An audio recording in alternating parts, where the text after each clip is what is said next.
Let's watch. Do you guys know, I know you guys were checking shoes last night to see if he was barefoot. Is that still the case? Is he barefoot? Because I know on Facebook somebody posted a picture of these could be his shoes, or is that so he is presumed to be barefoot at this point? What I can say is that his mom says all of his shoes are accounted for at the house. I'm not going to say that he's barefoot. All right.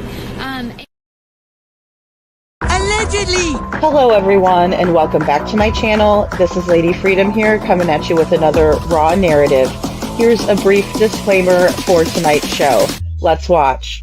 That's ignorant!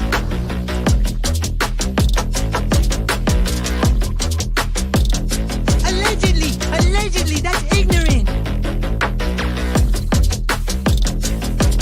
Ignorant.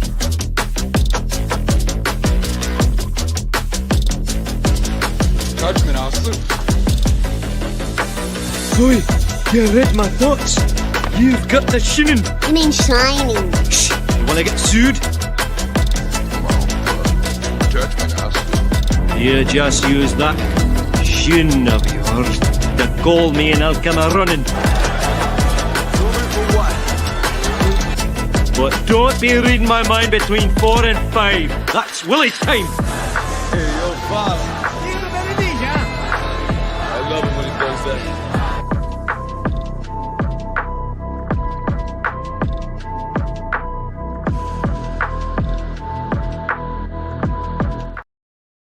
Now, official law enforcement agencies, they've completely dialed back, at least with organized searches. But another group of investigators is still working very hard to find him.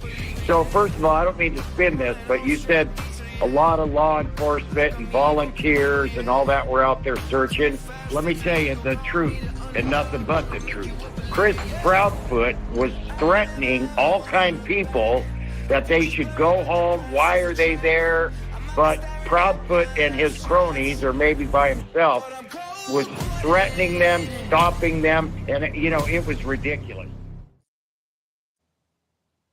Hi guys, how are you tonight? I see Holly S in here, Sandy, nice to see all of you. Minnie, AMC 52, good to see you. So KP took the fifth. What does she have to hide? I don't know exactly what she has to hide, but apparently she hasn't spoke with anyone since around May 23rd, 2024 publicly. So I can't find another interview. If you guys have a different interview, definitely send it my way and I will play it. I've done a little bit of editing on this one. So basically I took Queen Bee's interview. So credit to Queen Bee, and I put the link in the description if you want to head over there and watch the entire interview. I only wanted to hear from Katie, so I just took everything else out. There's a little bit from Chris, but of course we can never get too much of Katie speaking without Chris. So he is in there, but it's mainly what Katie had to say in the last time she spoke.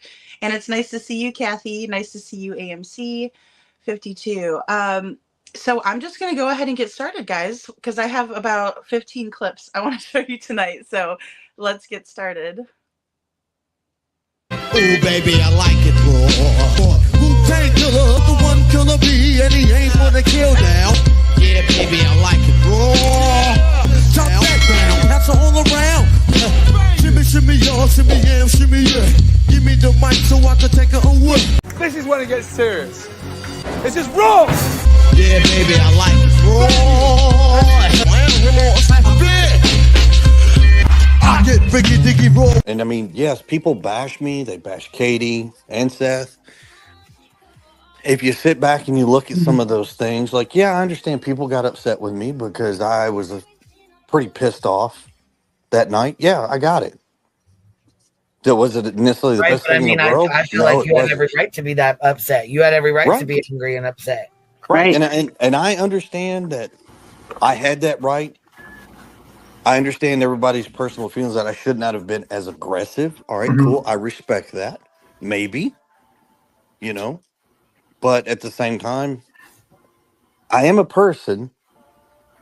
So is my wife, and so is Seth. We're all grieving in our own ways. Trust me, it's every day is a struggle. You wake up. Yeah. And until these folks have to endure something to this magnitude, they will never truly understand. Never. No. I mean, if they were doxxed, although I don't understand doxing, but where they put out all their information. You were doxxed, yeah, Oh absolutely. yeah. Oh You yeah. were Myself, absolutely 100%. Katie, my family's been doxxed, but if they start doxing these folks and blasting their information, and no, I'm not by any means am I saying do this. No. I'm not about this. But if it happened to them and then it starts causing more problems and chaos, and you get to the point where going in public is sketchy at best, Yeah. because you're going to have people staring at you. You're going to have people that won't even be near you. I mean, and it's sad because it's like, you know the truth. You know there's things that you know that can't be said, and you just wait and you wait and you wait, and eventually, one of two things is going to happen. Mm-hmm. We're going to get an answer, and we're going to move forward. Or two, we're going to be right in that same pool with Summer Wells and the rest of the families that years go by and we have no answers, and we have to endure every aspect from day one will continue until there's an answer. But they don't even know you. So how can they make a decision on whether they actually like you or not? They know the little bit that you have shown. And I'm sorry, I don't know anybody that's going to put their best face forward when they are when they're facing the tragedy that you and your wife and his father are facing. Well, this goes back to the old saying, the first impression is a lasting impression. And although that is may be true, I did not necessarily make the best impression to some people. And that is an impression that they're going to have of me. I'm okay to accept that. But I'm also okay to extend and say, you don't really know me. Yeah. So until you actually get to know me, I'm asking that you reserve your opinions about myself, my wife, and Seth. I mean, but Seth is doing his own thing. I am not bashing. Absolutely. And don't get me wrong. Anybody asked me to start, your answer is no. And I want And I that part of respect the that. conversation. No, I'm actually pretty fucking impressed that you have included him in everything you've said. Yeah. And you've been so kind. So kind. All the way through with him. I mean, to be honest with you, if I was in your position, I'd be shit talking Seth right now too, because he would piss me off. Because he, but I respect you. You're a better person than me. Honestly, I think I would be very angry at Seth, and I understand your anger. But yeah, I think it's very good what you're doing. I think everybody has to understand something. I didn't say I'm not upset with him. I didn't say that. Right. What I said is I'm not bashing him. Yeah. When Seth is ready to sit down and have a conversation, and that conversation would be something between me, him, and Katie, and nobody else, then that conversation, we will have to air out some indifferences. Mm-hmm. But I will say this, the likely odds of him and Katie sitting down, I don't see that possibly happening, honestly, just because she is a mom, the mother to his son. And I just don't know. I just don't see it happening. Yeah. Yeah. Well, I kind of had that impression that it was kind of you and Seth did most of the talking, I think, because it felt like to me, rather than him and Katie, because, but I could be wrong. But do you notice, everybody? I want everybody and the people who are listening. Do you notice how nice Chris sounds right now when people aren't attacking him and he doesn't feel like he has to be on the defense? You see how nice he is? See what a nice guy he is? That was pretty much Completely my point. different. Was that if you... Okay, guys. So nice to see everybody coming in. Nice to see you voices behind the wall. Tori, Pamela, Lady for Justice. Good to see you, Lady for Justice. This one, the voice is Web Sleuth. It's going to be like QB, B-Tim, Cheesy, Clue, another gal who is kind of maybe more tries to be positive, I guess, on the panel. And then Chris and Katie are on the same kind of in the same bubble. Good to see you, Minnie, Sandy, Sylvester. Good to see you, Trishy. Good to see you. Freebird, hey Freebird, good to see you. Sunny Days, nice, welcome in, Sunny Days, good to see you. And I think that's all of you guys. So yeah, there's a couple of ladies on panel, Trishy, and then yeah, I don't understand why anybody would treat Seth bad either, Sylvester. I think Seth deserves to be treated nice. I think they all deserve to be treated nice, but in this interview, you're going to see that they say some very not nice things about Sebastian. So just bear with me on it. It's not the most fun. We do get to learn a little bit about some of the things that they say that Sebastian enjoys to do and likes to do. It's more of a safe questions type of interview, but somehow it turns into kind of them saying some not so nice things about Sebastian, in my opinion. And so the interview starts out, well, where I cut it from is them talking about how Chris has every right to be pissed off. I agree that he does have a right to be pissed off, but I think it's the things that he chooses to be pissed off about is what kind of makes me pissed in the same regard. And then explicit language tonight, guys. Explicit language, just so you know. And so I think if he was upset about, Sebastian being gone or about how maybe law enforcement handled things to begin with there being no clues, I can understand that level of pissed offivity. But if that's even a word, but I can understand that, but I can't understand him being upset about them being bashed all the time. That's, to me, is kind of childish. And then he says that he respects people's opinions, maybe. He'll never fully say he respects other people. In my opinion, that's because he's a narcissist. You're not late, voices. Thanks for coming in. Sandy, good to see you. And let's see.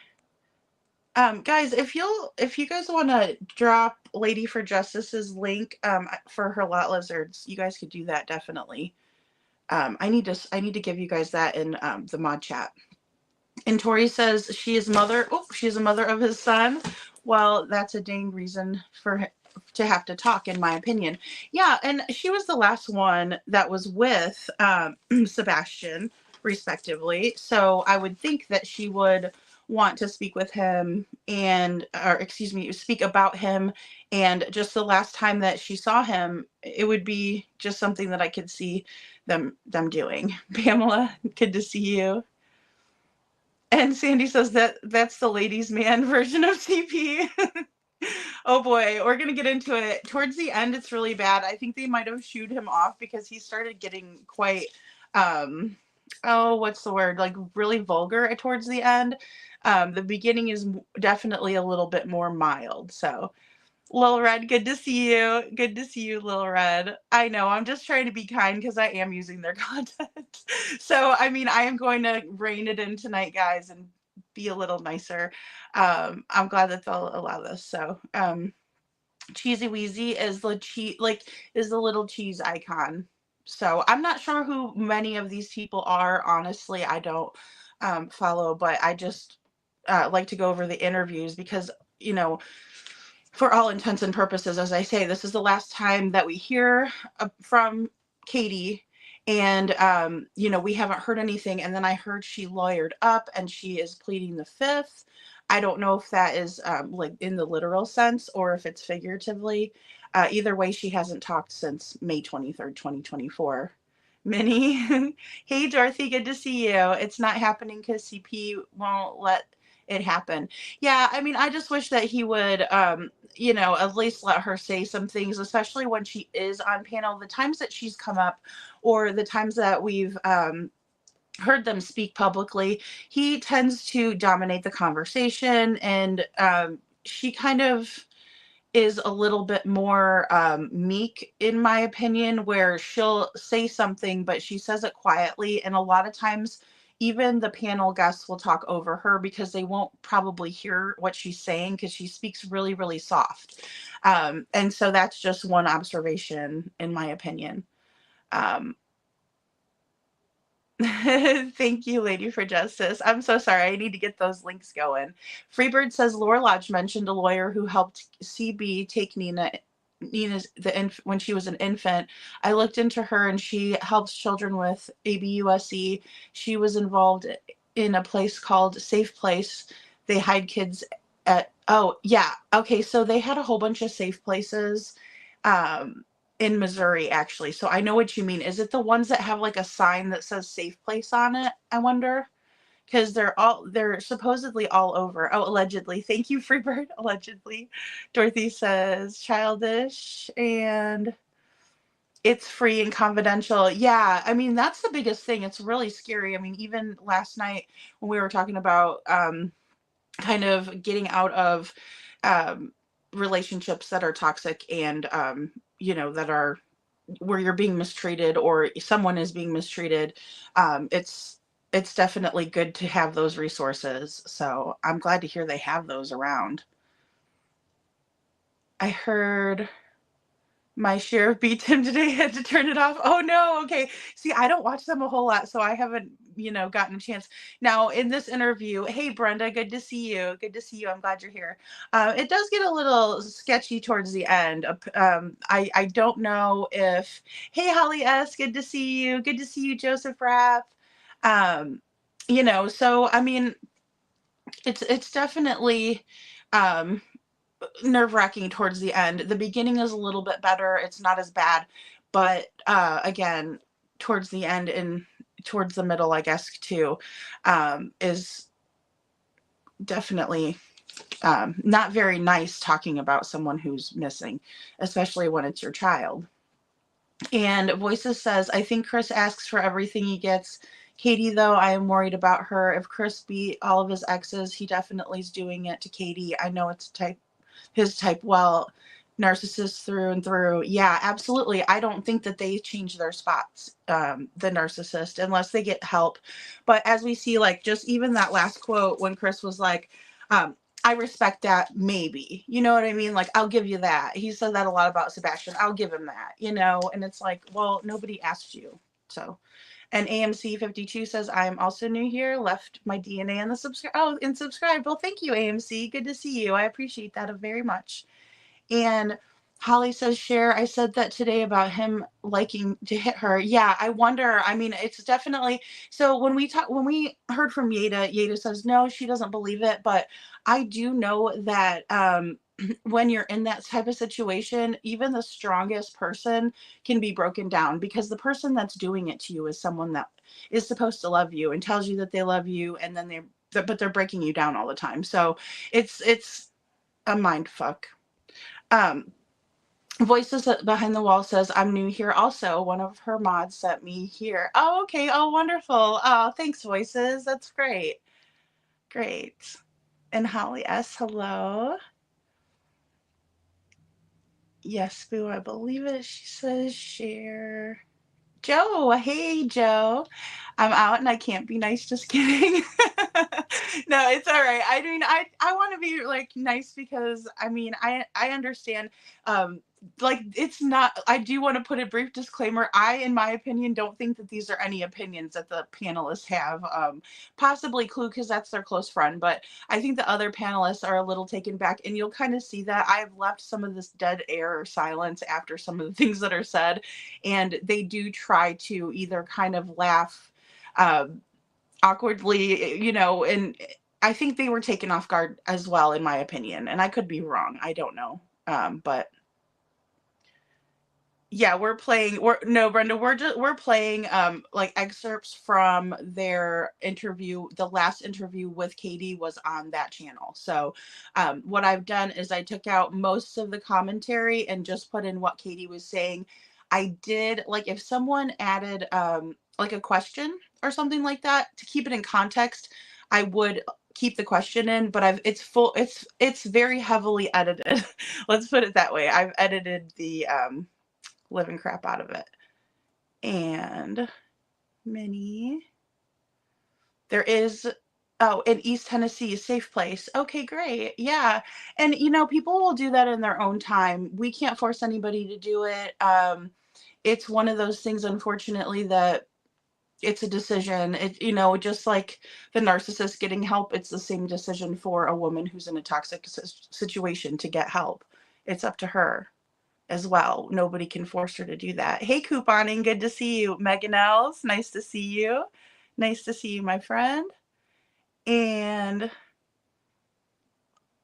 Trishy says, yep, Lady Freedom, it's not easy profile box to fit in. Yeah, it's not. It's definitely not. Hey, Linda, good to see you. Well, thank you for hitting the like button. Thanks so much. And Kathy says, remember Katie was his supervisor in the Navy. After hearing her nasty outbursts, I think she can hold her own. Even Coffindoffer says she's no wilting violet. You know, we've gotten so many different, and then the school says this too. The school says that very thing, like, hey, she's not how she's portraying herself. So we heard that from Yeda, which is a family member, the school who did parent-teacher conference, and then we heard it from also Coffindaffer. And you know, she's a FBI gal and she's retired, so she holds a lot of weight in my opinion. And her opinion holds a lot of weight with me. And Sandy, hello, nice to see you, Sandy. And Tori says, oh, I believe CP has mistreated KP, and I also believe he was very jealous of her. Also, I seen on the one interview she was talking and CP moved his arm and KP flinched. I've seen that flinch before, in my opinion. Yeah, so you can tell that she is more meek when she is around him, and I'm not going to put it past him. Let's just put it that way, especially with the history. So history repeats itself. You know, it's just something that unless they really get a whole lot of help, it's not going to change. You know, and the first thing is gonna have to be the person leaves if it gets to that level, unfortunately.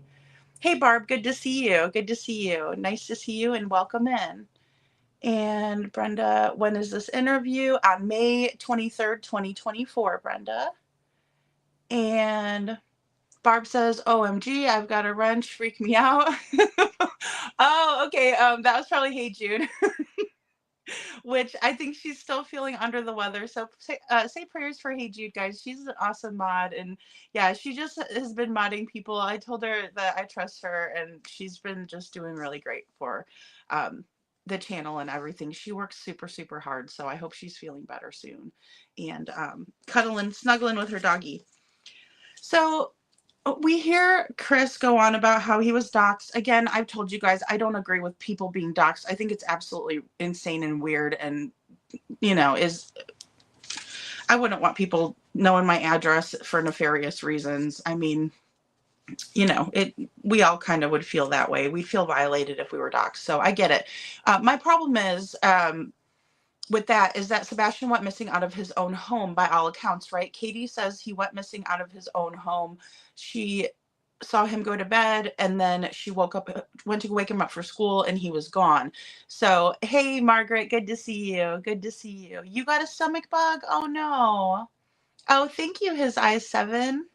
Thank you so much. That means a lot. Well, I hope you feel better, Margaret. Yeah, because I know you had a really bad headache the other night. So I'm sorry.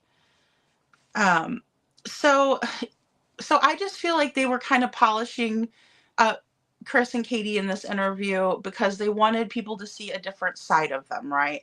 And so he does admit, which I was shocked, but he admits that first impressions are lasting ones. And I agree with that. You know, that's one thing that I'm sure his mom taught him with her being a realtor and things like that. Like, that's really important to network with other people, build relationships with other people. It's important. So he does admit that he didn't make the best first impression, but he goes on to say Seth kind of, he brings up Seth, and I don't know why, but it's kind of like Seth becomes the topic all of a sudden, says he's doing his own thing, and then one of the panelists eggs him on to talk shit about Seth. And then he says, whoa, whoa, whoa, I'm not saying I'm not upset with him, but I'm not doing any bashing. And he says that they'll get together in their own time. And then one of the panelists says something to the effect of, see how nice Chris is when he's not being attacked and blah, blah, blah, blah, blah. Well, I don't think he was ever attacked. Let's see. In Duchess, he definitely wasn't attacked. That was their very first interview. When they went on the local news syndicate in Nashville, they were not attacked. They also went on Fox News Nashville with Lawrence from Fox News, and he's a sweetheart. He did not attack them. They also did the Only Hands video with Caitlin Miller, where they would only show their hands because they were, quote, too emotional, but then they never shed a tear. And the list goes on and on. I mean, if people are saying rude things in the chat, most of the time those things are being taken out as quickly as possible. To my knowledge, we don't let it happen in here. So I've been in other chats where I've seen that people, if they're on the panel, the person usually that's hosting will say, hey, be respectful, and things like that. And then the mods will be deleting comments out. So I don't really agree with what he's saying there. I just think it's kind of silly that it's just ridiculous. It's kind of just him lying over and over. Holly says the Hands interview was really weird and awkward. Yeah, Holly, when I did a comparison of that, I couldn't watch like her like stroking his arm like that, like constantly. It was so bad. So I just took a screenshot and then I just played the interview in the background because it was so bad. It was just weird. And if they were like super emotional, I would understand maybe they didn't want to be on camera, but at the end of the day, I just kind of feel like I don't know. I feel like it was super cringy. And Joe says the Hands video was weird. Yes, it was. Well, yes.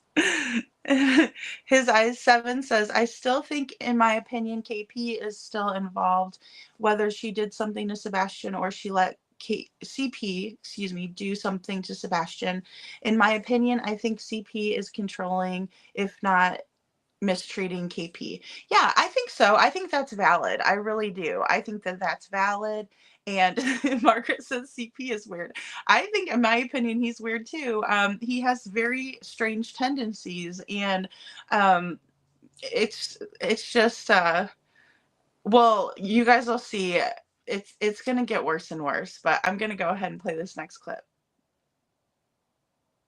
Do I agree what they doing is correct? No, I don't. Not at all. Not condoning it. However, what it is doing though is it does keep Sebastian's situation, not Sebastian's name, the situation in the forefront. So it's not necessarily allowing the case to go completely cold, but yes, a lot of people have pulled back from what I've heard. A lot of the drama, they've said it's a lot of mental stress, honestly. And I understand that.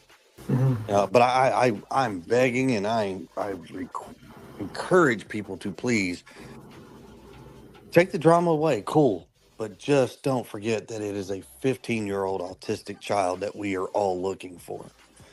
He's our son. He is, for Sumner County, he's almost like a Sumner County child of the whole county. Everybody is gone to love him and want to know him and more interested. I mean, it's a deep thing. I just don't want to see it turn into a completely cold case, or like where some of these people go out here and when they start talking about a new case and then they go, yeah, well, that's kind of like the Sebastian Rogers and the Summer Wells and the rest of these cases. You know, So that's your greatest. That's like your greatest fear, that it becomes a cold case, and basically that's yeah. And and basically it sounds like you're kind of you're willing to sacrifice your privacy and all these things just to keep this case going, so people can talk about it, so it keeps it to the forefront. Well, I'll tell everybody this: you want to come after me, you come after me. You leave everybody else alone. You come after me all you want, but you leave everybody else alone. That's the only request that I have. If you need somebody to berate, belittle, blast, whatever. I'll be your man. Throw your darts, whatever you want to do. Because at the end of the day, I know the truth. Law enforcement knows the truth. Katie and Seth know the truth. And I really don't owe anybody anything other than my wife, my kids, and my family. And the good man upstairs. That's the only people I owe anything to. Like FedEx, Kinko's, any of the printing places, you can buy the magnetic sheets, look on Amazon, and then they run through like an inkjet printer. But that might be something that a bunch of us could get together and try to do. Oh, yeah, that'd be awesome. I mean, whatever we can do, let me know and try to get on it. I mean, honestly, I really would love to find a way to, with the help of everybody, to try to form an event. And it wouldn't necessarily be strictly Sebastian. It's got to be all these missing children and pull it together and try to get everybody to be bringing awareness and finding a way to fundraise, crowd surf money, whatever, to Amen. A way to make it noticeable. If there's a way to blanket every single state across the country with billboards, with rotating, with like, have you seen us? And it's pictures of children that have been missing. Please contact. It doesn't matter what law enforcement. Just contact law enforcement and provide a number, or the National Center for Missing Children. Yep. I know of her case because I remember it was a few days before, a few days after Sebastian. TBI had just released a sketch that projected what she would have looked like at 8 years old. Yeah.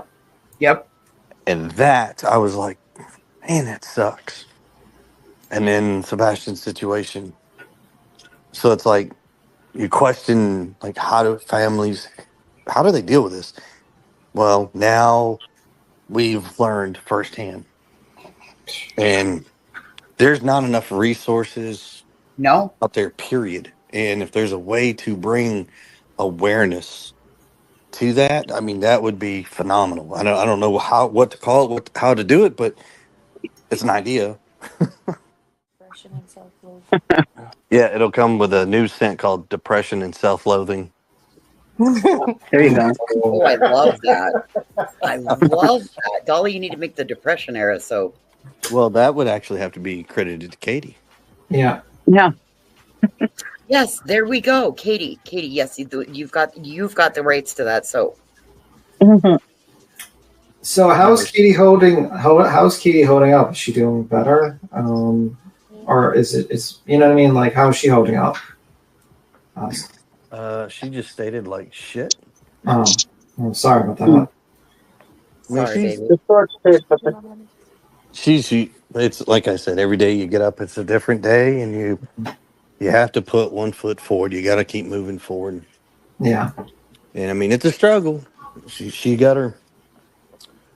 doing her, got to be a big girl and do her thing and keep moving forward. But I mean, the emotional baggage and everything, it will always be there. Is there anything else we can do? I could add to it.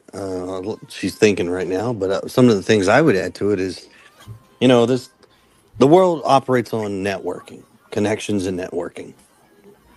Who you know and what you know.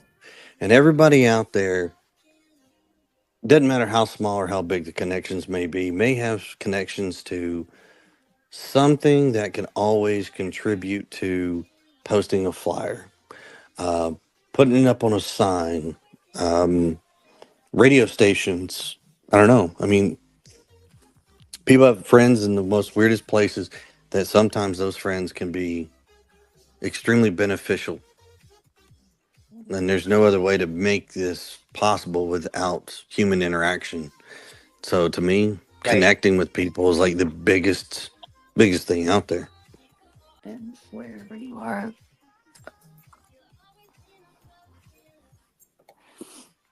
I would say wherever you are across the country, because I know there's people all over the place watching. Just to, like, if you're out and about and you have flyers, just keep asking businesses to spread them. Some chains will spread them to their other stores. Um,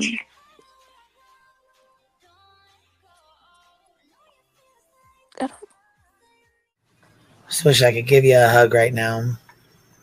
Oh, you'd have to fight the ankle biters. Well, we got two of them, and one of them was supposed to kind of like be mine, and however, they bunch of traitors. I mean, they. When I'm not home, she just lets them sleep in the bed. I get home, y'all are in the pen. Exactly. Yep. Okay, guys, so we were talking about this on the last live about, well, not the last live, but a couple lives ago, and I wanted to show it to you about Chris basically spilling the beans that when he's not home, the dogs sleep with Katie, and they don't go in the pen like they do when he is at home. Thank you, Voices. I'm glad you dig the channel. Thank you so much. That's really sweet of you. And Whispering Winds, good to see you. Nana's Dragonfly, good to see you. Aw, thanks, Cher. That's so nice of you. And so that's the first thing that kind of stuck out to me, sorry, about this interview. That was the biggest bit of information, other than the fact that Katie does make herself known, and she comes in saying that she's holding up like shit, and Chris tells Katie that she's got to put her big girl panties on and kind of do her thing, be a big girl. And to me, that was really insensitive. Not that I expect a lot more from Chris, but in the same way, I think that if your husband's telling you that and your child is missing and he's like, you just got to keep moving forward, suck it up, buttercup, kind of a thing. Probably not the most sensitive, caring way to handle it, in my opinion. And Linda says CP only wants the drama to be taken away from him, in my opinion, and that's the only one is keeping the drama up is CP. I agree. And then also like flying on a panel just because somebody said something about your truck and having a fit because they said something about your truck being in the area. Well, I mean, it was, and so you can't really change that in fact. Thank you, Linda, for your comment. And Kathy Kincaid says, unless you talk about the truck or his mama. Yeah, don't talk. And that's another reason he flies up on panels. Like, if you're talking about mama socks, like, don't be talking about mama socks. But I understand that in a way, because, I mean, obviously, people don't like their mamas talked about. But, in this position, it's kind of hard not to speculate if there was more involvement on his parents' part, just because they are in the area and they have, they've done that before. They've kind of came to his rescue with Nina. We hear that happening in the past. Dorothy says Seth doesn't know the truth. Yeah, I think that it was hard for him back then too, at the time of this interview and even before this, because he was probably really confused as to why they weren't wanting to talk, but then they say they want to work together with him. So I think he's just been on a big time emotional roller coaster with the whole thing. And going back and forth with them, first they want to work together, then they don't, then they do, then they don't. He wanted them to get their stories straight. He says that in a different interview, which is nerve-wracking, because if somebody said that to me, I would think that there was something that was terribly wrong. That would just be my first thought. Whispering Wind says, I think CP is still nursing his mom. Yeah. Well, I mean, she definitely does things, that is conducive with that. I mean, she kind of gets him out of trouble and has for a while now. So, his I7 says, that's just ew, in my opinion. I wonder what CP did to owe his mama a diamond ring. Yeah, that is really weird that they were talking about diamonds and buying her jewelry when Sebastian was just found out to be missing. I think that's an odd conversation. I feel like they were putting on airs in a way, but that's one of my opinions on that. Other than that, I think that's totally disrespectful. And Tori says, yeah, CP doesn't want anyone to mention his mama or his truck, in my opinion. Yeah, those are the two sore subjects that we've, noticed lately. As absolutely. Kumbaya. And Voices says, OMG, why do these people always worry about all the other kids? Yeah, above their own. I find that weird. I understand it, but also don't. McCann's did that. Oh, yes. Yes. Don Wells did that. Chris is doing that. Yeah, absolutely. So that's a great segue into my next point there, because he talks about how he doesn't want it to go cold. He does a brief comparison on Sebastian and Summer, saying that we don't want it to end up like the Summer Wells case or the Sebastian Rogers case. It was kind of odd. And then also with no emotion whatsoever. So if he was like, crying, or if he had some emotion in his voice, like if he was saying, oh my gosh, we can't let this happen, anything like that, but there was nothing.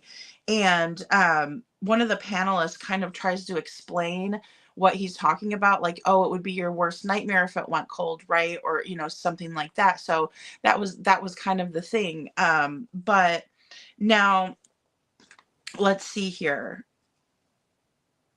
He starts talking about how he doesn't mind if everybody comes at him, but he wants everybody to leave everyone else alone. So he doesn't mind all of a sudden that, people bash him. He says he'll take the brunt of it as long as everybody leaves everyone else alone. I'm guessing meaning like Katie and Seth in this context.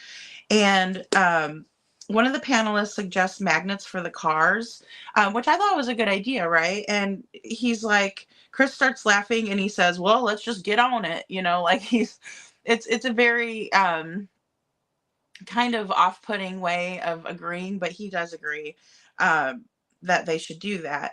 Chris wants to form an event of awareness for all of the kids, not just Sebastian, but for all of the kids. Again, I don't hear any type of emotion in his voice, so it's very disingenuous. It almost seems like, I know he had said that on a previous interview with Clue, and he and Cletus had gone on and on about it for quite a while on the interview, basically just going back and forth about how cool that would be, and they would have all these vendors and all of this stuff, which any awareness is a good thing. Don't get me wrong. I just found it to be not really genuine, and they've yet to do even one vigil for Sebastian, so I don't know how they're wanting to do so many other events for all of these kids when they can't even put one single event together for their missing son. And that's just my opinion. Now, TBI age progression, he brings in the TBI age progression of Summer Wells, and he says that he saw that before Sebastian went missing, and then the situation with Sebastian happens. So I found that to be interesting that he would go back and bring that up again when it was already smoothed over, but yeah, he still brings it up again, which is very weird to me, especially like Voices said when Don Wells did the same thing, kind of don't look over here, look over here. Look, I'm a caring person. I care about other people other than my own child who's missing, which is great. But a lot of times when people are grieving, they're very, for lack of a better way to say it, more selfish, because their grief is so strong that they can't really see too far into other people at the moment because they are too far into grief. So just my opinion on that. Now, Katie does come in. She says that she wants people to spread flyers business to business, and she doesn't say much more after that. And that's when Chris, shortly after this, Chris says, hey, by the way, the dogs don't usually sleep in the pen. They sleep with Katie when I'm not in town, which completely, it erases everything that they have been saying, right? Because they've said in several interviews, even with Nancy Grace, that they put the dogs up. He said, hey, it's time to put the dogs up, go to bed. And he said, go to bed. And I did. And, all of that nonsense and back and forth. Well, if she usually sleeps with the dogs and he knows this, then why would the dogs need to be put to bed or put in the pen? Linda says, I do hope justice is served for Sebastian soon. My heart goes out to Seth. Mine too, Linda. Mine too. I really hope there's answers, justice, that we find Sebastian. I think that we will. Dog put out a couple of updates, and I'm going to read them a little bit later in the show, but they were pretty hopeful. I can tell that they're doing their digging and their due diligence and turning over every stone that they possibly can. So I'm really glad for that. They've really brought in a lot to the equation. So good to see you, Linda. Good to see you.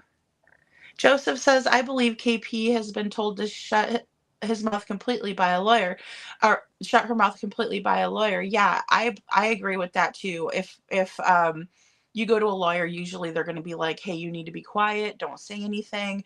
And you know, we do have that right. But I believe that you're right, Joseph. I think that that is a very strong possibility.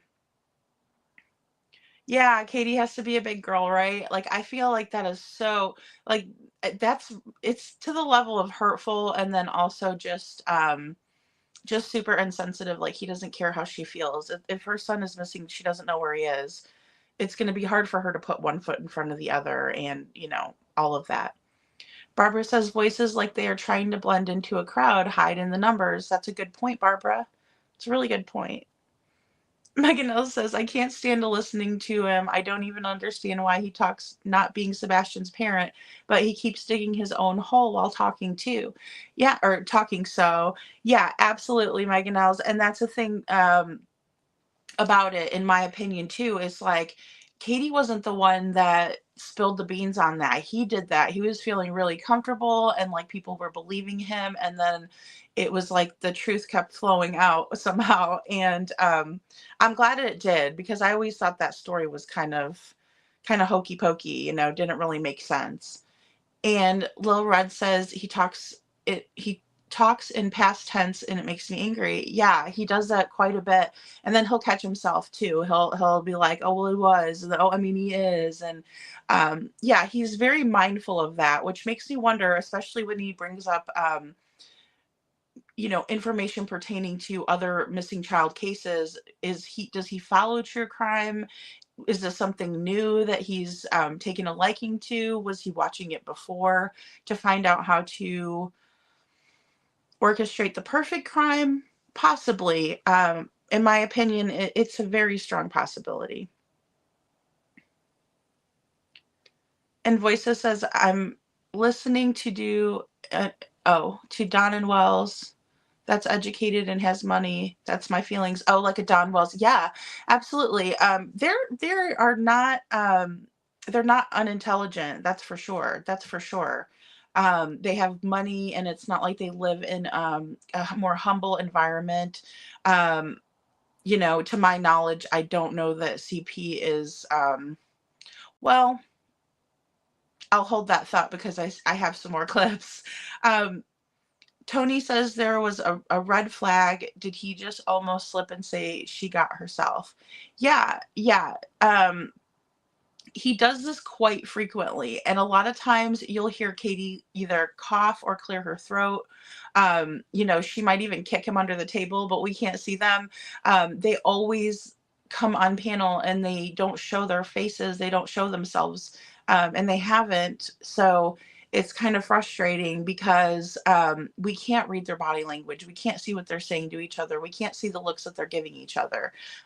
You know, their facial expressions and things like that. I think it's really important. Barb says Chris is so fake. I agree. I agree. And Freebird says beneficial friends. Like lawyers connected to Safe Place.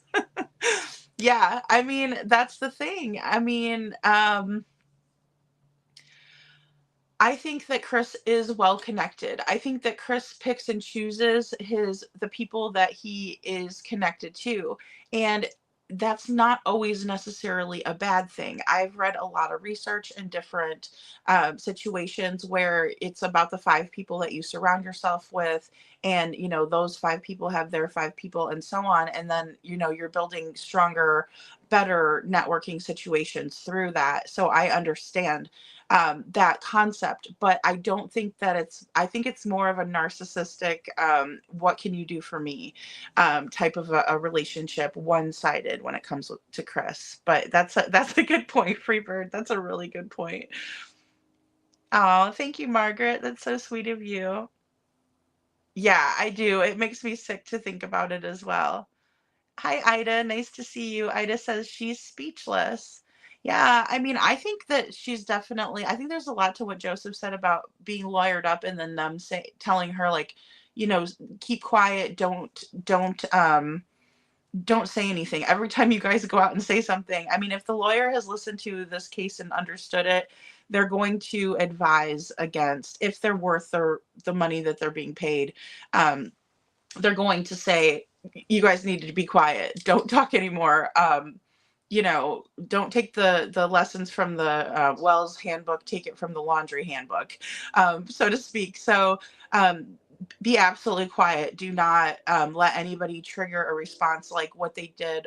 I'm not saying it was purposely done, but Chris was triggered when talking about his truck. You know what I mean? So. And Voices says, gee, wonder why they prefer Katie. Doesn't he get rough with the little dogs? Yeah, well, that's what he said. Like, he said that he was rough with the dogs, that he likes to roughhouse with them. Now, they are little teeny tiny, like, they're little Yorkies. I don't know about Morkies, but I've seen Yorkies, and they look like they take after, like, the tiny little, cute little Yorkies. And they are so cute and little. And I don't know why he likes to manhandle things that are smaller than him. And Whispering Wind says, so need to put them in if he was gone. Yeah, exactly. No need to put them in. So they just basically told on themselves. So every single story that they've told up into that point where they added that detail in, that they were on the phone together, Katie was falling asleep, and he says, you need to get to bed, put the dogs up and get to bed. And then she says, he told me to go to bed and I did. That whole thing probably didn't happen. And I think that's like the biggest takeaway is like, yeah, exactly. That never happened, because he was out of town, and he had been out of town all month. And so why would she all of a sudden put the dogs in the pen when he's been gone the entire month? She's already used to, and so are the dogs, hopping in the bed with her and, snuggling up. And his I7 says, in my opinion, the dogs in the pen that night is a red flag. Absolutely. Absolutely. Especially now. And I'm sure Katie was like throwing him daggers if looks could kill. I mean, I know I would be if we were in this situation and he just blurted that out, like, what are you talking about? Kind of a thing. So, and Patty Allen says, hello, thank you for being here, Patty Allen. And Megan now says, I think it's his lack of give a shit all around when it comes to Sebastian that pisses everyone off. He doesn't hide it. Right, exactly. Well, and also just, like Dog said in the beginning, they've been threatening people. And then Katie says, if you have flyers, pass them out. But yet they've been threatening people not to put out flyers in the area. They pretty much got ROs because Bullhorn Betty was putting up flyers in the neighborhood. Just my opinion, but it seems that way. Megan L says, when he called into a show pretending to be Sling Blade and pretending to have internet, or not to have internet rather, and wanting a flyer of the missing boy, I was done. Yeah, I mean, that whole situation was so messed up. And then the person whose show he was on was basically telling the viewers that she had no idea about this, but she did. She heard about it the night before. And with that being said, she was saying that he was doing Jim Carrey impressions, that he was doing all kinds of different impressions, and that he was really, really good at them, and it was hilarious and whatnot. But she swore on God that she didn't know who it was calling into the show. That one really upset me, especially because that movie deals with issues like the gentleman Sling Blade. He had some different abilities, right? He was a special person. And then also there was they would make him sleep in the garage in the movie, which bothered me because if we remember on Crime Lines and Lies, the neighbors said that they remembered him sleeping in the garage. So there was a lot of truths to it. And then with him saying, well, what about that boy? You know, he was like, you know, I can't do a Sling Blade impression, guys. But, you know, he was like, what about that boy? Why are they blaming the parents? Like, it was messed up. It was really messed up. And then another thing is in that movie, the mother was being mistreated by her boyfriend, and Sling Blade was the one that actually unalived him because he knew that he was mistreating the mother. And yeah, it was a very serious movie, a plot. And Truth for Us, good to see you. Convinced third phone call was with his mom. Yeah, it's very possible. It's very possible. I think for this to work logistically, there had to have been more than just the two people involved. Definitely had to be more than one person. So although he was last with Katie, I don't think that it would work out the way that it had to have for certain theories to work logistically. They would have had to have more people involved. Barb says, Justin said, Chris, get down on one knee. Oh my goodness. Oh, Voices, thank you so much for your super sticker. Thank you very much. I appreciate that. Oh, and thank you for gifting a membership. Whoever got that membership, please tell Voices thank you. Thank you so much. Hey, Jen Finn, nice to see you. Good to see you. Welcome in. Thank you so much for the Voices. Oh, that's so sweet of you. You did not have to do that. And Kathy says, wasn't Diamond Ring reference to a Tanzanite ring that only comes from the islands, blue, purple stone? Ooh, I don't know. It sounds really pretty though. It doesn't seem like Mama Socks really wears like a whole bunch of costume jewelry. I could be wrong, but she seems like you know, she's well to do. And Margaret says, thank you for the membership. Yes, thank you for the membership. Robin, good to see you. Welcome in. Robin says, was CP's kid when Mr. Pudfoot became his stepdaddy? Maybe he treated CP like CP treated Sebastian. You know, I think that that Papa Socks, I think that he really had a good relationship with Stepfoot. I really do. I think that that they got along well, to my knowledge, but I could be wrong. I think that it was possibly his father who had mistreated him in the same type of way in terms of the disciplining with the belt. The reason I say that is because when Terry Lynn asked him that, if this was something that had happened to him, he said, yes, it was. And he knows the difference between ABUSE and discipline. Oh, cool. Joseph Rapp got a membership. Welcome. That's awesome, Joseph. Great. Yeah, guys, we are going to do a members only. I still need to get together with Gracie about it, but it's going to be something really fun, and it'll be worth your while. I want to make it worth your while. So, yes, Happy New Year. Happy New Year. I hope 2025 brings us closer to finding Sebastian. I really do. Joseph. And Dorothy says, exactly, Sebastian. Sandy, thank you for thanking Voices. And Megan Els agrees. Thanks, Megan Els. And Sandy says, I'm going to have to become... Oh, unexpected visitor. Okay. Oh, yes. Sandy watched on the replay. Thank you for being here. Thank you so much. AMC, Justice for Sebastian, and all those missing. Amen. Yeah, and guys, I don't want it to seem like I don't care about the other kids that are missing. Of course, Summer Wells deserves to be found. All of these kids deserve to have the same exposure, right? It's just really, really hard because there's certain cases that people seem to be more interested in than others, unfortunately. But I think that it's really important to spread awareness about every single kid that's out there. There are a lot of comparisons to Sebastian Wells, or excuse me, Summer Wells and Sebastian Rogers cases. There are a lot of comparisons I even found with Timothy Pitson's case. And then another case that I found quite a lot in was the Jean-Benet case, and people have been talking about that a lot, with the Jean-Benet Ramsey case and Sebastian's case. So we do see these similarities, and I think that's why it's so glaring to all of us that there's not been any type of thank you, Barb, arrest made. I think that's why we're all just waiting for something to happen, right? And Microdot says, been here about 15 minutes. Hello, multitasking. Oh, good, Microdot. It's good to see you. Welcome in. Kathy says he was already talking to wife number 6. They were fighting beforehand. Chris shut off 2 phones.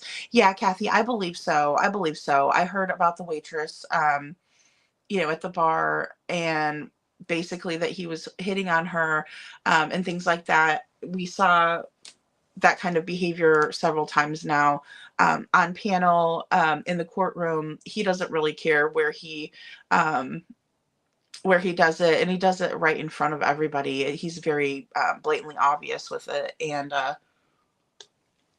it's unfortunate because I don't think anybody likes that flaunted in front of them. Elaine says, green hearts for Sebastian. Hello, Elaine. Good to see you. And Kathy says, in my opinion, it was Mama with them in the camper and Nancy Grace interview, the coughing and throat clearing sounds. That's very possible. I mean, they're very close knit. So, I mean, I could see that happening. Definitely. Definitely. Hey, Elaine. And Lil Red says, I'm lurking over here, having issues downloading a spreadsheet. Oh, no worries. You can lurk all day, Lil Red. You're welcome. You're welcome to be here. And Brenda says, I hope you get your spreadsheet figured out. Some of those, they can be a beast. And Brenda says, in my opinion, he has a side chick. It was, is what I heard. Who knows? Well, I hope not. I don't see how he would have any time for that mess.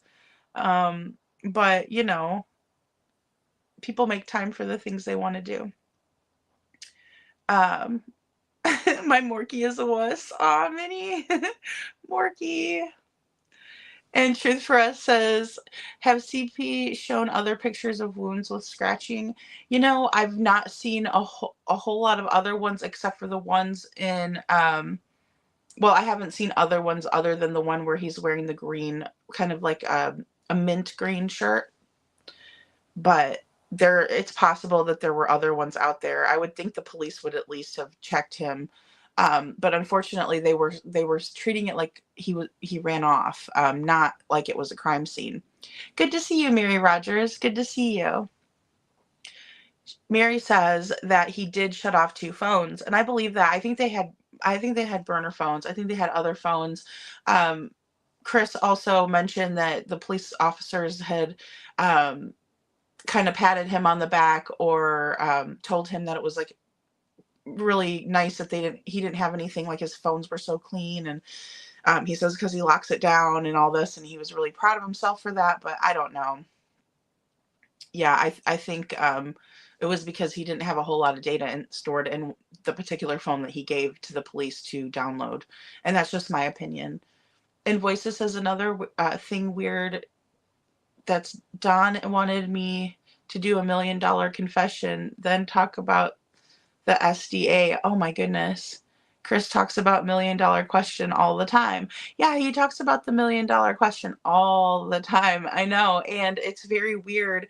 I get that that might be something that people say, like just an expression, but also I thought it was very odd as well, with a lot of the other things that, he says. But yeah, that's a good comparison. And another, great point for Don Wells and Chris Proudfoot. And Holly says, Megan, that's so damn disgusting. Yeah, absolutely. And his i7 says, I love the other creators, CP and KP Chicken Party. I wonder how CP and KP likes them when he peeks in. Oh no, the chicken party. I like the chicken party. It's cute. Couponing says, red flag. Then another interview, CP said we would have heard him and Sebastian went out the window. Yeah, and then he also says there was it would have been seen from the ring camera from across the street. And then he tells Nancy Grace, and they were telling her like there aren't any ring cameras that point directly at the house because, and even if they were, it was so dark in the neighborhood that they wouldn't be seen. I mean, it's like they forget what they say, when really they can just stick to the same story, but they don't. They deviate from it, which causes a lot of issues, just like with the dogs, in my opinion. And Barb says, yeah, it's hilarious. I should imagine Chris's pride gets wounded. Oh, for sure. I don't know if he likes being called Edward or Edgar. Hi, Pink Warrior. Good to see you. Thank you for subscribing. And Megan L said, CP lying from panel to panel on YouTube is one thing. Lying on the stand in court about a machete is a whole different set of balls. No kidding. Like, and also he was trying to say that like they couldn't really say that that was him on the panel, but like I don't understand why the lawyer just didn't say, well, is it you or not? Like, is it you or not? We all know it was. He's gonna do that voice again in this one. It's not as pronounced, but it's definitely creepy. Oh, thank you, voices. Thank you. And Barb says, Manganel's, yes, Chris totally twisted the machete word out of context. Yeah, he did. And like the way he said it too, like he was so terrified, but like he's okay to say horrible, awful things. Like if Seth ever brings up certain things that were talked about with Bobby and Carter, then he's never going to open his mouth again. But, you know, now all of a sudden, little tiny BHB is scary to him. It's just kind of silly. And he did get away with it. He did. He absolutely did. And that's the scariest part, I believe. Mary says any woman would not want to be involved with CP after hearing him the last 10 months. Only sick women. I agree. I don't see how he would get a day after that. I really don't. You know, it maybe somebody that hasn't heard of the case before. That's a possibility. But yeah, I don't see them lining up. I really don't. I think they're more repelled than compelled to be around him. And Barb says, yeah, pretty disgusting, while the B Sox giggled and laughed at the back of the court. Yeah, it was really, really bad. I was absolutely mortified for everyone involved because I can't imagine having that kind of camaraderie and cutting up with the court. I can't believe the court behaved in that way. I don't think it was very becoming of them either. Aw, thank you, Margaret. Oh, thanks. Thank you, Mary. We try to keep it, you know, I tell the mods if they feel the need, just whack a troll if people are being hateful. We don't want people being hateful in here. Thank you. I appreciate that. Thanks, Barb. Yeah, it's hard. YouTube is, you know, I mean, it is hard. There's been a lot of drama in this case as well, I believe. But I think I think people can see past it. And I think there's a lot of people that really care about Sebastian. I really do. I think that many, many, many, many people do, you know. Yeah, Voices says, what kind of parents say the best thing about Sebastian's disappearance is he left no traces? What? Yeah, WTF is right. I mean, I don't know. I don't know what he was thinking. And he said that like a couple of different times in a couple different ways. It just, I don't know. Or like, this case is going to be studied. It was so strange. It was so strange. Hey, Leslie, good to see you. Leslie says, CP also said something about if they had as much money as people thought, they would have Sebastian back. Yeah, that's always made me wonder what that he meant. Yeah, I've wondered about that too, because it's not like they're, I think they're kind of upper middle class from my understanding. I could be wrong, but just, judging by like, they have a nice home. They both work reputable jobs where they make decent money. And so I would think that they would have a decent amount. to work with. So I always thought that was very strange as well. That's a great point. And Mary says, from the get-go, everything has been sick or weird. I agree. It's about to get like sicker too, guys. I'm going to start playing these clips for you. Just went poof, in my opinion. Yeah, right. Yeah. His eyes 7. Exactly. Exactly. Couponing says trash trucks don't drive through people's yards to pick up the trash totes. Absolutely. I completely agree with that. So when I was passing out flyers in Springfield, there was a guy that I talked to for like 5 minutes, and he was like, that is not a trash truck. There's no way it was a trash truck at 3 a.m. And I was like, oh my gosh, that's crazy. Because, I mean, it didn't take him long to decide that. Megan L says, freaking Wade Wilson has all these women lined up, sick women. Okay, Megan L's good point. So also Ted Bundy, Chris Watts, we have Scott Peterson. I mean, Vomandocious. And Mary says, millions of us out there caring for Sebastian. That's right. That's right. And that's another thing with passing out flyers I figured out. Even when people didn't know about him, they were so excited to listen about him. And, you know, that was heartwarming, because if they didn't know anything about him before, you know. And it's funny because a lot of times we think like, how do you not know about him?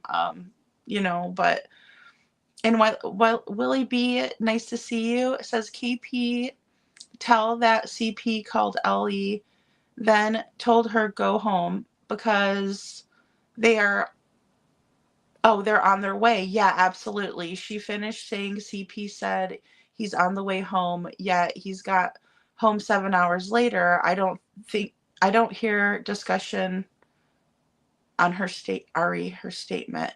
Yeah, so I agree with what you're saying. That was added in too, because as we find out later on Web Sleuths, that there was actual camera footage from the school parking lot that put Katie driving through the parking lot. And so she had to add that little detail in, which wasn't particularly in there before that, right? So she had to add that in because she knew she was stuck on camera. And last time we talked about Sebastian, which was not the last live, but the live before that, we went into Yeda and what Yeda had to say about the situation. And she said that when she was taking notes and watching these interviews, that she did notice that KP was basically adding in details as people were talking on the internet. So they were watching the internet, and in her opinion, they were gathering details and information and adding to their story.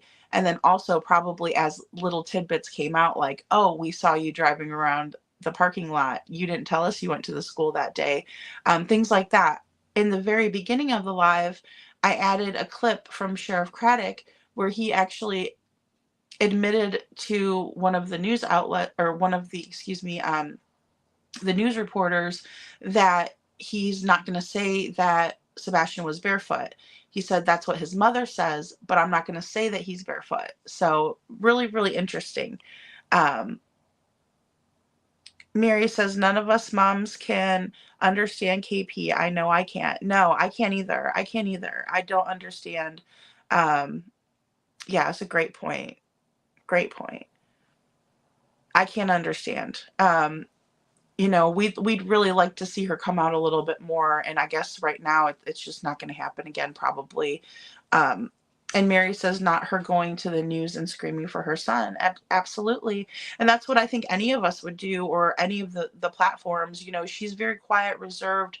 There's times where she comes off as she's fake crying, and that was apparent to me in the Duchess interviews, where she did that quite a bit. When there's no emotion, it's really hard to show emotion, in my opinion. And then his eyes 7 says, in my opinion, KP didn't deserve to have the title of being called mother, because her love and actions tell all. Yeah, I mean, I think that Sebastian loved his mom dearly, and I think he adored her, but I don't feel like he is getting that he didn't receive that type of love back, in my opinion.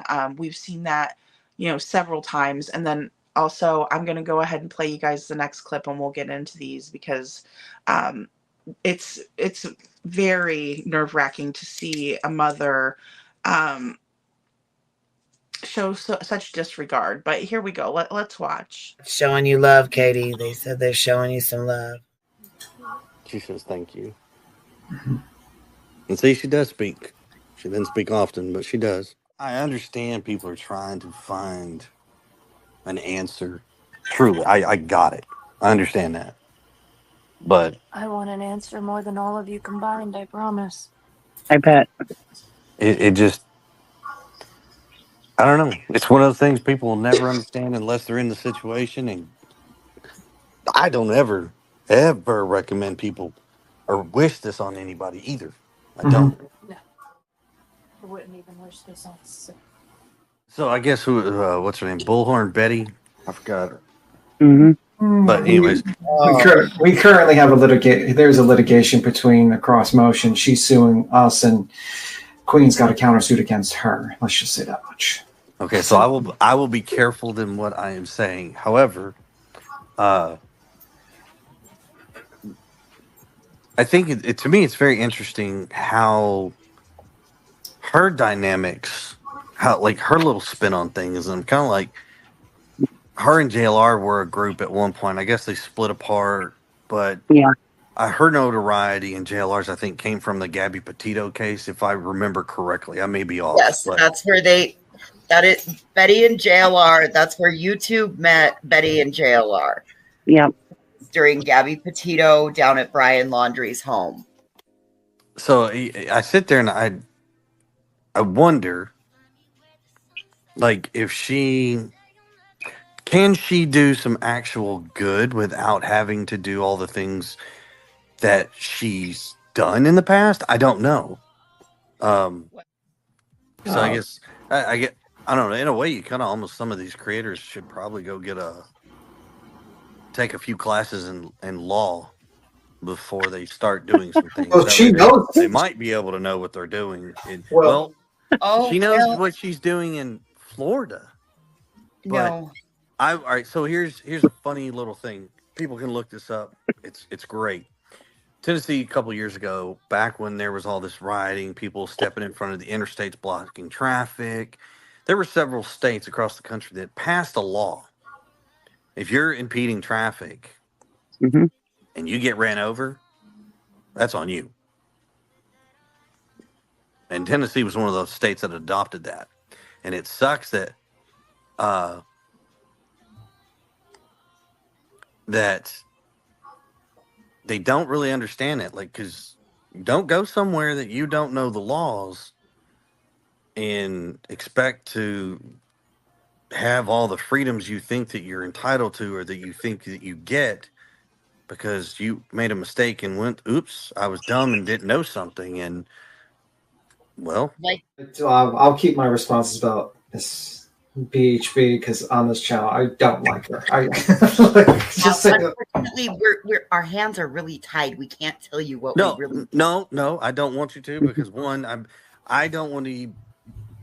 Litigation is litigation. That stays outside of, my thing with Bullhorn Betty is I think she's very quick to jump to an opinion. Yeah.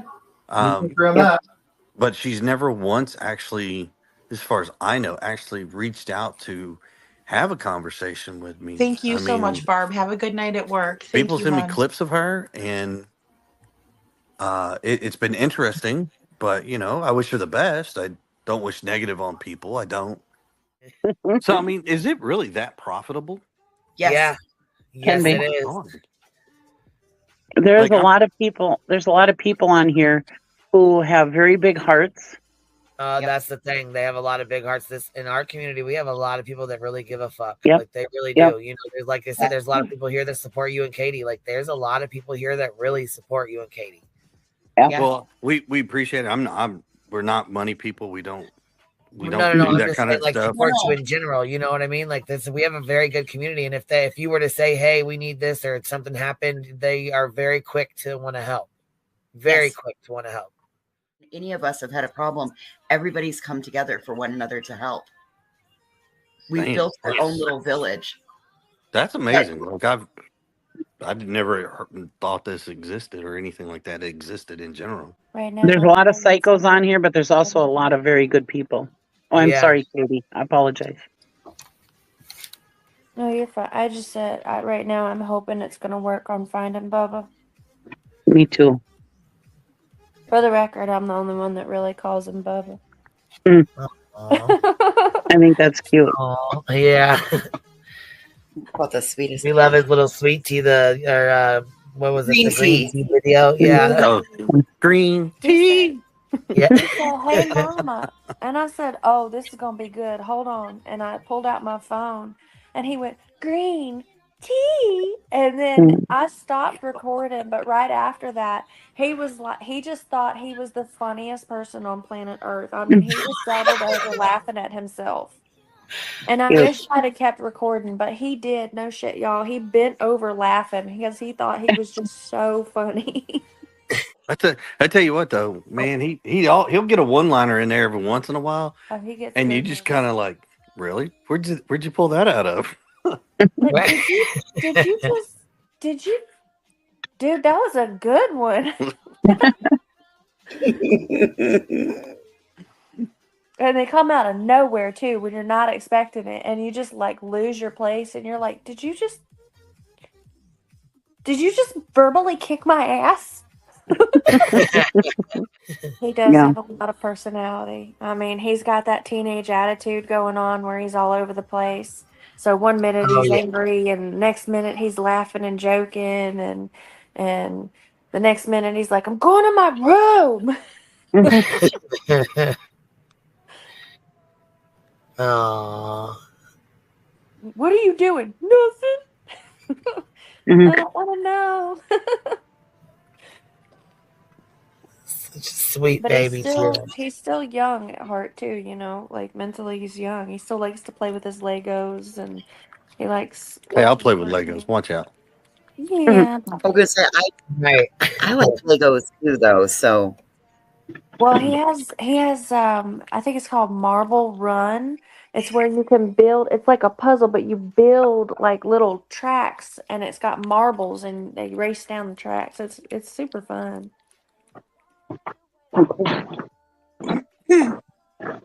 But that's been one of his latest things that he'd been playing with, was he was all about making his marble runs. Okay, guys. So a little bit to unpack there. Chris catches himself when they talk about how they don't wish this on anyone. They've said this several times in interviews. But he says, I don't recommend people, and then he catches himself. So was he going to say that he doesn't recommend people? What? I mean, we can speculate all day on it, but it seems like he was about to say something to the effect of, I don't recommend people ever being in this situation. Maybe he's regretting the entire situation, and it was just kind of a little bit of truth popping out there. Now, BHB, or Chris brings up BHB, and he says that he knows her from the Gabby Petito case along with JLR. And he threatens BHB and says that she doesn't know what she's doing in Tennessee. She may know the Florida laws, but she doesn't know Tennessee law. And he does this again in June, where he says that he can readily run over pedestrians in the street and that no one can say anything to him because it's under a law in Tennessee that you can run people over, which I highly doubt. And he says that people send him clips of BHB. So even back in May 23rd, 2024, people were sending him clips of BHB. And so I found that to be curious, especially because he says that he's so afraid of her, but yet he's readily watching clips of her and threatening her on this platform. And hoping it's going to work to find Bubba. So Katie just kind of pipes in with that. I'm hoping that it's going to work to find Bubba. Oh, another thing that was very, very small and very said underneath her breath when they're talking about they wouldn't wish this on anybody, Katie says, I wouldn't even wish this on Seth. And I think that that is very telling. That she wouldn't even wish this on Seth. I had to put it up to 200 volume just to get her to be heard on that point, but she says it very low and very vindictive. So when we heard from Yeda and she said that there's a hate campaign out there, that Katie has been spreading all of this around and not stopping any of the lies that are happening. This is kind of that vindictive streak that we see in Katie. Like, I wouldn't even wish this on Seth, which I found to be very interesting. And they do a lot of weird voices when they are mimicking Sebastian. So they'll either do like a really high pitch one, or they'll do one like, oh, you know, kind of a thing. Very bad at the mimicking them when they mimic Sebastian, but I think you can kind of get the general gist. They'll do like either very high tone, like green tea, you know, and stuff like that. She also says something about Sebastian coming up with one-liners and verbally kicking her ass at times. I think that's hilarious. And then she said, I don't want to know. So she's like, what are you doing in there? And he says, nothing. And then she says, I don't want to know. And she laughs and people are like, okay. And then somebody on panel is like, oh, he's just a sweet baby, you know, because they're kind of trying to smooth it over. But I can tell it was an awkward moment for everyone because of the context of the case, right? They, in the beginning and in many, many interviews, that is one consistency that they had, just like the dogs being put in the pen, her saying that she didn't check on Sebastian. Well, now she's saying that she checked on him and that he says that nothing was going on, but she doesn't really want to know anyway. And I found that to be really, really, really odd. And then just so much wrong with that. Thank you so much, Barb. Thank you so much. I hope you have a safe trip at work and have a great night at work. Thank you so much for being here and being a mod. And Elizabeth, good to see you. Elizabeth says the fact that KP last spoke publicly on May 23rd about her missing son speaks volumes, in my opinion. I agree. I agree wholeheartedly. She could come out and say all kinds of nice things about him and nobody would say anything. If she was out there passing flyers, people would be praising her. You know, that's because that's what we want to see. I agree, Elizabeth. Elizabeth says you can hear the detachment in KP's voice. Sounds so fake. Absolutely. Or I don't want to know, you know, I really don't want to know what happened in there. I heard a noise and, you know, she's just constantly putting her foot in her mouth. Elizabeth says definitely leakage. Margaret says that is stupid saying that he's mental because he likes to play with Legos. That's just wrong. I agree. I agree with Chris actually on this one. Well, look at me. But I like playing with Legos. Like it's kind of a fun thing to do. My daughter actually likes to put together like the flowers. So they have all those like really high-tech ones, but they turn out looking like flowers, and it's like the little Legos. She had them in her apartment, like that she made out of Legos, but she really liked it, and they're pretty. They look like succulents. Like there's all different types of them. They're really cool. So yeah, I agree, Margaret. Like, so what? He likes to play with Legos. That's something fun that he likes. He also likes Minecraft, and Minecraft is building with blocks. So it's something that she enjoys, but we're going to hear more of these little subtle hints that Katie thinks that the things that Sebastian likes are stupid, and she uses the word stupid. Yes, Megan L's just mocking Sebastian. Yeah, and it's just like, what are you guys thinking? And Voices says it's so wrong just making fun of him, it feels like. Yeah, absolutely. I mean, I really feel like it is, especially when, you know, with the sling blade. I mean, it's just all it all adds up. WTF joking about that crap about a teen boy, that was sad, just sick. Yeah, absolutely. I mean, I just think they even when they think they're being nice, they're not. They're being hateful. And Dorothy says, yeah, she said that's odd. Yeah, and she says these things about Sebastian as if that's not her son that's missing, and that it's just very eerie to me. It's scary. It's scary. AMC 52, I told him to go to bed and he did. KP, I bet he didn't even make it home that night. You know, AMC 52, after seeing the Texas Roadhouse video, I wonder that very same thing. I really do. And Dorothy says she calls him that boy. Yes. Definite distancing language. Even the tone, I forgot who said it earlier, but great point. Even the tone is distancing. Very cold, very cold. Voices says, that boy instead of my son, that's detachment 100%. Yes. Or Sebastian, you know, I try to be really mindful of that too. I try not to be like he or, you know, anything like that. It's like Sebastian, get his name out there. It's important, you know. Yeah, I think we will too. I think we will see shiny silver bracelets coming soon. I really hope so too. I think that they're doing a lot of behind the scenes work and investigating. Tony came out and said that he was confident in what the Sumner County Sheriff's Office was doing. So that is maybe a silver lining. And then also Seth came out and said that Dog is out there doing his thing. At night, intelligence is working on a lot of things too, but behind the scenes. And I have that update for you guys as well. Megan L says, I never thought he made it home, but then I can't explain the flashlights if he didn't. Well, I'm wondering if maybe they were bringing stuff to the vehicle and the vehicle was, you know, bringing it away. I mean, I know the flashlight video is still one of the biggest pieces of information, I think. The Texas Roadhouse video and then the flashlight video. So trying to make them both make sense together, I think we might find a good answer that way, but there's no telling what they could have done. Maybe, I mean, unless maybe they did bring him someplace and they stopped off to get his stuff, but I would think that they would have already pre-planned everything. I just don't know why they went to the Roadhouse. I just don't know why they went to the Roadhouse. It's all very strange.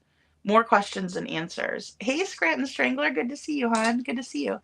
And Mary says, my ex used to always say the boy when talking about our son. Oh, it was horrible, but he was long past, so we are free of him. Oh, I'm glad, Mary. That's not very nice. I don't know why people do that with their kids. It doesn't make any sense to me at all. It really doesn't. And I'm sorry that you had to deal with that. Okay, guys, let's go ahead and let's go on to, I got number 6 here for us, and we'll start it. Well, everybody in the world knows his favorite video game, Minecraft. But I don't know. He loves to play Mario Kart. He's got all the Mario games, Mario 8, Mario, all the Mario racing games. I can't remember all of them. The Superstars. Every time he hears of a new Mario game coming out, he's like, I gotta have that one. And we sit up with we've even got the little, like wheels, the racing wheels. Steering wheel. Yeah. Oh, yeah. Yeah, yeah. That you put the little Switch controller in and turn it into a steering wheel. Yeah. Oh, it gets serious. He'll be like, you're going down. That's too funny. Well, the worst part is he kicks my butt half the time in it, too.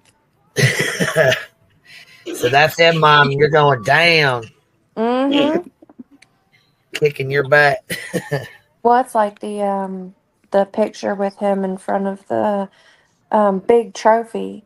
That was a thing that we took him to for his birthday.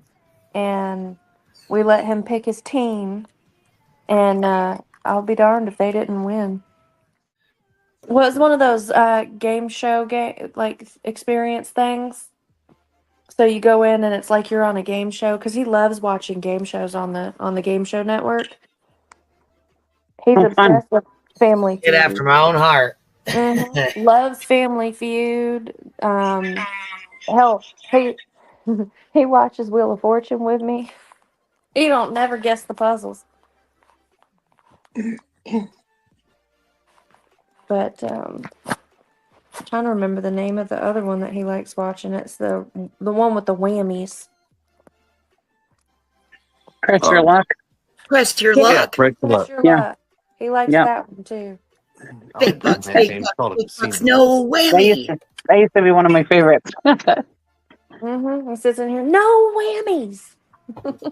What's his favorite color? Green. Green. Green. What was his Green favorite? through and through. No questions asked. What's his favorite subject in school? Math. Oh, that kind of depends. There's some days he's like math, some days PE. Oh, Yeah, it depends on PE, what they're that's a doing. good choice. in PE. It depends on if he got to do what he wanted to do that day or not. Yeah, there you go. So what about The Price is Right? Did he like watching that? No, he didn't really watch that one very much. Family Feud is his favorite. That's his number one go-to. Favorite food? Oh God. Ooh. Sushi. Well, I was gonna say sushi, but tofu is a good contender. No, he'll prefer But sushi. plain tofu, not fried tofu. Steamed. Like steamed, no sauce. Yeah. Just plain tofu, warmed up. Eat it all day long. But sushi, I'd have to say is probably his number one favorite. But tofu's up there with it. Okay, I gotta ask, who got him started on the tofu? Oh, So, well, I don't even know how he got turned on that one. What was it? he got turned on tofu because we went to it was either a pho or a Thai restaurant. And we went to have, this is in California. Now I remember. Katie and I went and had, I think it was curry. And They don't eat anything even remotely. yeah, spicy. anything spicy, he just like, oh God, no. Pepper is like eating habanero pepper to him. I mean, that's how sensitive he is. But he didn't like anything on the menu. She was like, well, I have tofu. And he was like, tofu? And she was like, yeah. So she brought him a piece of it fried and a piece of it steamed for him to try. And he bit in the fried one and he was like, ugh. But when she let him have the piece of that steamed, I don't think he could get it in his mouth fast enough. And that included the entire cube. It was ridiculous. But ever since then, he's been strung on tofu. Oh yeah, he loves fish. Like, if you offer the kid fish or steak, it's fish every time. No questions asked. Yeah. He eats pretty healthy. He likes his vegetables. He loves the little sweet peppers and bell peppers, and he eats Oh, that's good for him then. like You know? squash and zucchini. I mean, Brussels sprouts. Oh my God. Every single time we go to the store, Mom, will you make Brussels sprouts? Yeah. Okay. That's awesome. It's really hard to get kids to eat like that. So that's Well, awesome. What's worse is I'm sitting here cutting them up, trying to prep them to cook them, and he's eating them raw fast as I can cut them. What's his favorite junk food? Anything chocolate? Anything with sugar in it. Nutella. Honestly, chocolate malt, extra malt. Yeah. So him and my stepdad went out and they wound up going to Culver's. I don't know if y'all have Culver's out there. It's like a burger joint. And they have shakes and malts and things like that. Well, my stepdad always had malts growing up as a kid. And they ordered it, and Sebastian didn't know what it was. And my stepdad ordered him one, and he got it. And oh my God. Anytime we go to Culver's, can I get a malt? Extra malt? Chocolate, extra malt? It's like, good Lord, kid. And I mean, he is a malt fanatic. He loves them. Katie, did you know that you can buy just that malted milk powder in the grocery store? It's going to be. You have it? Yeah, I make him milkshakes at home sometimes. I got you a better one. I quit buying Nesquik because the last time I got Nesquik powder, he just ate it with a spoon. He did that with the malt powder. Dude, you can't do that. I don't blame him. It's good. Just I mean, it plain. Like, is, but dang on, like straight to the spoon, just no milk, just ate it. I went to bed one night. I woke up the next morning, and I was like, "What the hell? Why is this container empty? What are you doing?" It's great because Turkey went out there and ate that chocolate. Okay, guys. Dorothy says she likes chocolate too. Yeah, I mean, I know a lot of people were saying about like the extra malt and everything. I like those malted milk ball things, you know, like especially the Easter ones you get. And so I like malt, but I guess he likes the extra malt, according to Katie and Chris. So they kind of told a little bit of a story. They were talking about Sebastian's 15th birthday, which I've done a couple videos on. I believe that there was a lot of bullying on from Aunt Melissa in the video that was shown. In my opinion, it seemed like Sebastian was very annoyed by her and that she was sort of teasing him, but not in a way that is playful or loving, just more of a bully. And that's my opinion. But either way, she said, "I'll be darned if they didn't win. He got to pick his own team, and I'll be darned if they didn't win." Then she goes on to talk about how he loves different game shows like Family Feud, Wheel of Fortune, but he watches Wheel of Fortune with her, and he don't ever get the puzzles right, and she laughs about it. And Clue clears her throat, like basically like, "What are you doing?" Which, you know, in my opinion, I would be doing the same thing. Like, what is that? What does that mean? You know, because there's never a compliment that ends with just the compliment. It's always some kind of underhanded compliment. It's very odd, and I don't know why they do that. I don't know why they can't just give credit where credit is due instead of saying horrible things about this kid. Some people aren't great at puzzles with words in them. He sounds like he was more math oriented because they said that his favorite subject was math. One other thing that I found to be very ironic is that they said that Sebastian likes the game show Press Your Luck. I feel like Katie and Chris have been pressing their luck from the very beginning. So, oh, the irony. And as far as subjects go, he liked PE depending on what they were doing that day. A lot of kids feel like that. I felt like that in PE. There'd be some days where I'd be excited to be in PE, and other days I'd be like, "Oh, I don't want to play badminton or whatever," you know. So that's all normal. Now they go into Sebastian's favorite food, sushi, tofu. Um, Katie and Chris have kind of a disagreement about that. And of course, Chris is very rude to her, in my opinion. He's like, "Oh, well, no, it's sushi." No matter what she says, he likes sushi better, which I thought was really rude, and kind of shows a little bit of how he kind of treats her. Speaks to that anyway. But he goes into this story about when they went to a pho or a Thai restaurant. And they were in Cali at that time. So, mind you, this is when they first started dating. And Chris was taking her to these nice places, and Sebastian was welcome to come with. And they were even accommodating what he likes. And so the waitress brought him tofu. And Chris says he's been strung out on tofu ever since then. I don't know exactly what he means. I think he meant to say he's been on a tofu kick ever since then, or something like that. But he said strung out. So I thought that was weird. And another thing they talk about, that spicy food is not Sebastian's jam. But he does love fish. If he were to choose between fish and steak, he would choose the fish. So again, why did she bring him to the Texas Roadhouse? I'm sorry, guys. You guys are going to hate me before this is over. But I'm just like, why?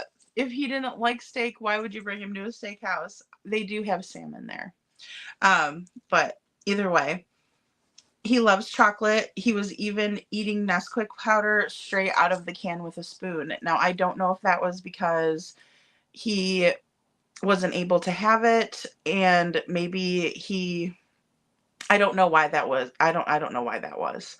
I will just say that. Yeah, voices, it's like Candace going to Sonic in all the stores. Absolutely. Mary says, "It was 14 years nightmare many years ago now. I live In the now, all is great. Absolutely, Mary. That's all we can do. That is all we can do. You're strong. You're a strong woman for it. And Elizabeth says, I hear no stress in KP's voice. I don't either. And there's all this weird giggling, right? She's like, oh, I get him that too. It's like very strange and weird. It's definitely a different Katie than we've ever saw in the previous interviews. We saw a little bit of it when she was in the second interview, when she does the thing like he doesn't like bugs, and she's like, ooh, and does that kind of a weird thing that she does, like kind of making fun of him again. But this time it's like very strange. I don't know. She's very giggly. I think that maybe she was given a little bit of booze to loosen up with. That is just my opinion, because she seems very loose and very kind of more open in this interview. So I don't know if it's because of the company on the panel or if she was a little tipsy. And there's nothing wrong with that. She's over the age of 21, and I'm not judging at all on that, just to throw that out there. But I think that might be why she was feeling a little bit more comfortable. Yeah, Dorothy, she sounds happy. I think she does too, just the giggling and, all of that. Hey, Chief, good to see ya. Chief says, I have to put a petition together to get Clueless Nutty channel canceled. Oh no. Oh goodness. Well, I'm kind of on the fence about things like that. I just won't even go over there and watch. You know what I mean? I try not to. For all intents and purposes, it's just basically if the parents go on the panel, I'm interested.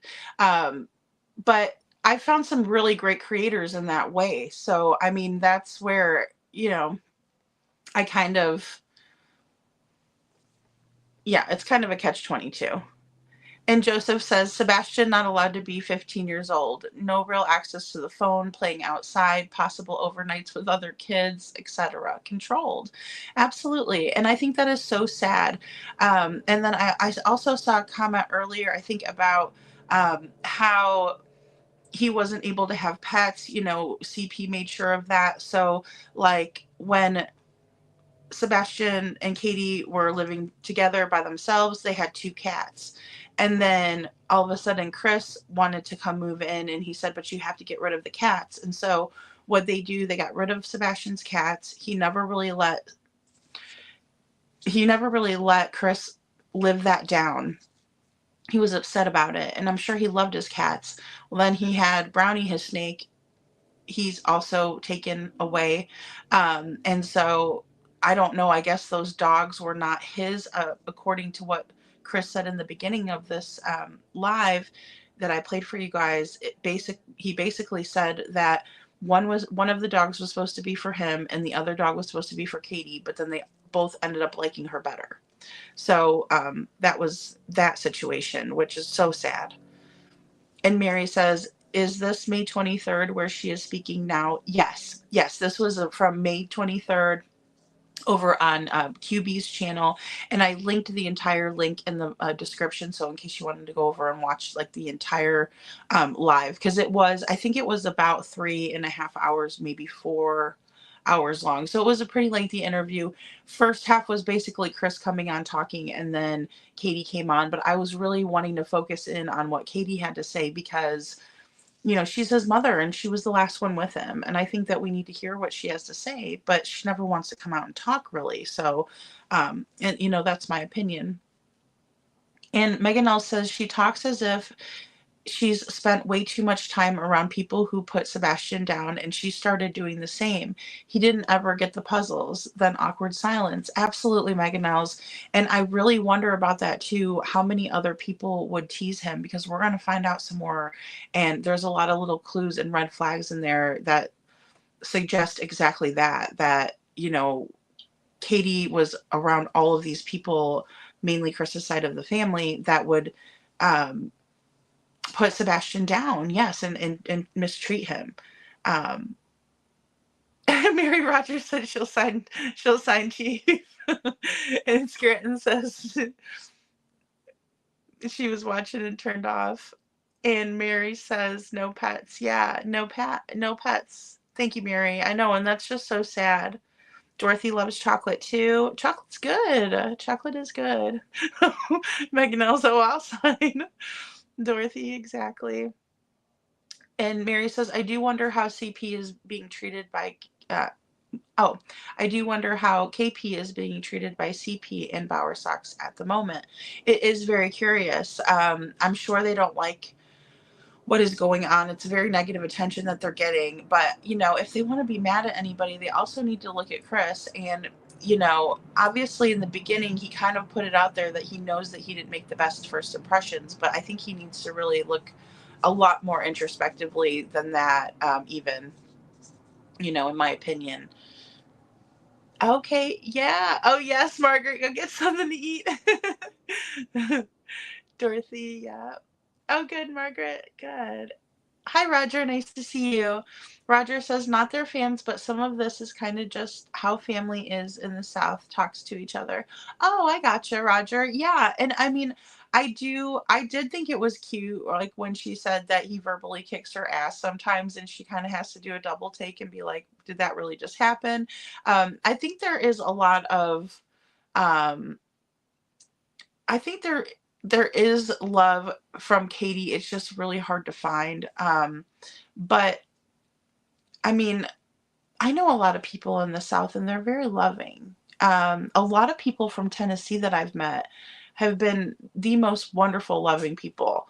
And so I just wonder if it was just something having to do with the trauma, the trauma that she has, generational trauma, things like that, that is pushing her away. But then also what Meganelle said, I think that has a lot of weight to it too, where if you can't beat them, join them kind of a thing, which is unfortunate because she should always be advocating for her son, in my opinion.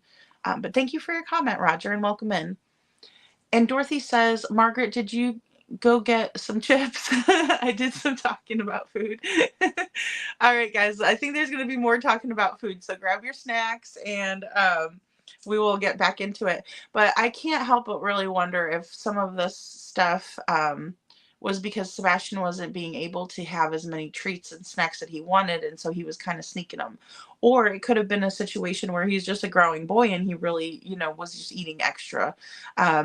Although we did hear that the medications that he was on would suppress his appetite. So, but Katie would say, but he would eat more. And then Chris was like, yeah, he is like a bottomless pit.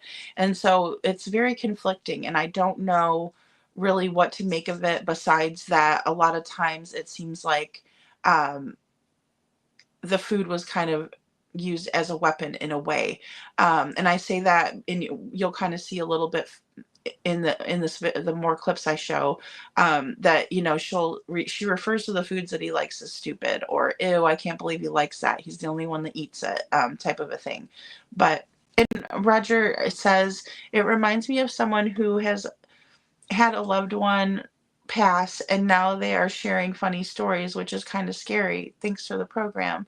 You're welcome, Roger. Thanks for being here. Yeah, it is kind of scary.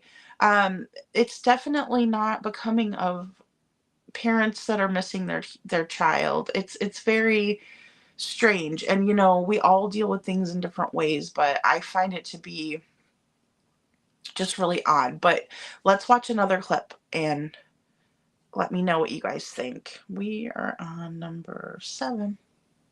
Oh no, he's done a couple of good ones where like so he knows, like, my rule is if you empty the jar, just throw it away. I don't care, throw it away. And then tell us we need more. Yeah, no.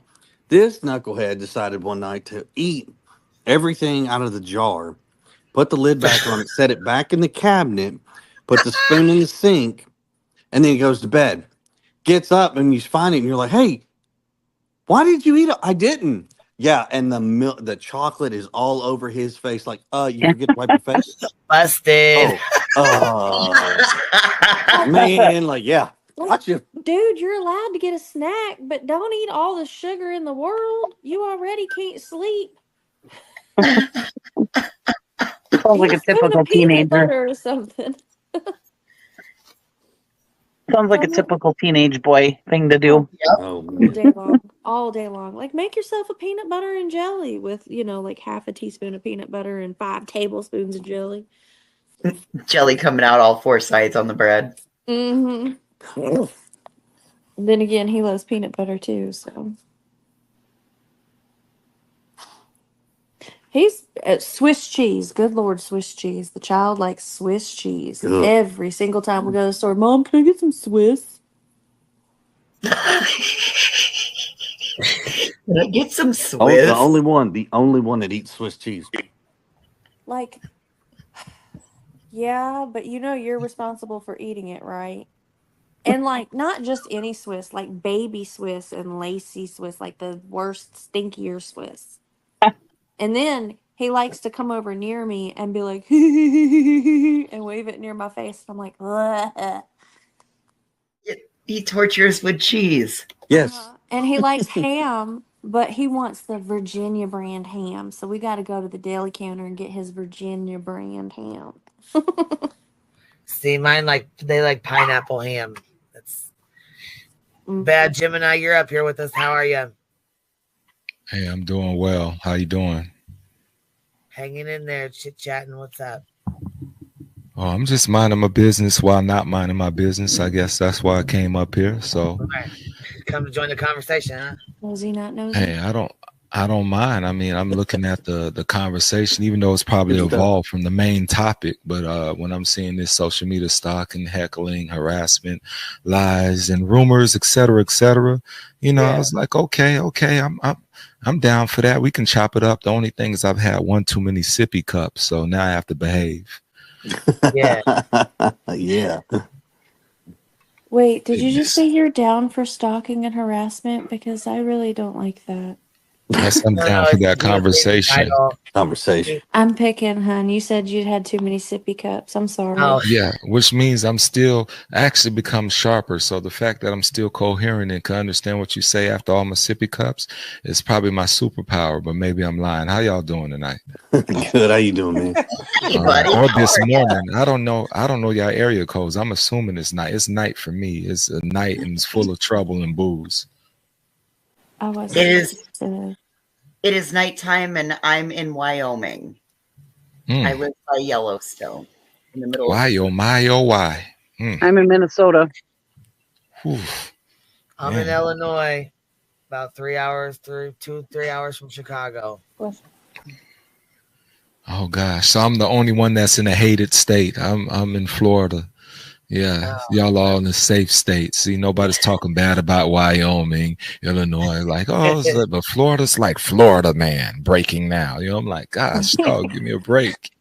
Hey, I don't know. We're only 2 states north of you, so. What was it? Yeah. Florida man strikes again. Oh yeah, Florida man lives on forever. Sorry about the interruption. Hey, Katie, let's talk about the fancy Alpine lace cheese. Agree to disagree. I don't like Swiss at all. But like I told Sebastian, people are allowed to have different flavors. People are allowed to like different things. And if he likes it, more power to him. I support him liking something I don't like. I think that's a valuable lesson. It's funny how, like, when you sit back and think about little things like that, it's a life lesson over some stupid cheese that stinks. But, you know, he loves that stupid cheese. I still have it in the fridge. Favorite cereal? Different every time we buy a box. Anything with sugar. Well, he was on Lucky Charms pretty hard for a while. No, he was on Reese's Pieces. Well, that was the next Oh, one. I was yeah. gonna say, and then he went on Reese's Pieces for a while. He was on that s'mores cereal for a little while. He went on a kick for that. Yeah, it's actually kind of really good. Occasionally he'll eat frosted mini wheats, so that's kind of cool. Or even Raisin Bran, but he got off Raisin Bran.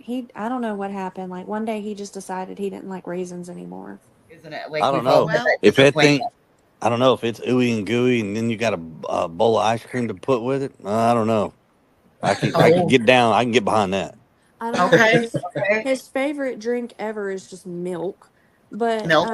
he loves the Martinelli's apple juice, specifically the Martinelli's in the glass bottle, not the Yes. plastic ones, Mom. The He wants a glass bottle grenade. He's got to have a Martinelli. grenade. It's the Yep. glass shape He with don't the want the apple. plastic Yes. ones. Don't buy him the plastic ones. He has to have it in glass because he's bougie like that. We went to when we were, I think it was Costco, when we were in there, and I was like, "Oh, Bubba, they got your apple juice," and he said, "Well, hold on," and he went over and tapped on it. And he said, "That's not the right one, Mom. I don't even want that." Okay. It tastes different in the glass bottle than it does the plastic bottle. I get it. Well, that's just like a Coke. I don't care who you are. You got Coke in a can and a bottle and a glass bottle and a fountain drink. And by far, the ones in the glass bottles and then the fountain drinks and then a canned Coke and then you got plastic bottles. Oh no. But if it's a can, I don't know. Well, actually, look, you prefer the American or the Mexican? I The like Mexican American Coca-Cola because they use real cane Yeah, sugar it's instead of sugar. that corn syrup. Okay, guys. So just a couple of things in that clip. Well, Chris starts off calling Sebastian a knucklehead, which could be kind of construed either way. Maybe he was being silly. But he says, that he's a knucklehead and eats the whole jar. And then Katie says, well, I always tell him to get some peanut butter. And then she changes it to making a peanut butter and jelly sandwich. And then they go into that he likes Swiss cheese. And she says, the child likes Swiss cheese. He's the only one that eats it. And then they say, quote, you are responsible for eating it. So basically, it's mixed signals. People on the spectrum are very literal thinkers. And so when you tell them that they have to eat every bit of something, he may have been thinking that he had to eat the entire jar or he'd be in trouble. That was just my opinion and my takeaway from that. Them telling him that the only way he can have the Swiss cheese is if he eats all of it. Don't leave any behind and things like that. Those are very toxic ways of thinking about food and teaching children about food. Especially, like I said, when he's very literal, being on the spectrum. So he might be thinking, well, geez, if I don't eat this entire jar, then I'm going to be in trouble. So I better eat all of it. And to me, that's very unhealthy. And then, and also like cheese, another thing about cheese is like, it can kind of get you stopped up a little bit. And so he might have had a stomach ache if he had to eat all of the cheese, right? It's just sad, in my opinion. Katie says that he likes the Virginia brand ham because he's bougie. She also mentions that he's bougie again later on. They have a drunk caller that calls into the show. And in my opinion, Katie gets a little pervy. This time she's the one being pervy, but she tells him, I'm just picking hun. And she's kind of giggling and cutting up with the caller.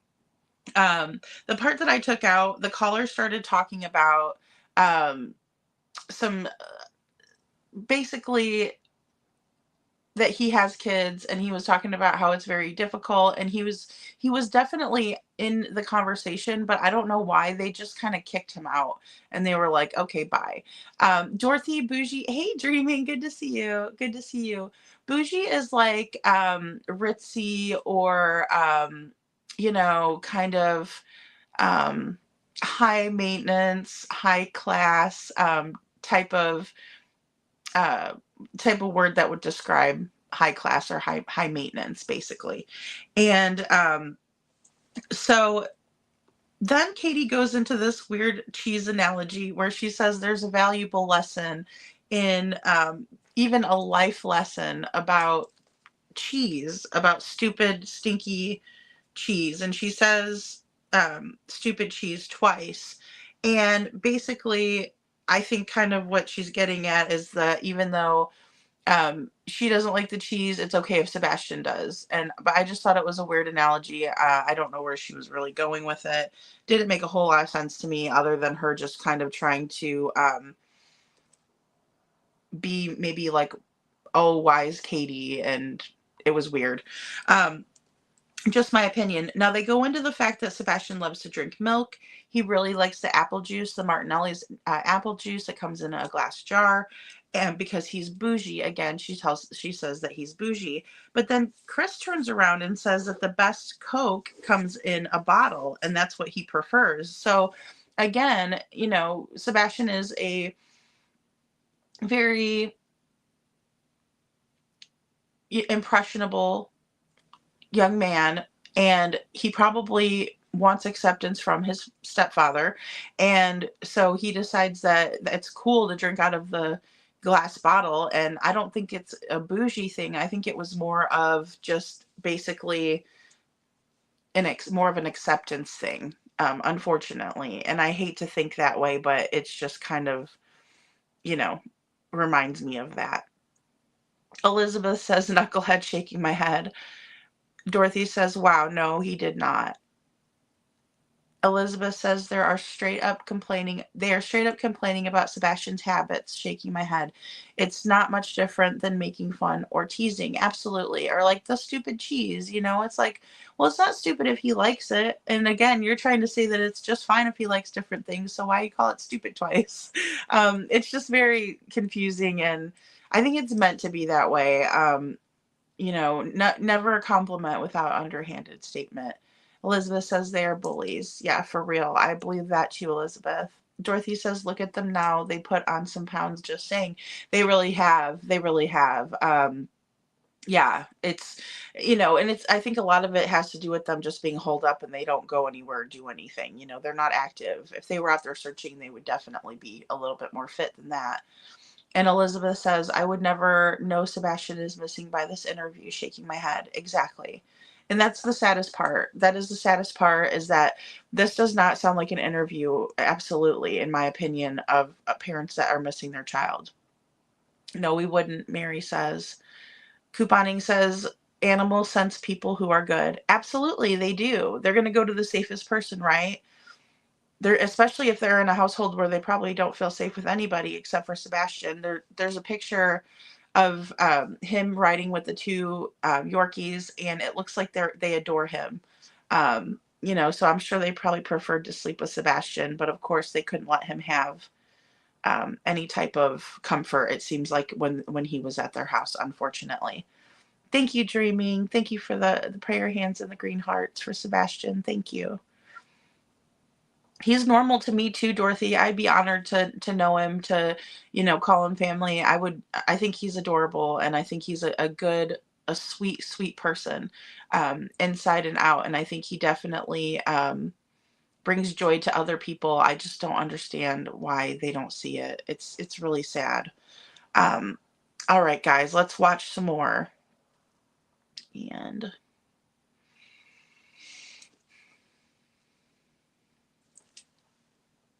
But you know what? Sebastian won't touch anything carbonated. Nothing. He hates carbonation. Interesting. I think it's a sensory issue thing for him. Yep, the bubbles. Uh-huh. He can't stand anything even lightly carbonated. He can't stand it. I think interesting. because he's got sensory issues, but each kid, person, everything is, unique to them. And for him, carbonation is a hard no. He has never drank a soda a day in his life. He's had a sip and hated every single time. Yeah, unless it's like chocolate milk. Right. Yeah. So it's got to be the carbonation bubbles then. Yeah, carbonation specifically. Because, I do the flavored waters, and he was really into it with me. So every day we'd go and we'd make our like little water talks, and we'd do different recipes. We got a whole water bar set up, and he'd help me pick out flavors, and he'd make his own waters.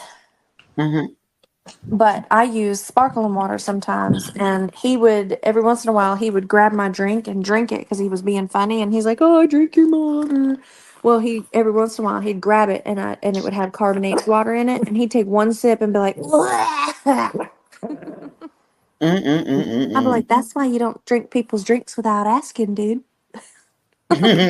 No, he does not like Pop Rocks. He's weird. Like when he first got glasses, it was really difficult to transition and to get like accustomed to that. He's been in them for years and years now, so he's used to it. But like hats, he likes hats, but he can't stand wearing them. Okay. So he tries, but he only manages to wear them for like a few minutes, and then he's like, "Yeah, I'm done. Get it off me." Did he prefer like sweats over jeans? Or shorts over pants? He likes shorts over pants, but once he gets transitioned into pants, so like in the fall, once the weather turns and it's, no longer acceptable short weather, once he gets used to wearing pants, it's not a problem. He wears them every day without a question. But it's the transition. So like when the weather starts getting warm, he'll start when he can start wearing shorts again, and then that's all he wants to wear, if that makes sense. So for him, it's Well, you know what? I got the same thing with money. I love collecting it, but I hate spending it. So I agree. Agreed, right? No, for him, I don't necessarily think he had like a significant preference of pants over shorts so much as it was whatever he's accustomed to wearing. Right. So like once he transitions into pants, he gets used to just throwing pants on every day and he doesn't try to wear shorts. Vice versa. Like even at night, like so it goes fluid. So like he'll wear sleep pants when he's, in the wearing pants phase. And then when we transition back to shorts, he actually starts wearing shorts to bed too, like his pajama shorts and stuff. So he tends to be reasonably consistent. Mixed answer on that. So overall, yes, he does much better when he is on a regular routine. And thank you.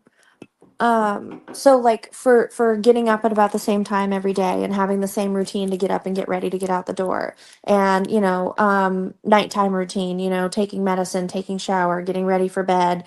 Same thing in the morning, getting up, brush your chair, brush your teeth, put your clothes on, make your bed, take your medicine, get your backpack. Are you hungry? Do you want to take food for lunch or do you want school lunch? That type of thing. And then, he leaves at the same time every day. But at the same time, it's like after school, once, if we've got to go to the store, it's not a huge problem if it's all of a sudden like, oh no, we need to run to the grocery store, so he's easily able to do that for the most part. So yes, he's able to just like go run some errands and things like that, but he's also, for the most part, we try to keep him on a regular routine so that he functions better. If you have sporadic bedtimes and everything, then he starts having more difficulty with being on track and on task and everything, or he'll he doesn't really sleep very well.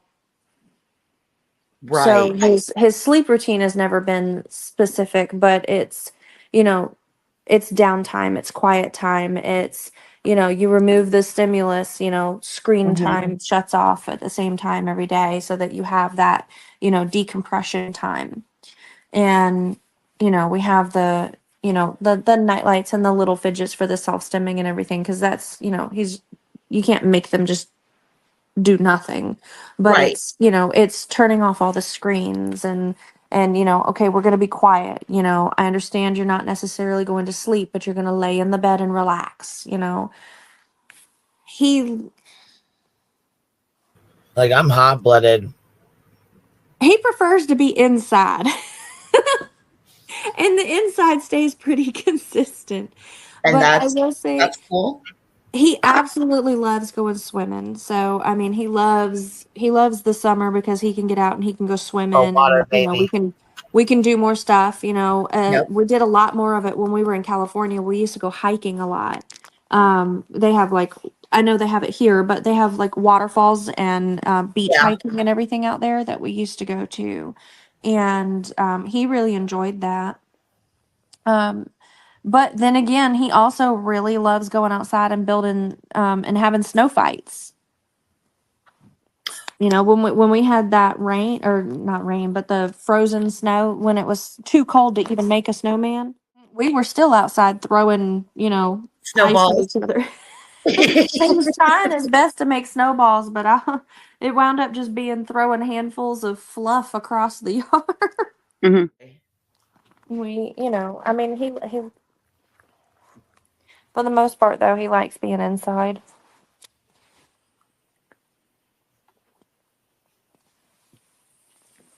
He's the kind of kid that would rather play video games and be inside hanging out than outside playing football, but he does like going out, and he likes playgrounds, and he loves like the trampoline places and running and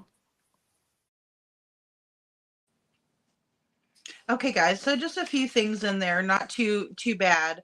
So I believe Katie when she says that Sebastian had some sensory issues when it came to carbonation, so he really didn't like to drink bubbles and fizzy kind of drinks because it was just a sensory issue. He didn't like that, and she said it was a hard no. She said they do have a water bar that they like to make different waters with, but then she goes on to kind of make fun of him again, and she tells him that that's why you don't drink other people's drinks without asking, dude.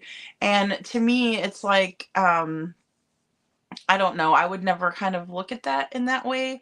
If my daughter wanted to drink after my drink or have a drink of what I was drinking, I would allow it as long as there wasn't anything in there that was bad, obviously. But it was just weird, like that she was kind of like tricking him into going, and he would drink her drink and then he'd be like, oh, gross, and she knew he didn't like that kind of thing. And so it was kind of just odd. It was very odd, in my opinion.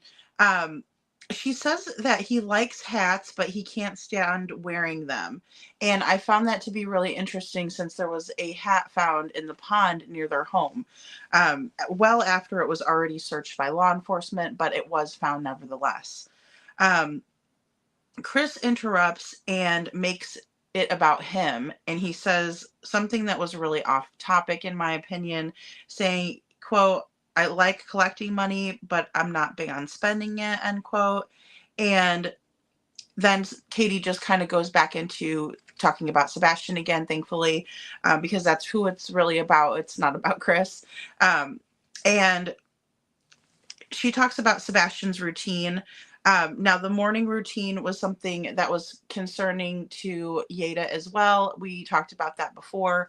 Just a lot of different activities to do in the morning, and then a lot of decisions to make in 1 hour. I feel like it was overwhelming, just listening to it. Like, you want to take lunch, you want to buy, you want to do this, you got this, you got that, it sounded very chaotic and not a very set good routine. Typically, things are done the night before, that way in the morning. If you are only going to have an hour, then you brush your teeth, or you might want to eat something, brush your teeth, and then get dressed and things like that, just a lot less. But big decisions like whether you're going to buy a lunch or take a lunch should probably be decided at night. I do agree with that. She says that Sebastian has trouble sleeping and that she will have him lay in the bed with fidgets, and it makes me wonder how much time he would spend at night by himself fidgeting. It was concerning to me, and that's just my opinion. There wasn't a whole lot of elaboration on that. They do go into the fact that he prefers to be inside, and then also that they used to go hiking and that he really enjoyed it, but they haven't really done that much since they've been in Tennessee. That was more of a California thing.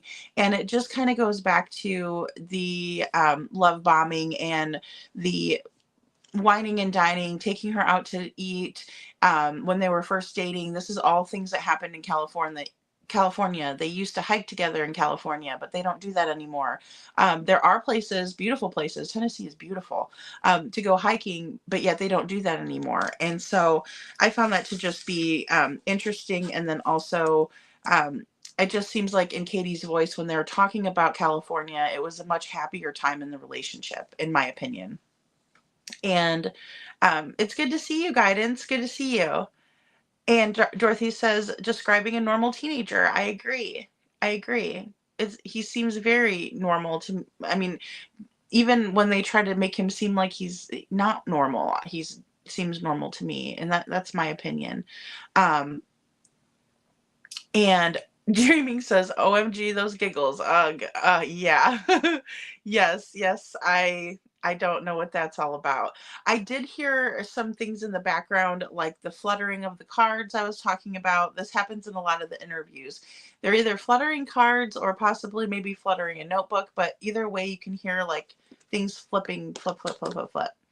And then also, it sounds like Chris is bringing Katie something to drink. She says thank you, and it sounded like he put down a can of something, whether it was soda, whatever it is. Scranton Strangler says, I'm a bit behind in listening in 2 times to catch up, but when my son was on ADHD meds, he would completely lose his appetite. Then when it wore off, he had trouble, when it wore off, he had double up on, and he was very skinny. Yeah, absolutely. So I agree that those medications will suppress the appetite. That's why I was so confused. So thank you for that, Scranton Strangler. That makes sense. Maybe whenever the medicines were wearing off, that's when he was extremely hungry. But either way, I feel like they should have offered, healthier options, or just, not made him feel like he had to eat that entire jar, or all the cheese, or, or he might be in trouble. That was really, really concerning. Dorothy says, yep, I wonder if the hat was tested. I don't know. I know it was turned in, but I don't know what they did with it. But I thought it was weird that she threw that in there. And that's been something that they've kind of thrown a little things in there here and there. That's really kind of coincided with what's happened in the case. So it's kind of strange that she would just throw that in there. Like, he does like hats. He likes hats, but he doesn't like wearing them, which could also be a sensory issue. Maybe he likes the hat, the logo, but he doesn't like the way it makes, like, the way it feels on his head, right?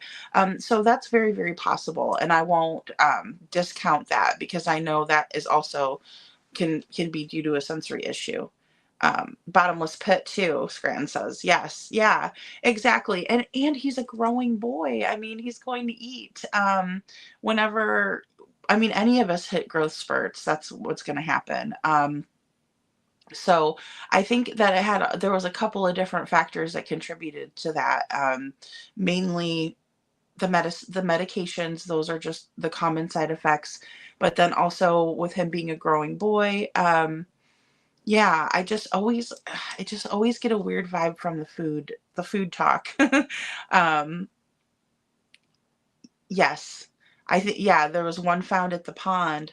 I believe it was the Brinks hat, which is interesting, especially with the update that we received today, from At Night. So I'm going to go ahead and we'll play this next one. I think I'm on 9. Yes, I am.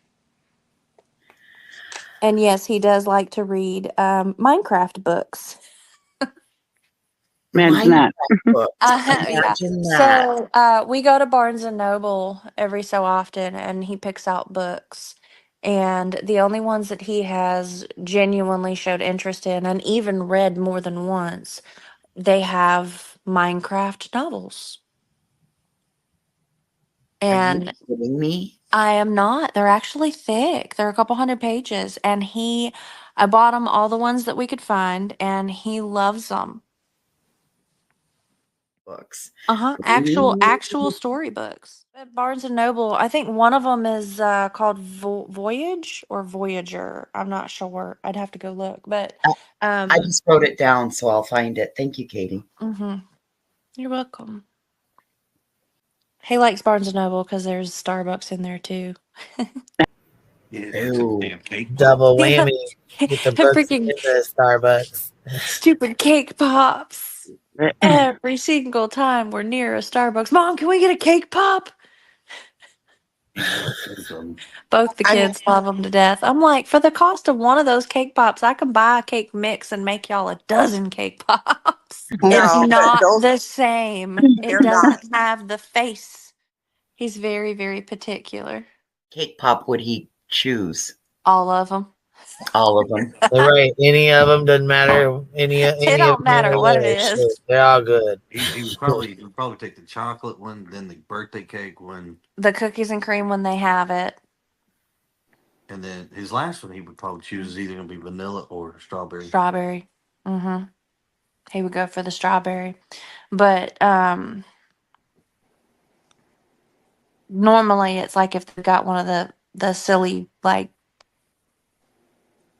I don't know what to call it. Like their little, you know how they always have one that's like extra. It's got like a face or something fun for the kids on it. Oh. Yeah.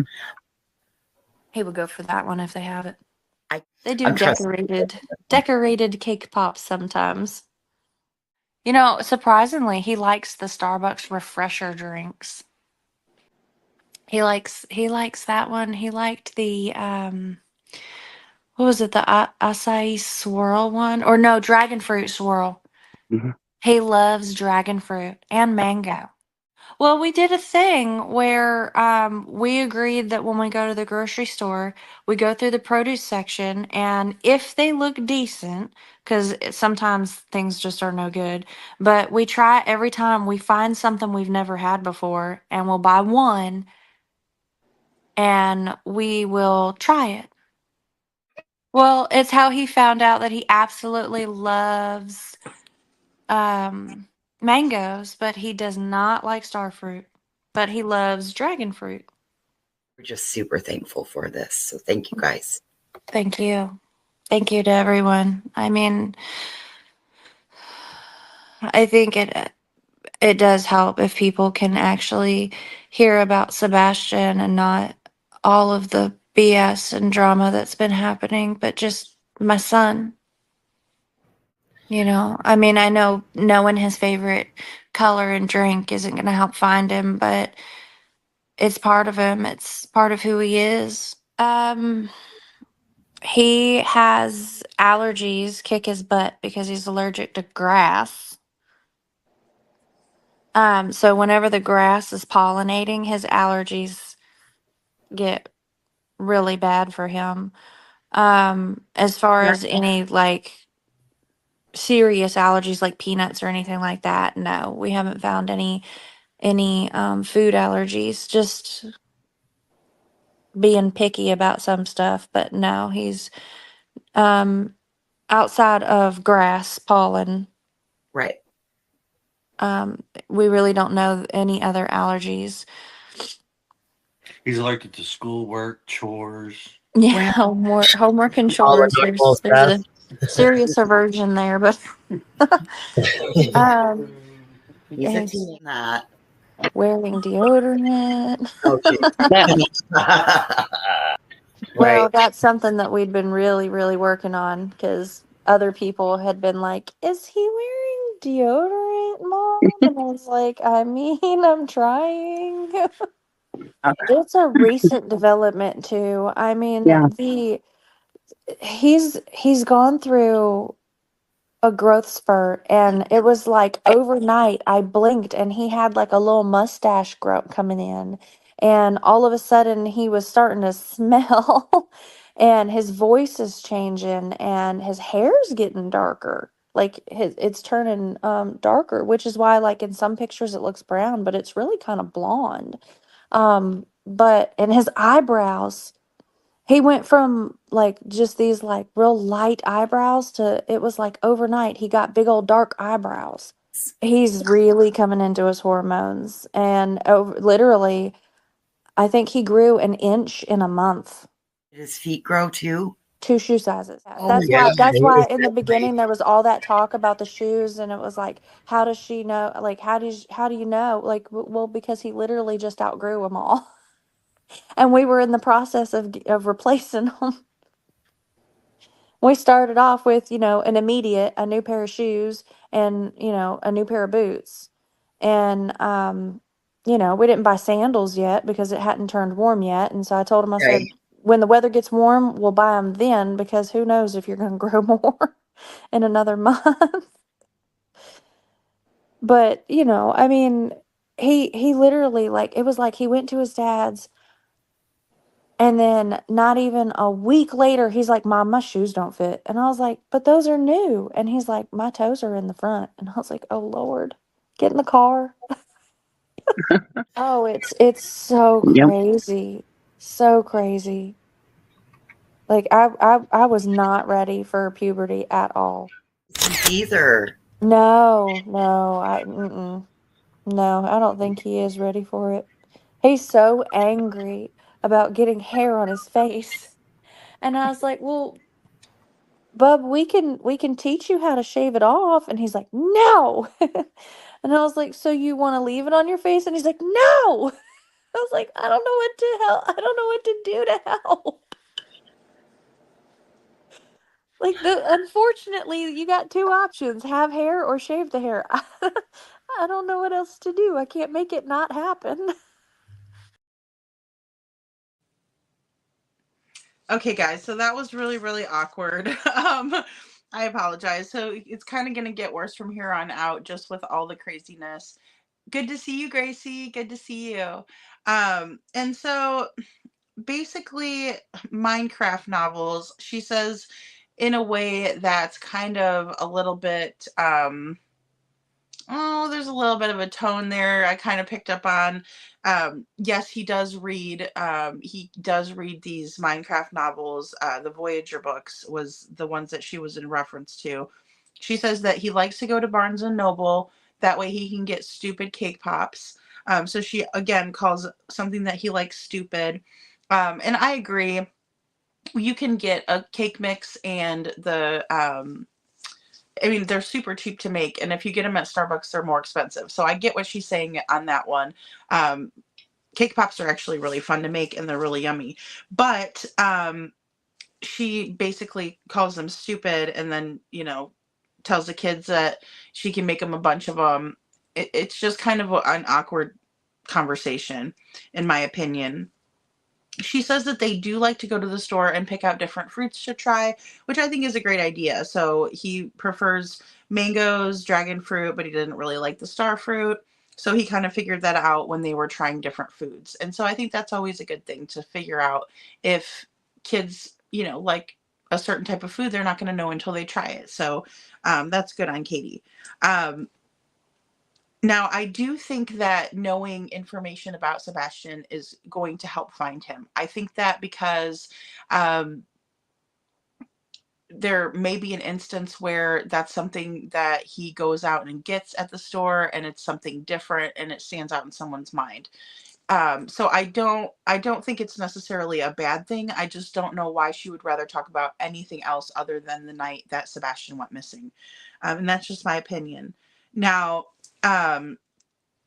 Katie says something really odd when asked about Sebastian's allergies. If he has any allergies, she says he is allergic to grass pollen. So again, doesn't fit with the narrative of him leaving without his shoes on. She says that he doesn't have any food allergies. And then Chris pipes in and says, oh, well, he's allergic to schoolwork and chores. He says it in a joking manner, but again, I don't know why we needed his comments. Katie was talking and he should have given her the floor, in my opinion.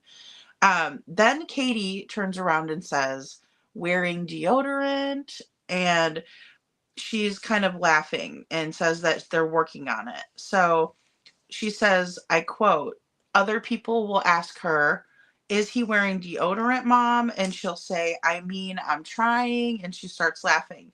Now, I don't know who has asked her that. I think that it's important for parents, especially, to help the children understand why hygiene is a good idea, especially when they're boys. Boys are kind of a little bit stinkier than girls. I get that part. I completely understand it, but it's not something to make fun of somebody over, and it's definitely not something to allow someone else to make fun of your child for, especially when you're the parent and you are the one that is in charge of their daily routine at that point, especially someone who has special needs like Sebastian did. He's differently abled, so he needs that little extra. Her not giving him a shower on Sunday night and not giving him enough time to shower in the morning on Monday is cause for concern, because if he is reaping the benefits of doing that, not taking a shower, then of course he's not going to smell the greatest. If any of us, even Katie and Chris, as high and mighty as they may be, if they don't take a shower, they're going to stink just as bad as anybody else does. So I don't think any amount of deodorant is going to help with that situation. So that's not trying, in my opinion. That's just disparaging Sebastian, making fun of him, and embarrassing him, in my opinion. And I found it to be super distasteful, and I don't know what she was thinking. I don't know what she was thinking. I think it's piss poor mothering, in my opinion, which I hate saying that, because we all do the best job we can. But I mean, what was she trying to accomplish? She wants people not to bash her, but she bashes her son left and right. I mean, so either way, she talks about Sebastian's growth spurt, how he's getting a mustache, how he's starting to smell, and she wasn't really ready for puberty. She describes him almost like the big bad wolf, his eyebrows and his voice, and it's like, okay, well, you're his mom, and that's not very nice. Just my opinion. And then she talks about how he grew an inch in a month, and he height wise, and that his feet grew 2 shoe sizes. So she re-explains that in the beginning, that's why there was only a few pairs of shoes, that they had just bought him some new shoes. She bought him a pair of shoes. Seth, by all accounts, and from what he has said, he bought him a pair of Western style boots right before he went missing.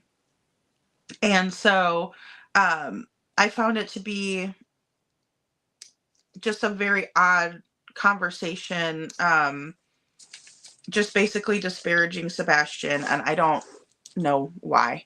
Good to see you, Gracie. Good to see you. And let me read some of your guys' comments. Chief says, Dog the Bounty Hunter was in the chat, and I asked him if the delay of the Amber Alert had anything to do with CP and KP having friends in LE. He replied, most likely. Wow. Very telling. That's unacceptable, in my opinion.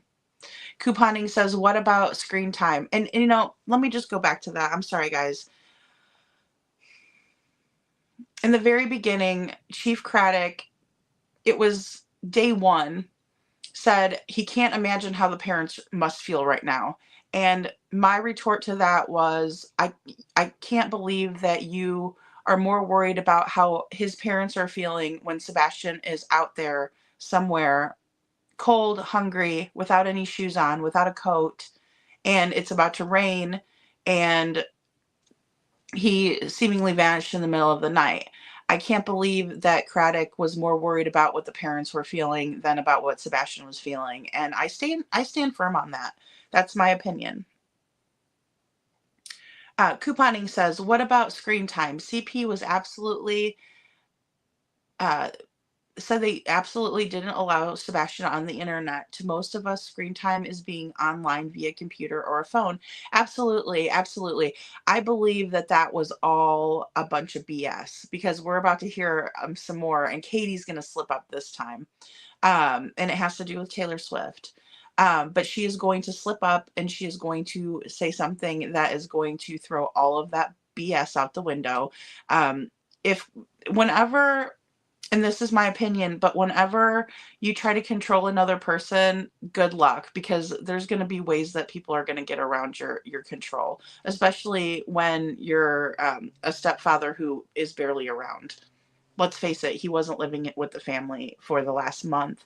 And Katie was letting the dogs sleep in the beds and Sebastian online, and he had no real say so. He likes to think he has control, but he doesn't.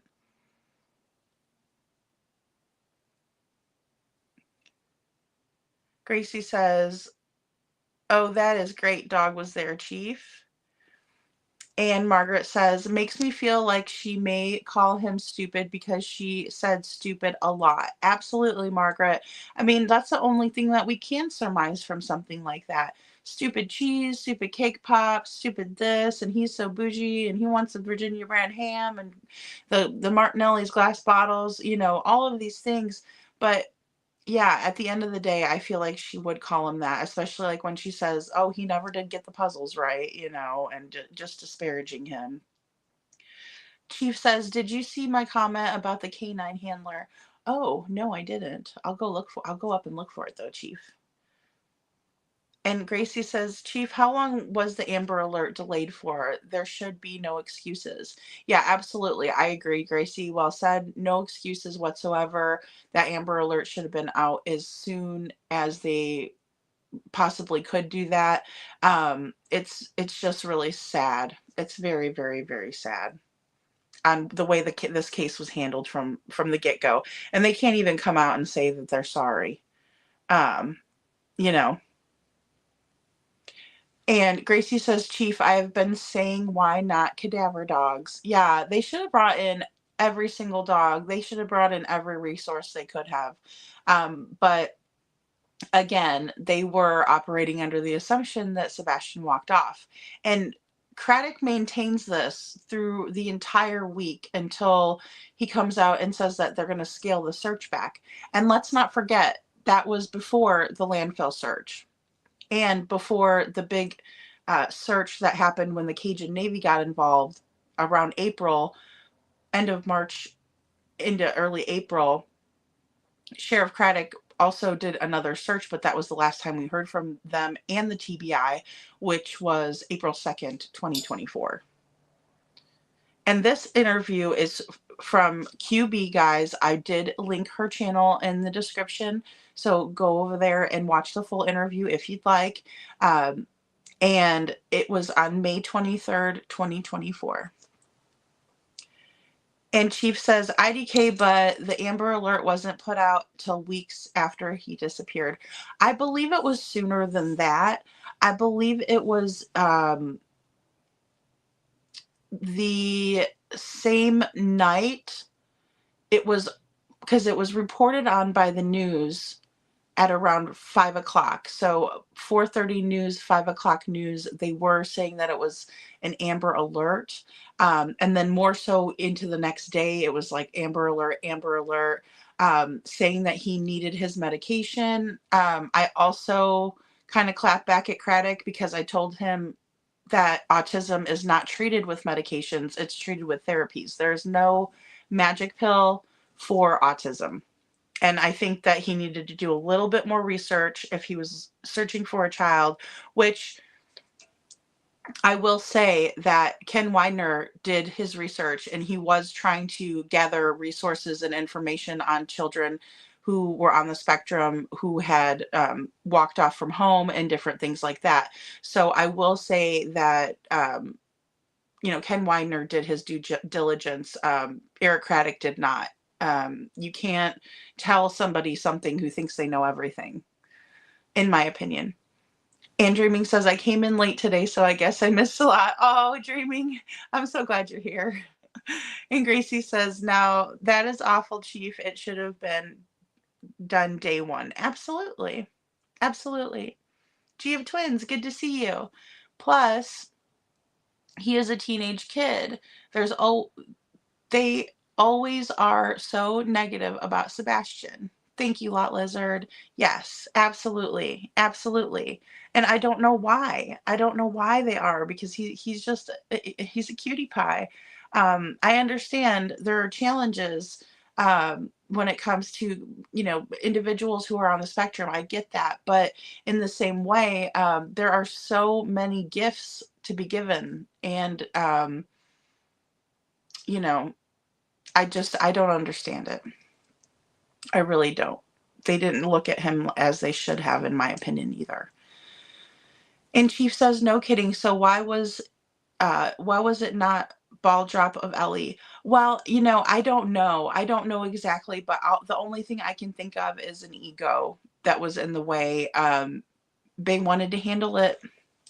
They thought they had it under control. They thought they knew what had happened, and they stuck with that. They didn't think outside the box, in my opinion. They didn't think of every aspect of the case. Otherwise, they would have treated his home like a crime scene from day one. But instead, they allowed people to come trampling in and out, and Katie and Chris to be there all night, and never made them vacate and get the proper search warrant and find out what is going on. They had every opportunity to do that, in my opinion, but they just didn't. And they dropped the ball in a major way. And Chief says, read my other about the canines. Okay, let me look for it. Let me look for the canine comment. Let's see. Did you see?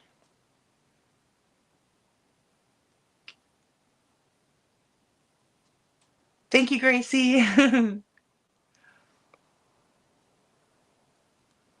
Okay, I found you, Chief. Okay, so Chief says, last night I was in Allegedly Innocent Live, and she had a professional canine dog handler that said she always questioned why they only use search dogs that only track living people and not cadaver dogs.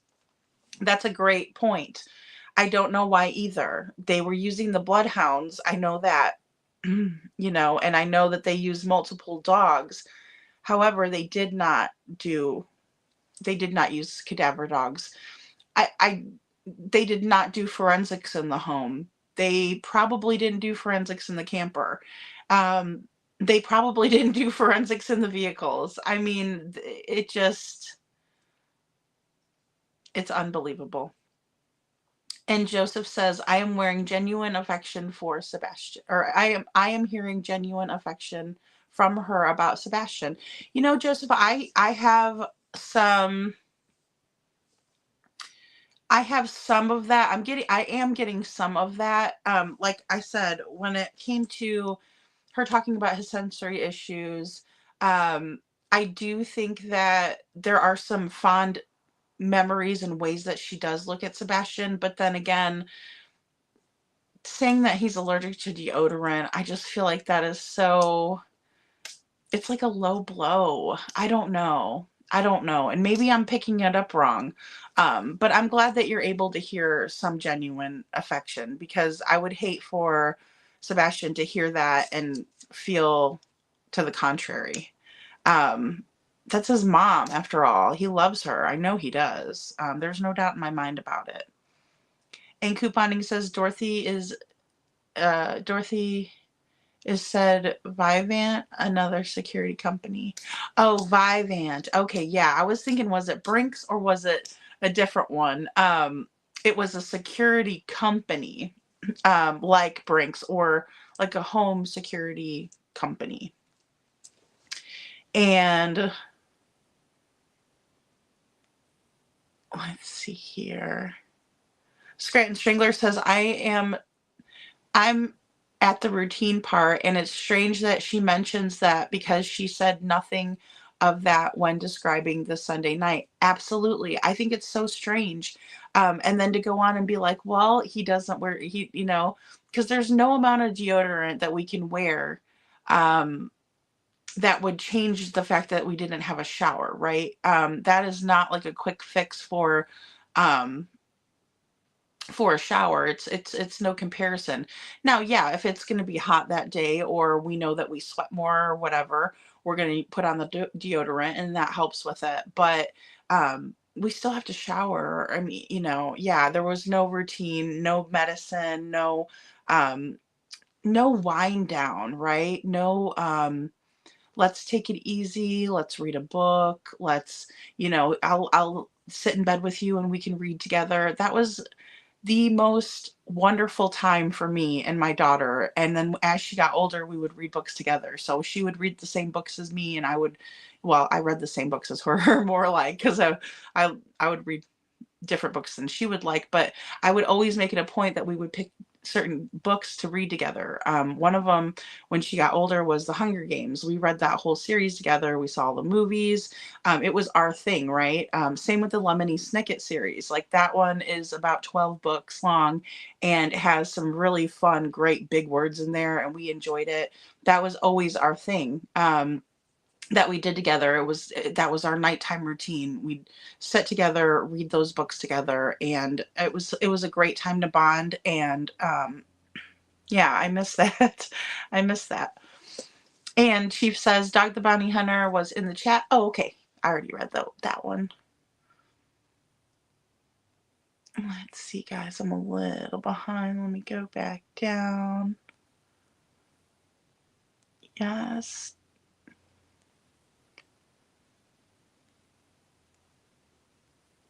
And thank you for repeating it, Chief. And Dorothy says, Chief, I watched that. She did say that K9. So she did say that. G of Twins, I think so too. In a way, they think they're so slick. Yeah, I think CP and KP are bullies. I do too. I just think it was so kind of just mean to say that. I mean, I don't know. And then also just she's responsible for getting him that shower at the end of the day until he's 18 and he's out and doing his own thing, if that was going to be the case. Just remind him, a nice little healthy reminder. Hey buddy, let's get in the shower. We got a long day tomorrow at school. You don't want to have to save everything for morning time. Those were things that I feel like Seth was really good at helping Sebastian understand, like, hey, you have to manage your time. Let's do these things and make sure we get them done, instead of turning around and just always making him feel bad about learning and growing. And that's just my opinion. But Wiley says, retired FBI agent Jen says that there were each kind of search dogs. A handler was interviewed on her channel. FYI. Oh, cool. Okay. I did not watch. Oh, was it? I remember her coming in. I remember Jules coming into chat a few lives ago. Now, it was probably like 5 or 6 lives ago, but she said that she was on Jen's channel. So I wonder if it was it Jules the dog handler? The one that has Gator and Ara? Amber Alert status, Sebastian Rogers, 8/26/24. So September. Did they change it in September? Did they change the status of his Amber Alert? I wonder. They shouldn't have. I would think there would still be active Amber Alert, but then again, maybe when they. So 8/26/24 would have been when they came out and offered the reward with the FBI. So I wonder if that's when the status changed. And that's very, very possible. August, Chief says. So August, it could have been, see, February. Yeah, I mean, that's about that time. I don't know. I would have to go and look and see. I haven't checked the status on his Amber Alert. Thank you, Dreaming. Oh yeah, don't forget the allegedlys, guys. All right, guys, let's go ahead and we'll watch this next clip. I got 10 here. Number 10. How does he like to wear his hair, Katie? He goes back and forth. And we, for the most part, try to accommodate it. Like, there's sometimes when we go into a haircut, he's like, I want to keep it longer. And then other times he's like, I want to shave it all. So normally when we go into a haircut, I pull up like pictures of haircuts and I let him I'm like, okay, what do you want to do this time?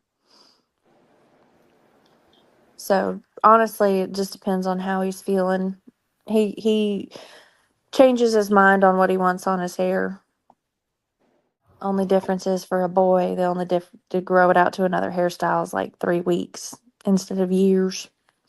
Right. But no, I mean he's growing and changing, and the voice thing throws me off because, like, some days he still sounds like my little bub, and other days I'm like, who's this grown dude in the house? Like, what? But we knew it was coming because his voice has been cracking for a little while here and there. But it had only recently started getting deeper more consistently. What is your favorite story of Sebastian? Oh, sorry. Oh, bless. My favorite story of him. Mine's going to be when he comes home and then sees the world, and then the world freaks out and sees him, and then it's going to be it'll be a continuous party. That'll be the best story. I mean, I wholeheartedly agree with that. Top that one. I don't know that I can top him coming home, dear. That's right. I'm winning. And here's the thing, at the end of the day, all of everyone's opinions about us is entirely irrelevant. The only thing that really matters is Sebastian. All the rest be damned. Sebastian needs to come home.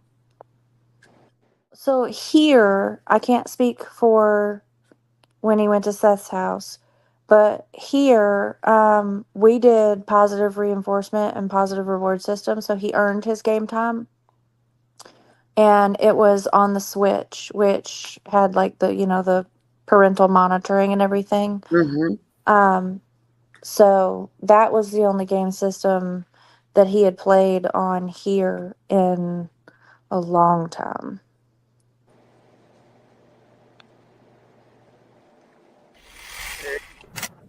There's several that are saying they admire your strength, Katie. I don't feel very strong, but thank you. I'm struggling. Truth be told, I'm struggling. At the end of the day, I just want to find my baby. Right. I know he'd get mad at me. I'm not a baby. Well, you're always my baby, so They're always your get baby. I over have it and come home. a 31-year-old and It's his latest thing when I say something that he doesn't like. He goes, "Mom!" Oh my goodness. Or when he's really annoyed, he goes, "Mom!" I can't imitate his voice because it's deeper than mine now. But that's how he does it. And I'm just like, what? And then I usually try to smother him in kisses while he squirrels to get away. And he's like, get off me. He talks a lot of shit when we're playing games. Oh yeah. He schmack talks because we play cards. Oh, we play a game called Chase the Ace. We play a game called Blind Nines, Rummy. Uno is his favorite card game. He's got this one called, I think it's Spot On, where you both like flip a card and you've got to spot something real quick. But we have a whole closet full of board games and whatnot that we play. He plays chess. Wow. His mama does not. Who does? He plays with Chris's stepdad. He plays with Chris sometimes. Last year he was in the chess club. This year he hadn't joined in any clubs in school. In middle school he was in the chess club, and then he was doing really well, and then I think something happened with one of the kids he was playing with, and he got beat, and I think they had like a argument over it, and Sebastian didn't want to do it no more. Yes. So That he happens. went, but he wouldn't play, and they were like, "You have to play to be part of the chess club," and he was like, "Well, I don't want to go no more." And then he started failing a class, and we were like, "Well, you got to be passing to be in the chess club." And then he just didn't join again. And then high school is on a whole nother level. So he didn't go into it in high school, but he was super interested in like the agriculture and whatnot. So it wasn't necessarily an extracurricular per se, but he was like, that was his like number one goal for his classes. He wanted to take agriculture. Nice. Because they I work like with that. animals. And he wanted to work with the animals. Oh yeah, I mean for anybody, high school can be difficult. You know, that's a whole new world. Well, it's that, and they're going through puberty, so they're Yeah. changing and they're growing and they're in this like in between stage where they're not little kids anymore, but they're not quite adults, and Right. expectations are changing. And then you've got, you know, you're in there with the kids that are starting to drive and get jobs and like developing into these like, you know, young adults. And I don't know, there's just so much to unload there. But I mean, he was doing pretty good in school. For the most part. I mean, he had his grades were all good, or well, yeah, I think all of his grades were up. He kind of ebbed and flowed. It depended on if he was putting effort in or not. He went through a little phase where he quit trying. Yes. So at one point he had said it was in one of his IEP meetings. He was like, "I want to be like Dad and operate a crane." Um, yeah, it was so sweet. And he's actually operated some heavy equipment, quote, but and he did so good at it.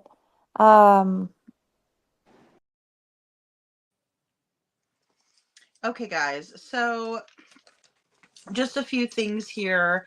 So I thought it was genuine when Katie was talking about giving Sebastian a choice as to what kind of hairstyle he would like to have. I think that's really a positive thing.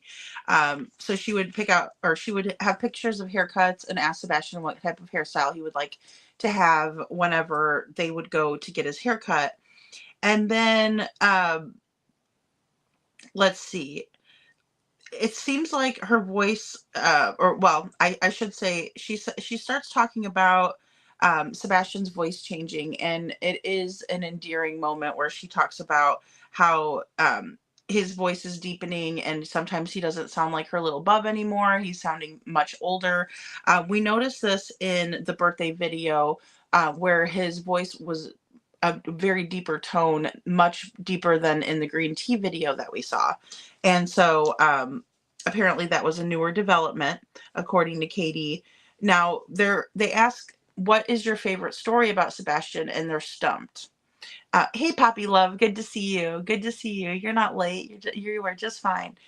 And so basically, they talk about how the favorite story is going to be when Sebastian comes home. And then Katie says, well, I can't argue with that, dear. And she does kind of a little giggle with her and Chris, and they're happy with that answer. So then she talks about how our opinions don't matter. And I do agree with her there. I agree that our opinions don't matter. The most important thing is Sebastian and getting him home. So I agree with her there, that he needs to come home.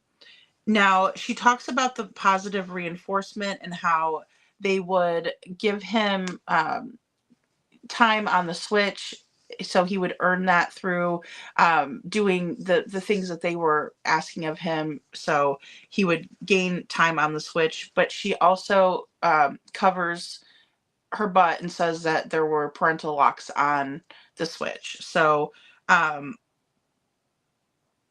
she starts doing this weird mom thing. So she's like, Mom, Mom. And it's kind of weird. And she doesn't stop, even when, she doesn't read the room. In other words, she's just kind of like, doesn't realize how off-putting she's sounding, in my opinion. It's just very, very strange. Hey, Star, good to see you. And so, yeah, I don't quite understand how she wasn't reading the room in many of these instances. Now she starts talking about how Sebastian likes to talk shit. He likes to smack talk. When they're playing card games and board games, she goes into the fact that he likes to play chess. And then Cluminati does like a weird wow, like as if she never heard of that before. But we know that that's already been brought up several times in the past. And so I found that to be really, really odd and also off-putting. She says that Sebastian likes to play chess with Chris and Papa Socks because she doesn't really quite like to play chess, which is fine. But she talks about how Sebastian was on the chess club in junior high and that he was doing well, but then something happened and he got beat. And so he didn't want to do it anymore. But then he wanted to go to he wanted to participate still. And so he wanted to show up to chess club, but he didn't want to play anymore. And so he just kind of wanted to sit and watch. Well, they told him that he'd have to play if he wanted to still be a part of the chess club. And so apparently he was having failing grades in a class. So he had to, he couldn't play if he wasn't passing. So he had to be passing to play. That's very typical in school, in extracurriculars. So he did not play in high school. She said he was very interested in agriculture, and it really hurt my heart because she said that was his number one goal, was taking ag. And so it begs the question, where were they when he received his honorary ag award? Why wasn't Katie in the front row? Because she knew that was his number one goal and he had achieved that. And so it is just heartbreaking to me that they opted to go look at motorcycles instead of showing up and standing next to Seth. I've had to do it several times. It's not the most fun thing to have to be around an ex that it's a tumultuous situation, but you do it for your kids. And I just think, where was she and why wasn't she there? Chris could have stayed at home, but she should have been there. I can't tell you how many times I've gone to different school functions by myself because I was there for my daughter. It wasn't about me. It wasn't about my ex-husband. It was about my daughter. And if she was going to have an award given to her, by golly, I'm going to be there. So where were you, Katie? Where were you? She did sound genuine when she was talking about how high school is different than junior high and how there's, the kids are going to be at different levels of where they're at in their growth and in their high school career, so to speak, for lack of a better way of saying it. So, that would be difficult because Sebastian does have different abilities. And so I can hear a little bit of warmth in her voice with that. Now, she goes on to say that she thinks his grades were up whenever he went missing, but she's not sure. So again, we just see this kind of like disregard for Sebastian's life in terms of, like, how did you not know what his grades were? If you're his mom, you should know what his grades are. You should know if he's passing or failing. You should know if there's certain areas that he needs to work on. It's just very strange that she backtracks and says, well, yeah, I think he was passing everything. I don't know. Who knows? I don't know. It's just not really becoming of a mom who is caring and involved, so to speak. Hey, Carrie, good to see you. Oh, okay, Willie. So a blonde dog lady. Yes, I believe that is Jules. Yeah, I think that is Jules. I need to go catch that. I'm glad that you said that because I need to go catch that live of Jen's. Excuse me. And Carrie says he really stressed how important it was all about who you know, exactly what I've thought from the start, and his ties to LE. That is a great point, Carrie. That is a great point. I feel like he was flaunting that a little bit, and I do agree with what you're saying. I believe that he was flaunting that around like, oh, it's about who you know. If you know people in the town, you're good, kind of a thing. Dreaming says, oh dear, I'm sorry I don't hear honest pleading from her after saying he needs to come home. Mocking comes again. Yeah, absolutely. Absolutely. It's very, very sad. Glad you're here, Poppy Love. And Margaret says, I need to go. Good night, Margaret. Good. I hope you're feeling better soon, Margaret. I know that's so tough. Gosh, it's just that time of year. Everybody's getting sick, or people have like sicknesses just hanging around there. They don't want to go. They don't want to go for good. I'm hoping. I'll be saying prayers for you, Miss Margaret. Thank you. And Chief. Oh, sorry, not Chief. Sorry, Chief.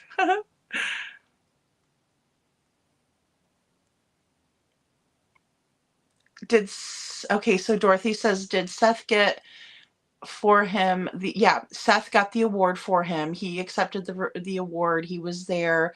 They gave that to him. He was super proud to receive it. It was a very nice moment. I don't know how she missed something like that. I'm sorry. I just don't. Couponing says, can the Switch game interact online with other people? Yes, it does have that capability. Although she said there were parental locks on it, so that that function was disabled. But again, kids find ways around things. If you think they can't, it's kind of a silly thought, I think. And this interview, Poppy, was on May 23rd, 2024. And I've linked the full interview in the description of the video too, if you want to go back and watch that one too. Hey, Ginger Girl, good to see you. Ginger Girl says, interesting, because they didn't want him online at school and he needed to get the agriculture courses. Yeah, absolutely. I'm wondering if he wasn't able to complete all of them, although they said he completed enough of it.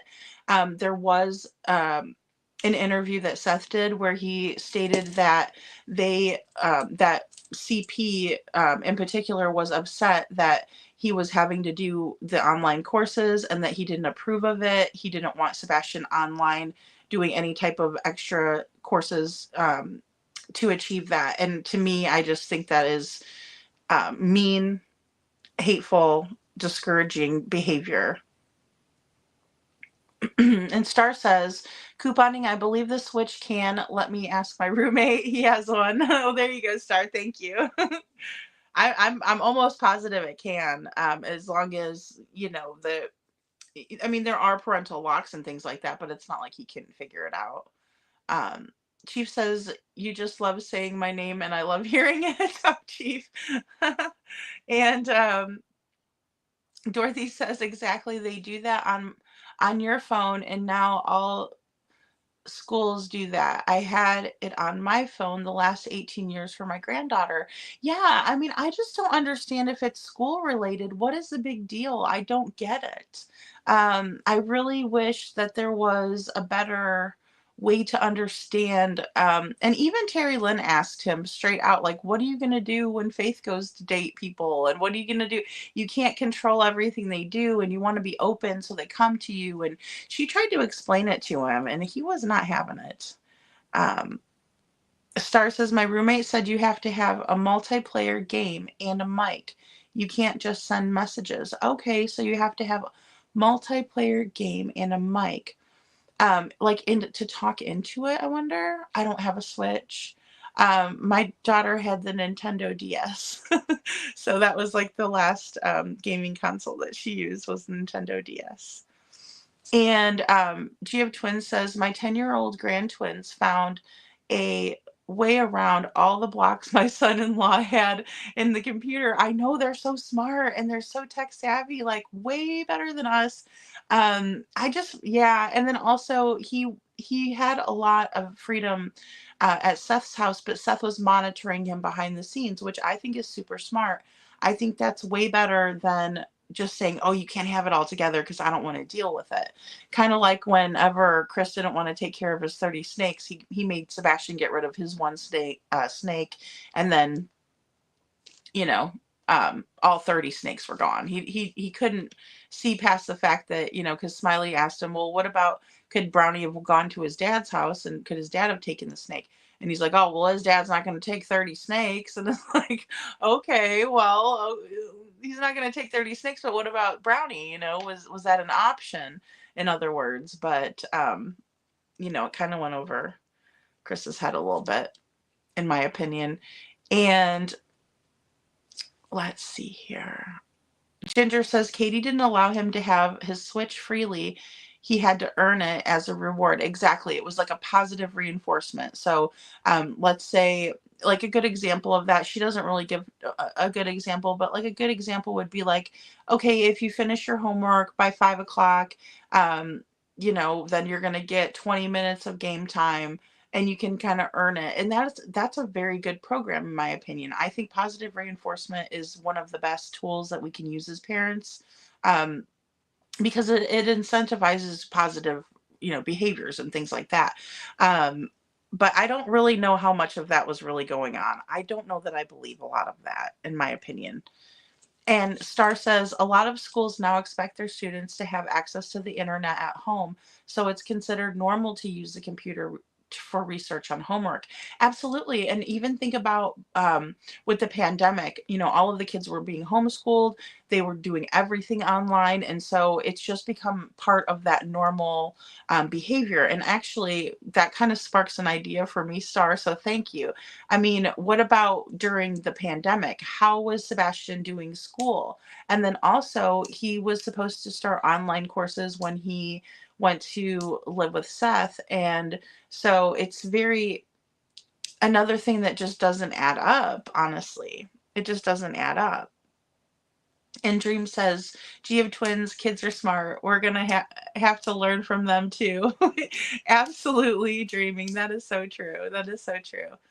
Oh, Star says, what about during COVID when Zoom classes were the only way to attend school? Exactly. Like, that would be a great follow-up question for them. Like, so do you mean to tell me that he didn't ever go on the internet when it was, you know, during the pandemic? I mean, I find that to be extremely odd, and that would have been just another obstacle and hurdle for Sebastian to just be part of a normal way of doing things. I don't know why they wanted to isolate him so badly. I don't know, other than the fact that that's what narcissists like to do. They triangulate, they isolate. It's part of the course of control, so they can feel bigger, in my opinion. But let's go ahead and watch this next one, guys. 11, yes. He said he wanted to work with animals, but he only wants to work with cats. And I told him, I was like, well, I don't know how that works, but I think vets have to work on more than just cats. That's kind of what I was telling him, and I think that's part of the reason why he wanted agriculture, because at the high school they actually do, once you advance into the classes, I think like junior and senior years, I want to say, don't quote me, they actually go hands-on with like working with animals and whatnot, because they're legitimately prepping you to be ready to into the workforce. And I love that. when we toured the high school last year, when we did the sorry, my words, um the introduction tour. Yeah, where you can walk Yeah. around the school and see the different classrooms. Orientation. That's it. That's the word I was trying to Orientation. get out. Jeez, it was on the tip of my tongue. Thank you. Between all of us, we'll make a full brain cell yet. But when we went through for the high school orientation, where you can tour all the classrooms and talk to some of the teachers and learn about some of the programs, because you got to pick your schedule, you know. He saw the agriculture area where they had they do, I think, like dog grooming, and they had chickens and rabbits and maybe some other Sold. animals. Sold. You said chickens. I'm sold. Yeah, and he was just so excited. He was like, I want this class.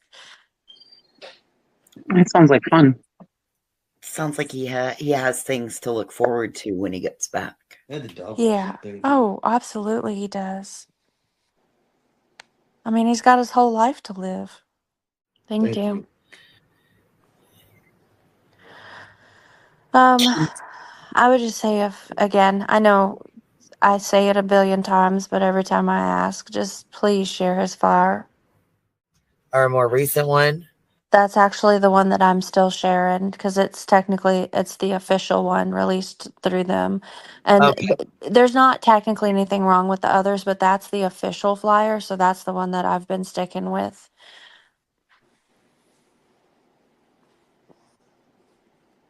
So I share, like, I hadn't really been on like Facebook as much, but when I'm out and about, I get hundreds of these printed at a time. And whenever I'm out and about, if I see a place that doesn't have it, I'll ask them to hang it. And I've been trying to get businesses and like chains to like copy it and share it to their other locations, especially if they have locations in other states and things like that too.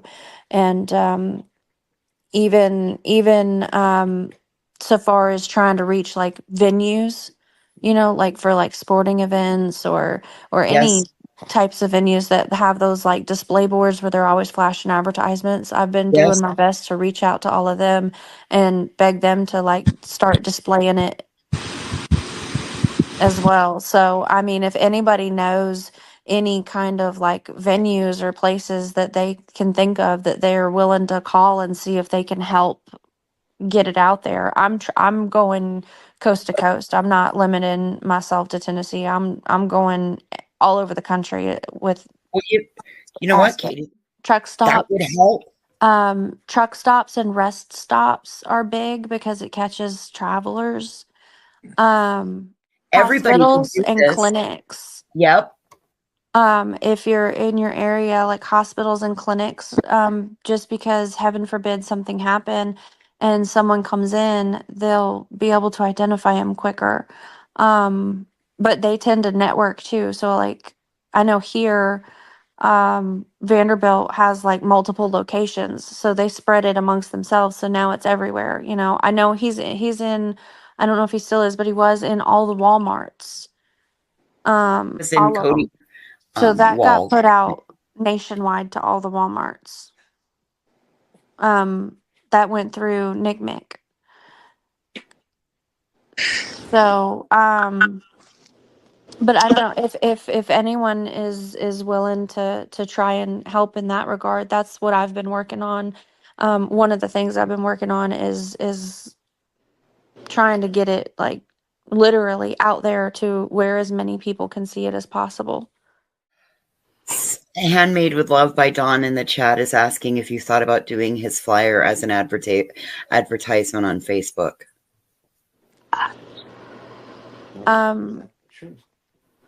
As far, I don't know It's how a to do thought.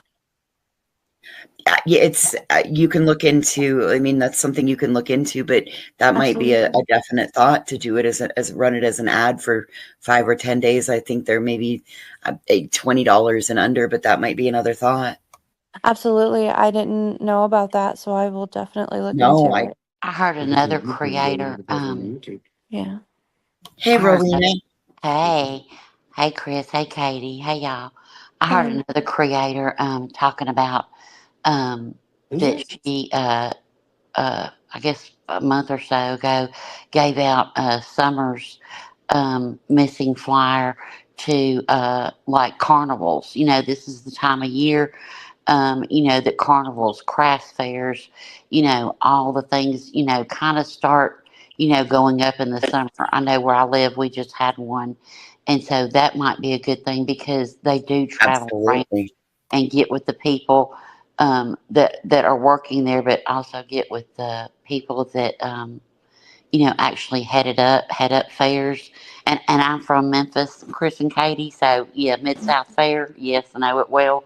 So, Yep, you know, May 24th to June 2nd. It's coming up. I'm not say that's what it's on my mind, man. It's on my mind. At Liberty So Park, I think. don't worry about Yeah. don't worry about certain things. The most important thing is just getting him home, getting his face out there, and getting it all over the nation, not just in Tennessee. So, Amen. Yes. the Mid South Fair. Look how many people go to that, Chris. Y'all know. Oh yeah. Okay, guys. So a really good idea is from the lady that called in, I thought. So just passing out the missing flyers at carnivals, craft fairs, just fairs in general that come into town. So I thought that was a really good idea. I thought it was so cute that he only wanted to work with cats. I think I think that was adorable. Katie talks about the school orientation, seeing the dog grooming center, the chickens, the rabbits, that Sebastian was really, really excited to take ag classes again. She said that they do put flyers up of Sebastian's, that she prints out hundreds of flyers, and she is trying to get them to other states, especially. I don't understand why they don't want them in their own community. That has always really bothered me. They don't want the flyers in their own community, but they'll be fine to put them up everywhere else. That's a really big red flag to me. And she said that she did get with the National Center for Missing and Exploited Children, and that Sebastian's flyer went out nationwide to all the Walmarts. I don't know if that's true or not. But some really good ideas from the panelists that came up, I thought. And Geo Twins, yeah, she says her grandsons help her out with, the techies all the time. Yes, absolutely. And Ginger says, can you imagine living with two narcissists? Wow, poor Sebastian. No, I think that would have been a nightmare. I just feel like they're very much, unfortunately, I feel like they were very much, not very into what he was doing, and he was in trouble a lot, is my opinion. And Dreaming says, I think you got the point there, Lady Freedom's narcissistic behavior. Yeah, absolutely. It's just kind of textbook, and narcissism is really complex. There's a lot of different factors and things that go into it. Poppy Love says Sumner County schools are good, and they will provide Sebastian with a handheld type tablet. Yeah, to help him do work instead of writing papers, or at least that was an option for elementary school. Okay, Poppy, thank you. Yeah, I mean, all the schools I think have been great about that. Especially for the kids that don't have, and that's the thing, that they were well enough off to have that for him. Absolutely. And Dorothy says, getting sleepy. Okay, good night, Dorothy. Good night, Dorothy. Thank you for being here. And Poppy Love says the schools also provided loan computers for kids to use if out of school for long periods, if the families needed. See, that's wonderful.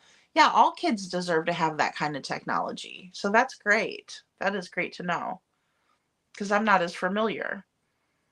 And Ginger Girl says she is really stuck with using that photo. How odd, in my opinion. Yes, she has always been about that optimism t-shirt photo, and I don't know either what is the deal there. She is very much so into using that photo. You're right. And Star says, it seems like they don't have a lot of photos of Sebastian. Did I hear correctly that he didn't like having his picture taken? I've heard that he didn't really appreciate getting his picture taken, but then I also heard that they said that they didn't have a lot of pictures of him because he looked goofy in the pictures, which I don't think he looks goofy at all. I think that is awful that they said that. And Geo Twin said she almost sounds believable. Yeah. There's certain parts in here where I'm torn about it, and I'm like, well, that sounds understandable, believable. But then she'll turn around and do something really silly afterwards. And Chris is being quiet for right now, but he won't be quiet for long. Oh, my bad. Sorry, guys. He won't be quiet for long. He's going to come in pretty hot here in a sec.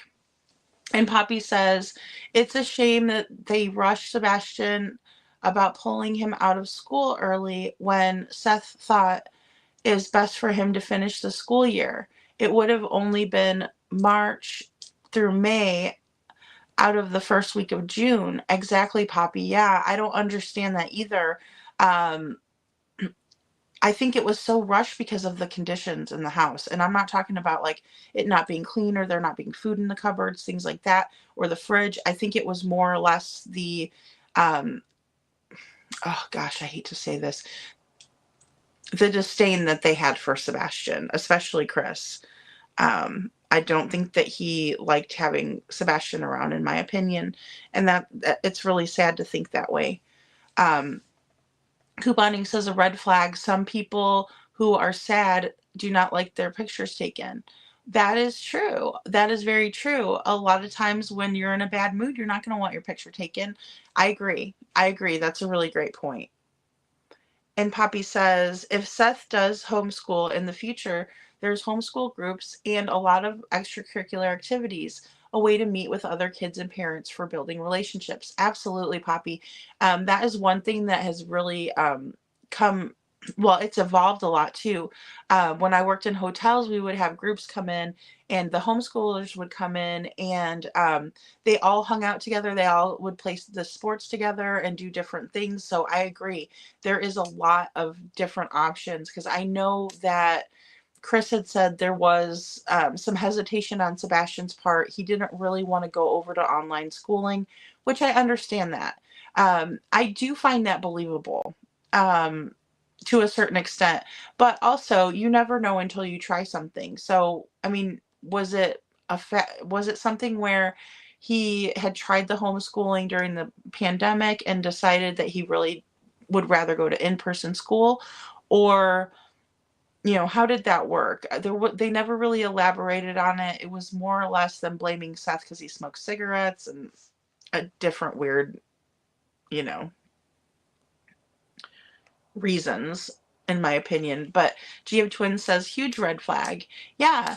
And he had just like the greatest smile. I mean, in a lot of the photos, he was cheesing it up. He was smiling and it's just cute as he could be. And Dreaming says, I really think if Sebastian was given all the support in school and everywhere else he was supposed to have, it would be so much better for him. I so agree with that, Dreaming. Absolutely. I believe that it would have been, hands down, he would have flourished. I think that keeping him on a good routine would have helped him tremendously as well. I just don't think they wanted to work that hard at it, in my opinion. And Couponing says, when my daughter came home with a computer, I had a rule she had to put her phone and computer on the kitchen table when it was bedtime because I caught her staying up late. Yeah, absolutely. And I will tell you, with like my sleeping issues and things like that, that was one thing that, like, when I was researching, okay, well, what do I do if, about insomnia or if I can't sleep and stuff? And they said to limit the screen time. And so I think that's a really great idea because it can be a distraction, especially like if it's in their bedroom and it's going off and, they're getting notifications. It makes it harder to sleep. So I try to do the same thing, kind of put my phone on silent or something like that. So I'm not distracted and things like that. So I think that's a great idea. There's so many ways to monitor and, be a good parent about it, but then also letting them have the access that they need is super important too. So I think that's a great idea.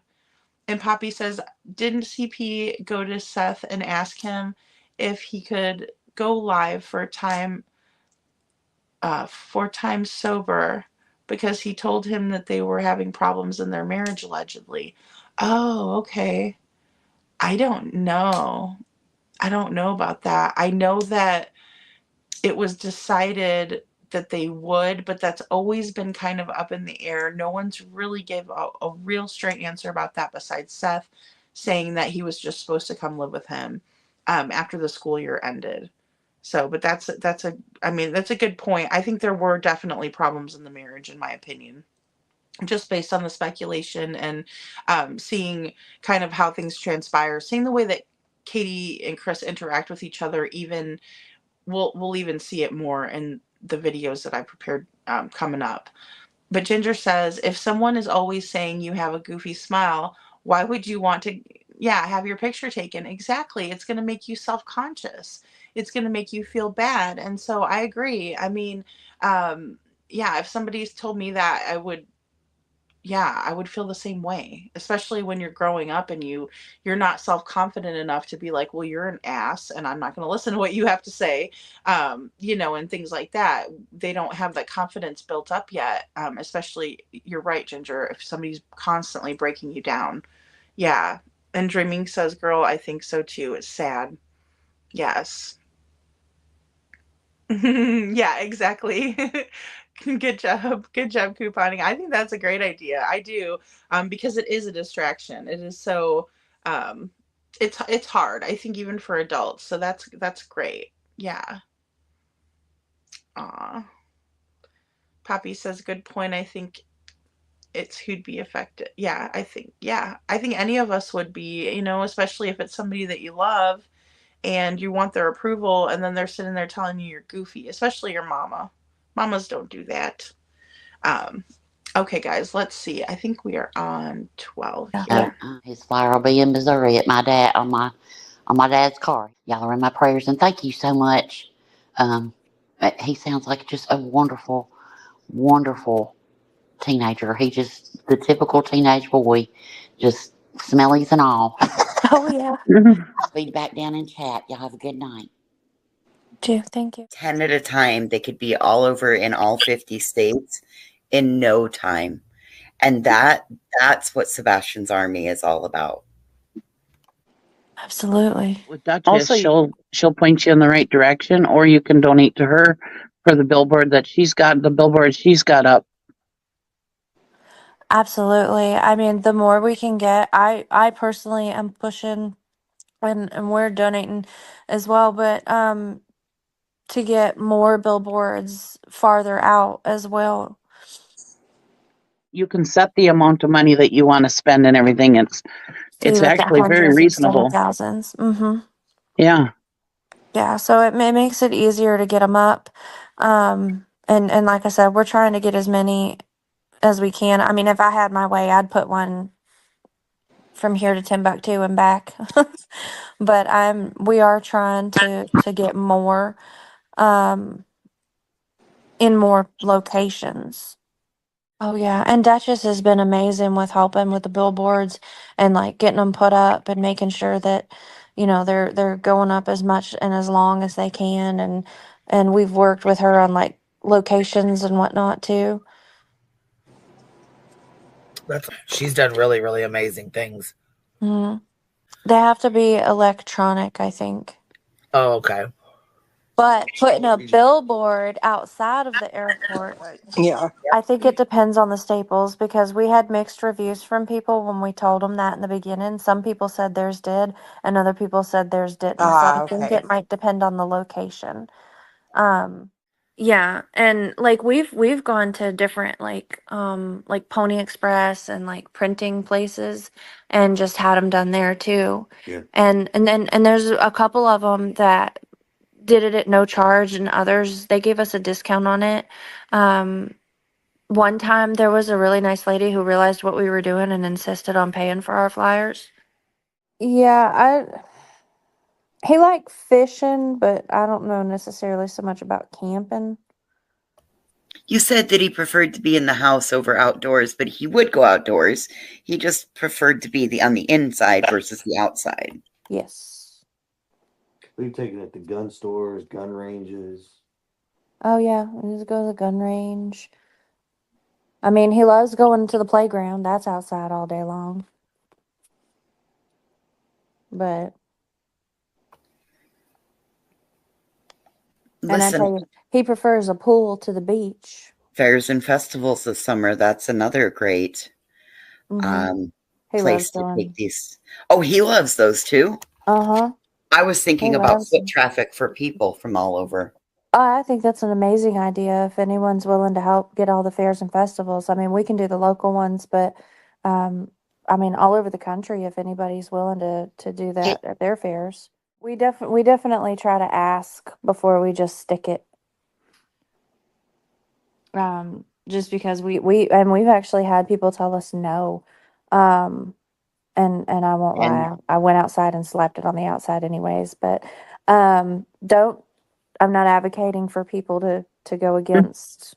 Right. Left it on the Food Lion counter. said no. Publix said no. Publix also said no, but then Publix changed their mind and let them put it up on the door. But it was like a corporate policy, I guess. But the manager was like, let us finally put it up there, because I went up there and I was like, this is ridiculous. Well, and I mean, we've had a lot of places where we've put the flyers up and they'll be up for a little while, but then we go back and they're down. And I've got some places where I've put up 4 or 5 different times. I just keep slapping them up there, hoping that they'll get the picture and stop taking it down. Okay, so people have been known to pull those things down to prevent the word from getting out. Just And can't also, imagine why someone would want to do that. take it off. Sebastian loves her to death. Sebastian's getting engaged. Look out, y'all. We've Oh, been shit. reaching. I've been trying to reach out to her. Obviously, I hadn't got any response, but Well, I if mean, that's the case, we also need to go after Kelsey. Ballerini? No. Travis Kelsey. Mm-hmm. Oh, her boyfriend. oh, absolutely. Absolutely. thing. You need to Get hit him his. to get her to do it. Yeah. Why That's not? actually a bad idea. I mean, I don't support harassing people by any means. I can personally attest to how awful it is. But getting her attention,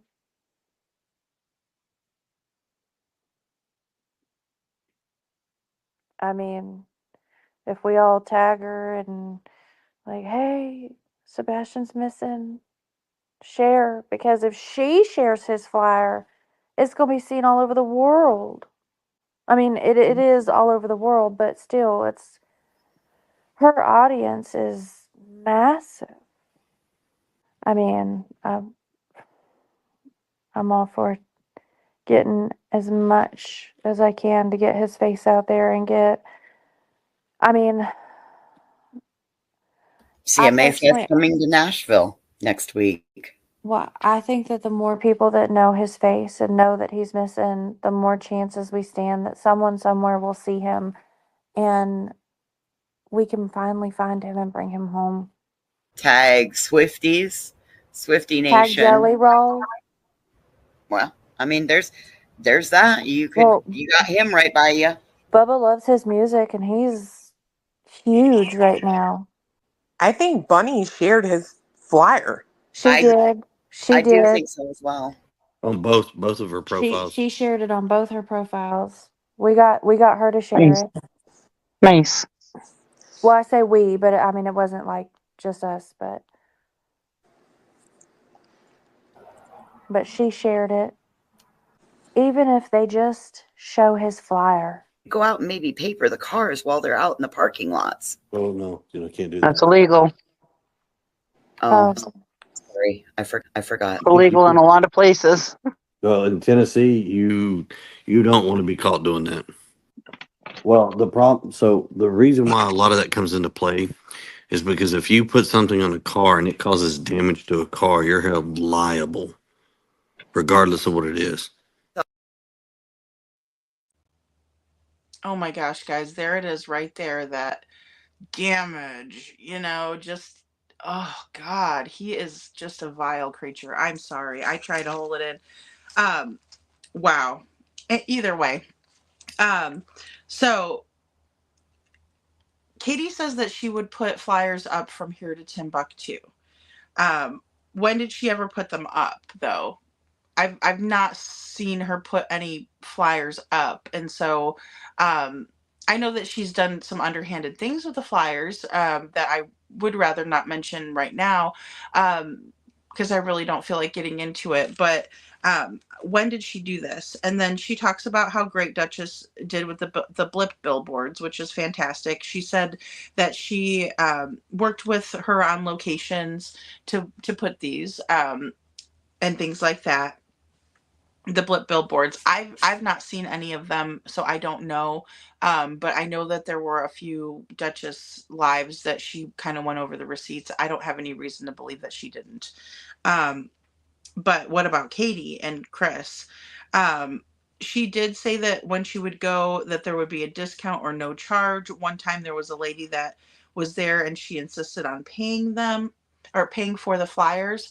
I don't know if she was talking about like the hundreds and hundreds of flyers that she tried to print out if somebody bought the hundreds and hundreds of flyers. I don't know.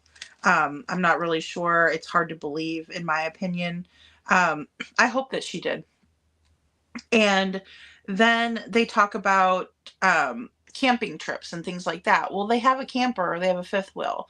So apparently they never took any family vacations in the camper. I find that to be really, really odd.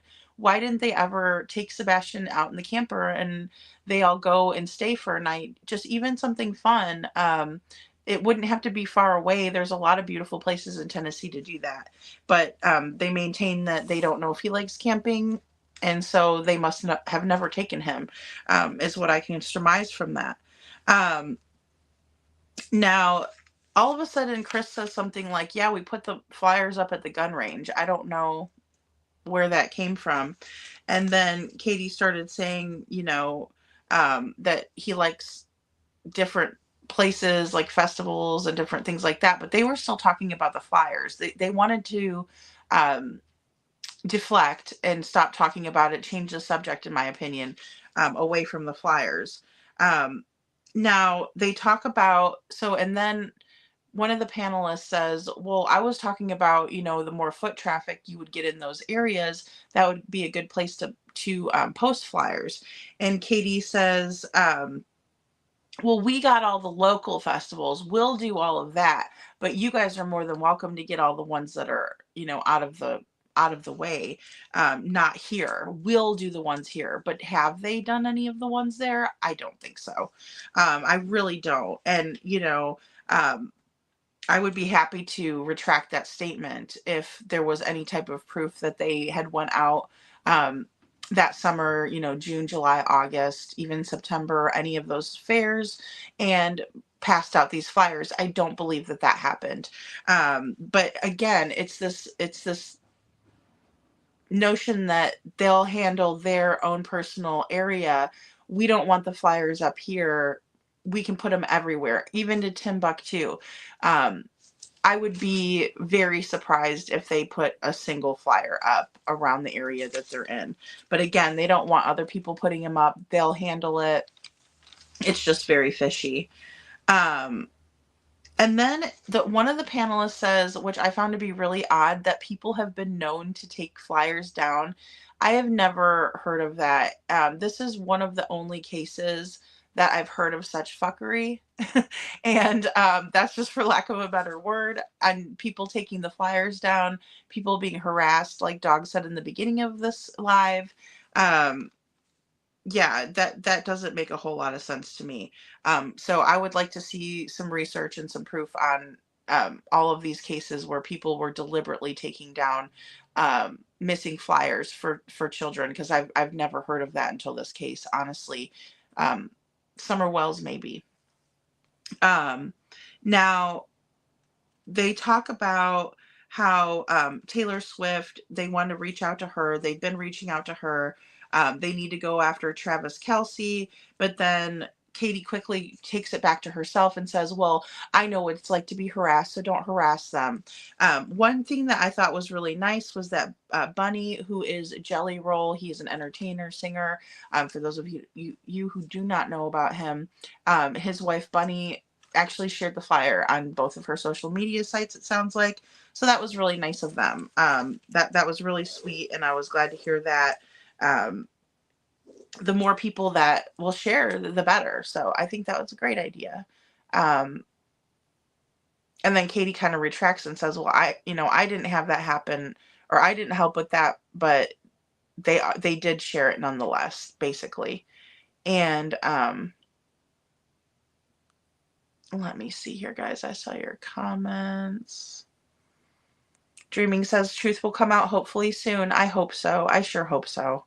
Poppy says, I'm on my phone and in bed now. And Couponing says, Native Indigenous Americans don't like their pictures taken. Yeah. Well, and the same thing for Amish. Amish people don't like their pictures taken either. I found that out when I took a picture of like a contraption that they were driving, because I thought it was really cool. It was like very old timey, and they kind of looked at me and I was like, oh, I guess they don't like that. Because I felt bad, and I deleted the picture and all that. But yeah, certain groups of people don't appreciate it either. So that's a really good point, Couponing. And Poppy says, KP is saying more billboards out further. Exactly. Yeah, she wants them far. She doesn't want them around locally. She wants people, in my opinion, to forget. She doesn't want to have to see that every day, in my opinion. There's a lot of different reasons for it, but I find it very odd that she says, "Oh, we'll take care of the, flyers around here," but have they? Have they ever put flyers out? That's the big question. Couponing says, have to believe a little their soul is taken. Yeah, I mean, it's just so cold. They're so very, very cold. Poppy says, I know, right, couponing? Dream says, I guess I'm looking in a wrong way since I never saw one billboard being shown anywhere. Yeah, I mean, I remember that, like, when Duchess first did the first round of billboards, she was on the local news for it. And I put her in one of my first videos, or, one of my earliest videos. So I do remember them showcasing it. But again, I don't live around the area. And then when I did drive through Nashville, I didn't see a single billboard for Sebastian, but it could have been passing through, or that sort of thing. So in all fairness. And Scranton Strangler says, "Whew, I finally caught up. I've heard this interview before, but I don't like it's tough. It's tough." And I just think that it was one of those things where they were trying to make the feet look a little better than what they are. They didn't do a great job. I know they tried hard, so that was nice of them to try to help them out. I just think that Katie and Chris, anytime they start talking, it's bad. It's about to get worse. It's about to get worse. Dreaming says, I'm sure YouTube channels would show some, at least people who are actually searching, in my opinion. Yeah, absolutely. And I know a lot of people have at least tried. I don't knock anybody that's going out there and trying. But also I don't like the fake attempts, or them trying to make us believe that they're doing stuff that they're not. I can't get on board with it.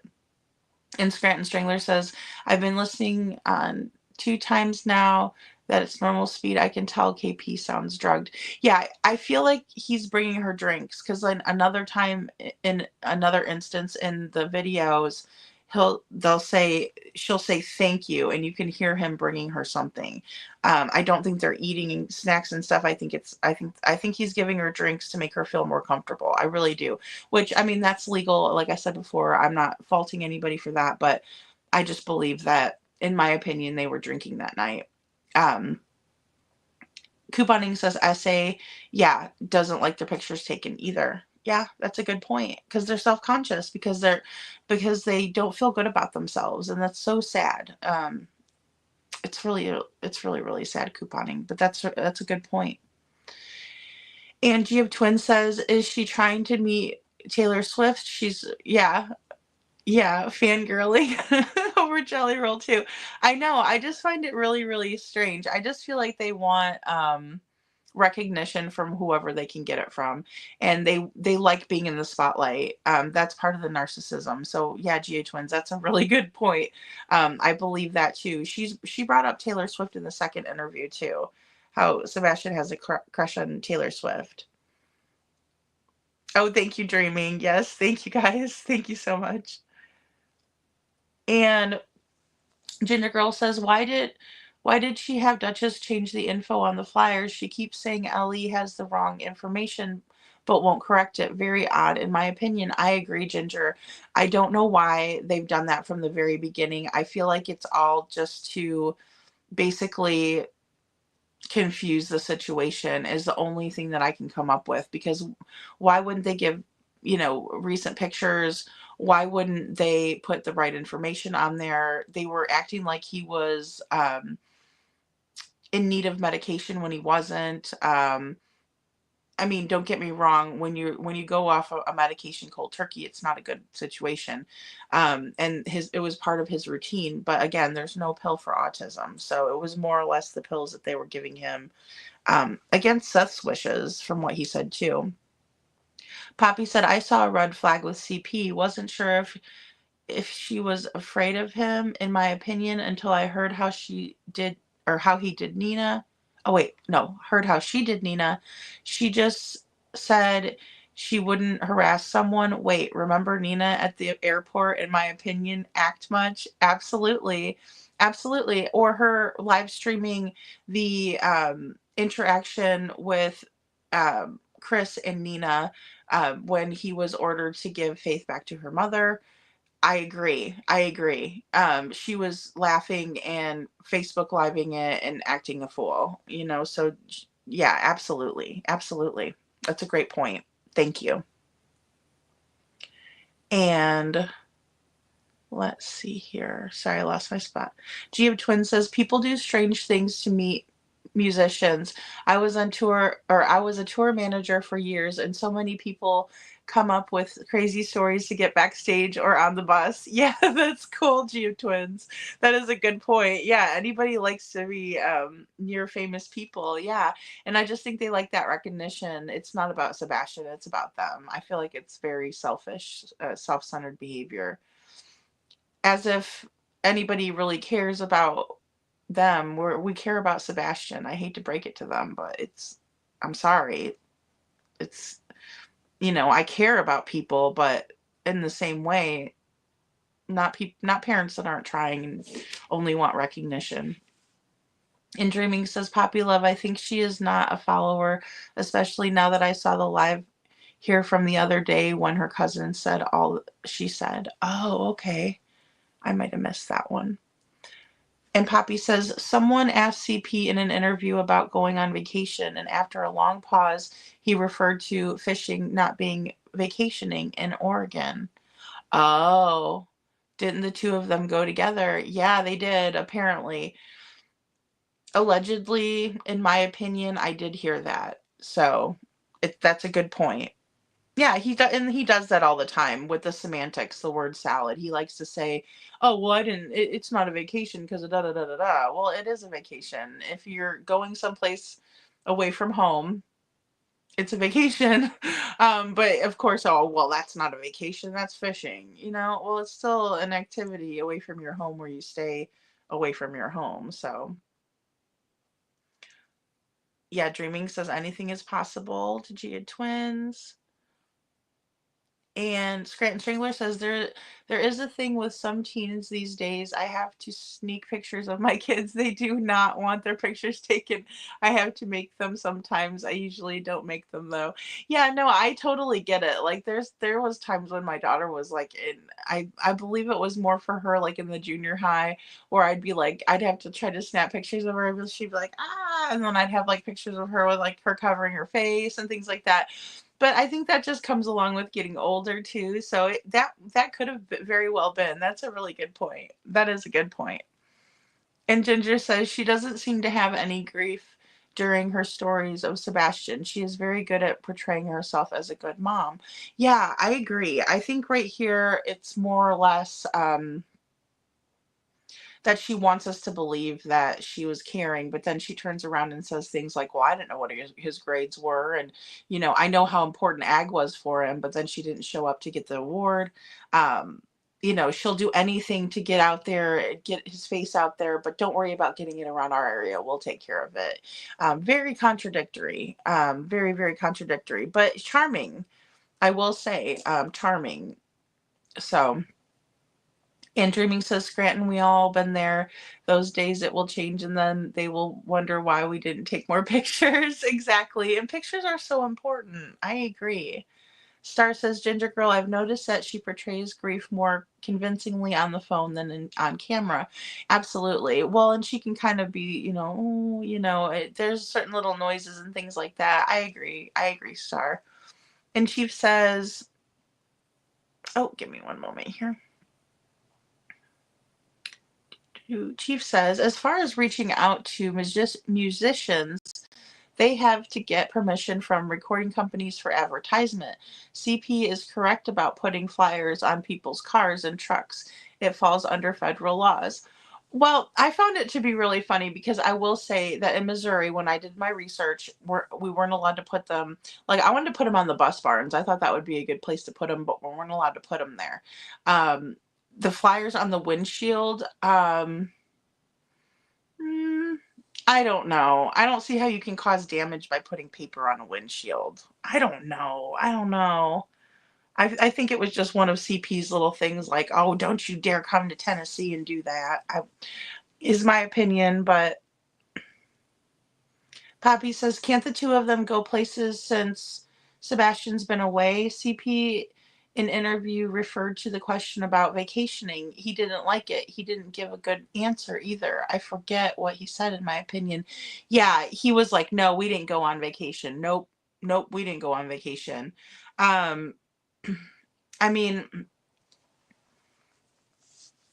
I don't know. It's all, I guess, in choice of words, and it could be,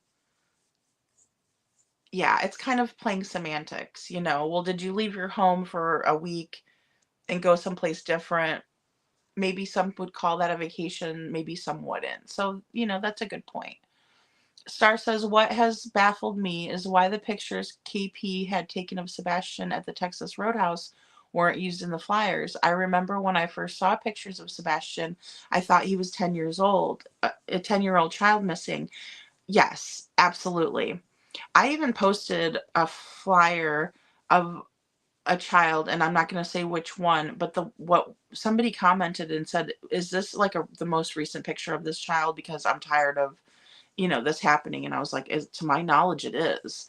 And it turned out it was, but I think people are getting leery of it because of this case, unfortunately. And Ginger says CP thinks he is YouTube famous and breaks the internet. LOL, not exactly. Exactly. They both do. They both think that. I really do. I believe that. I think they like the attention. And then Katie's sitting back there listening. Oh, maybe I'll come on. And if I do, everybody's going to be listening. And, they like it. They do, in my opinion.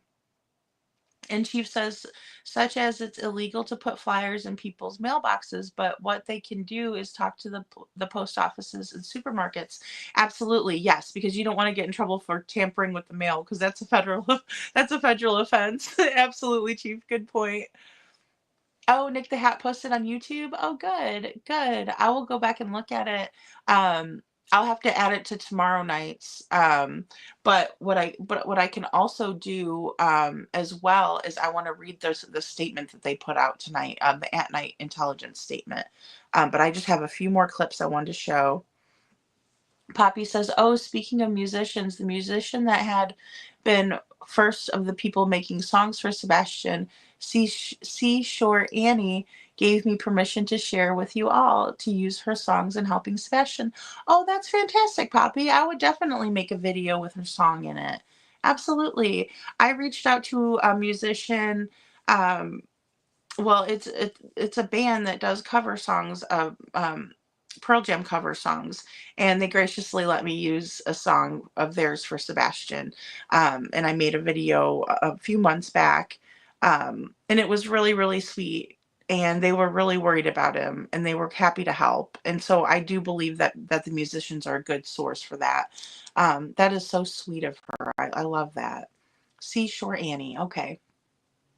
And Dreaming says, I thought about it more when cousin CP had to be in the center of attention, allegedly. Yeah, it's her way or no way, yeah, or no other, allegedly. Yeah, absolutely.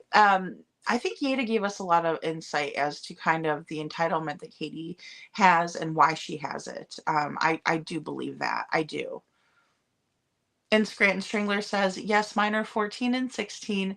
They think they look goofy in pictures. I think they are the most stunning kids on the planet. Absolutely. Aw. I bet they are. I mean, that's the thing. We love our kids no matter what, right? It's unconditional. It's unconditional love. And I wish that Sebastian had that. I really do. I think he did from Seth. It's hard when you have a step parent. But his mom, I mean, that's like she said, that's her baby, right? It's supposed to be. And Couponing says, Star, in my opinion, feel we were misled a little by them not using an updated picture of him. I agree. Very much so. Very much so. Oh, Couponing says, thanks, lady. I didn't know that about Amish. Yeah, they don't like it. They don't like it at all. I felt really, really bad after I did that, and I realized it. And so I was like, oh, okay, well, I'll erase it.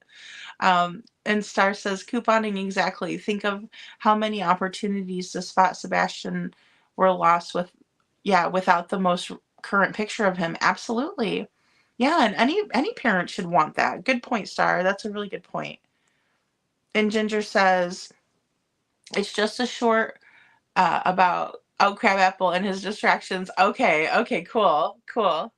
I will definitely have to post that. I agree that it is distractions. I agree with that. I hope that their heart is in the right place and that I'm wrong. But it's hard for me to get on board with that, especially when they were trying to push the narrative for so long. Several of these channels were pushing the narrative that this is a cold case. Has the case gone cold? Is it cold? And all of a sudden they're out there because they're getting the clicks and views from it. So, I don't know. It's sad. Dreaming says, but see, they'll know more about it than I will because they're investigating it more thoroughly. So I'm interested to see what Nick has to say. And Dreaming says, one creator on YouTube said, every time it seems more clues are coming out, CP starts coming out on channels. Very good point. I agree with that, especially because he listens and he's listening to see if there's anything that is going to strike a chord with him, and he wants to put that, nip that in the bud really quick. Chief says putting flyers on cars doesn't do damage to the car. It's the fact that people throw them on the ground and they blow off. Oh yeah, like littering. Yeah. No, that totally makes sense. That totally makes sense. I didn't post any on the cars. When I came down from Missouri to Florida, I posted them like everywhere and I didn't ask anybody. I posted them in the gas stations, on the pumps, like everywhere, at the rest stops and things like that. And I didn't ask permission, which I did ask permission when I was doing it around Missouri. So, but you're right. The littering and things like that can be bad. Ginger Girl says finding out that they are selling their house blows me away. I didn't hear that. Is that true? I mean, I heard that. Okay, so I shouldn't say I didn't hear it, but I wasn't 100% whether that, because I know people have been speculating on that for a while, and it seems like they can't wait to do that. So I was curious. I was kind of waiting for someone to post like a for sale sign, and then I would be like, okay, but I wasn't sure. And then Dreaming says, yeah, Chief, that's true. Sad that they are not, everyone is willing to actually keep a flyer. Yeah, why not? I would keep it. I'd put it in my vehicle and drive away and think about it. But, everybody's different. So, oh yeah, thank you, Dreaming. Thank you. All right, guys, let's watch this next one. We are on 13 now. Okay, so we have a few more, just a couple more videos actually on this. Yourself a roll of duct tape or a roll of clear packing tape, get yourself a box of push pins and go to town. This is a better use of your energy and your furthering to help bring this boy home. Amen. And you're getting out of your house, getting a little exercise going on. You'll feel better about yourself. Hello. How are you? Can you hear me okay? Danielle, yes. Yeah. Hey, so, just, are y'all taking questions? Fire away. I can, yes, ma'am. Go ahead, baby. You got to lag really bad, so you're not hearing us at the same time, but go ahead. Sorry, I'm sorry about that. So I know, like, you're really on the topic of flyers and whatnot, but are you going to get in? All right, you cut off.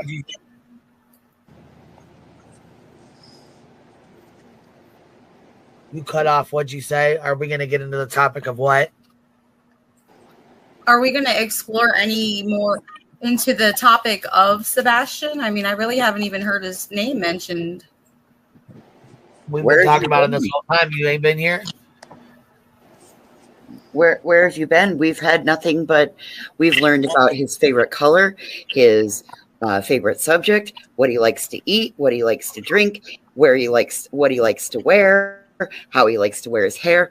We've heard an immense amount about Sebastian tonight, ma'am.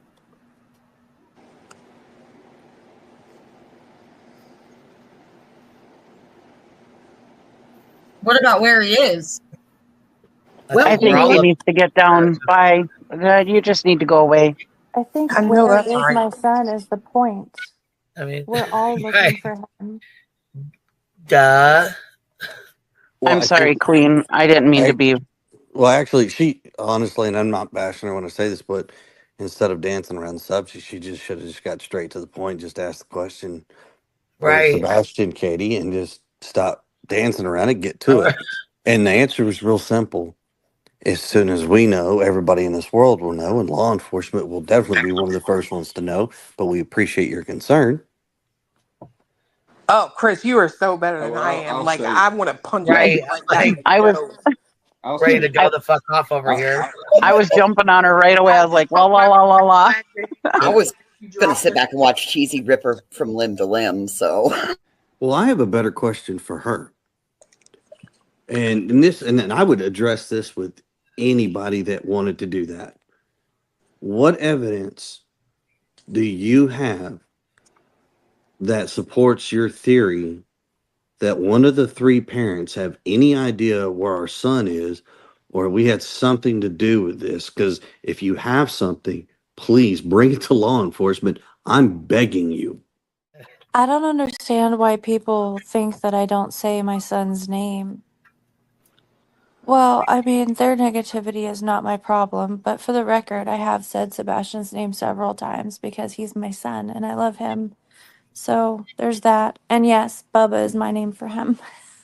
But a wise woman told me once, and it's kind of sounds ugly sometimes, but you can't argue with. I'm trying to remember what she said. You can't argue with an idiot because they will drag you to their level and beat you with experience. Oh, girl, You get knocked off. you done said that. Now you better look out. I didn't call anybody an idiot. Girl, It was just a saying twist that it. someone told me. Not saying I Well, don't you ain't think there's lying. not a bunch of ignorance out there, but It I just is. have Oh no shit! It must be interest a in full moon. engaging in that. Well, there's also this part too. Some of these folks out there that did all the things that they've done don't have the People don't even realize who they're supporting. well. And Not what only that, they don't have testicle fortitude. They don't have Testicular fortitude. no. I like it my way better, and they don't carry a spine to have an adult conversation. All they like to have is level of ignorance in the things that they like to do. Is fine. That's their choice. But I don't have to get to their level to get my point across. That's just them. Actually, hold on. I have to apologize because with today's society, everybody may identify as something completely different. They may have different things, and so right. So, but everybody does have a spine. So those spineless people out there that don't want to have a conversation, I'm sorry. There we go. I'll address it more like that. There you go. God forbid we hurt feelings in this world. damn it. Now the jellyfish are going to be totally pissed off because now you didn't talk about them. Oh yeah, which ones? The box ones or the blue halos? Because I'm a huge fan of blue halos. I'm lost. Thank you, Jellyfish. Katie. Those I know spineless what things that you have to piss on yourself after they bite you. That's false. Use vinegar. I thought, look, I'm Cafe. You're up here with us. hello, hello. How are you, man? I'm Hello, good. Thanks for Diego. having me. How you guys doing tonight? Good. Doing great. Are you serving lattes in the cafe tonight? I am not tonight, sir. Not tonight. Oh darn. Sorry. That's Sorry. okay though. Very respectful as always, and I'm just grateful to be able to hear the things I've heard tonight. Support you guys 100%, and have for a long time. So thank you for that very much. I appreciate it. Thank you for your support. Okay, guys. So they jump on the caller that calls in and says, what about where Sebastian's at? You guys haven't really talked much about where he's at and that sort of thing. All of the panelists decide that they want to punch this lady in the face. I'm not sure where the rage comes from, especially because it was just a question. I understand that it may have come off as a bit snarky. But in the same way, I just don't understand it. And then Chris turns around and says, in a very creepy way, in my opinion, that will just ask Katie, and the answer will be this. And, it's very off putting. Again, I don't know why it has to come to that. I don't understand why it was a big deal that the caller asked a question. Because they didn't talk a whole lot about that. They talked about his favorite this, that, and the other, kept it very soft, in my opinion. But if we're really trying to find out where Sebastian is, and that's all that really matters, as Katie said before, that the drama doesn't matter and it's all about finding Sebastian, then she wouldn't mind to have a question like that. They were way too defensive for the question that was asked, in my opinion. And Ginger Girl says it's a at night update. Okay, I will look. And Chief says, I'm in the process of getting permission to use the Ozzy Osbourne song Perry Mason for a theme song for my channel. Cool. I heard back from YouTube today, which I now have to get permission. Awesome. Very good. Yeah. And it's just about asking. A lot of times it depends on who holds the copyright and all of that. Love Ozzy Osbourne. And I feel like we're riding the crazy train every day when we talk about Sebastian, unfortunately. So, and Dreaming says, Ginger Girl, if that's true, I'm not surprised. I don't think they care. I mean, it doesn't seem like they do, especially with the lawyering up and everything. From the record label and artists. Yeah, absolutely. Yeah, that's great, Chief. And Ginger Girl says, I don't watch his channel, but I heard from others what he did. I think it's all a drama production. He's really good at playing the victim, in my opinion. Oh, I think I missed something, perhaps. And Couponing says, libraries are a good place to put up flyers. Absolutely. Yes, they are. They are. I know that you definitely have to have permission there, but it's a good place. I agree. Very true. Agreed, says Chief. Ginger Girl says, she calls him Bubba, yet Seth says he didn't like nicknames. Right, yeah. It doesn't seem like they had a whole lot of nicknames for him. Yeah, because I remember Seth being asked on Pascal's show. Yeah, Ginger, that's a good call. And he said, yeah, he doesn't really like nicknames. I think Seth said he likes to call him his Padawan, and then he he would rather be a Jedi. So that's why I have the picture of Sebastian as a Jedi Knight. And oh yeah, thank you, Dreaming. Oh my gosh, thank you for reminding me of that. I always forget. Yeah, too many inconsistencies in my opinion too. All right, here we go with this. Oh boy, this is gonna get. Now you're getting it, Chris. Now you're getting it. Shit, you better get yourself a YouTube channel, buddy. Yeah, I'm going to call it Swanger and Banger and Hookers. You are not. Pineappers. Pineapple. Oh, Lord. I was going to say pineapples. Yes, that's great. Well, if you. Oh, no, y'all don't want to hear the discussions that go on up in there. Y'all Oh, are God, making no. a mess. That right there, that's a... Yeah, the kids That's under the just age a of clue if they 21 look- would not be allowed to hear that. They tell dirty jokes right along with them. They were like, you ended up being a really cool. They were really worried when I started. They were like, oh, great. Everything's going to have to change. The females coming, but I was like, nope. I said, I'm just like one of the guys. Just do your thing, Yeah, that stuff doesn't bother me. Okay, Well, so that's when you walk in the office and you're like, all right, so whose heavy load am I taking today? Right? Okay, so And everyone's no like, to oh my others. God. I'm like, no, If what? we- Which is it going? Is it going from here to Memphis or down to wherever? Where are we taking this? Right. Sebastian's favorite movie. Oh.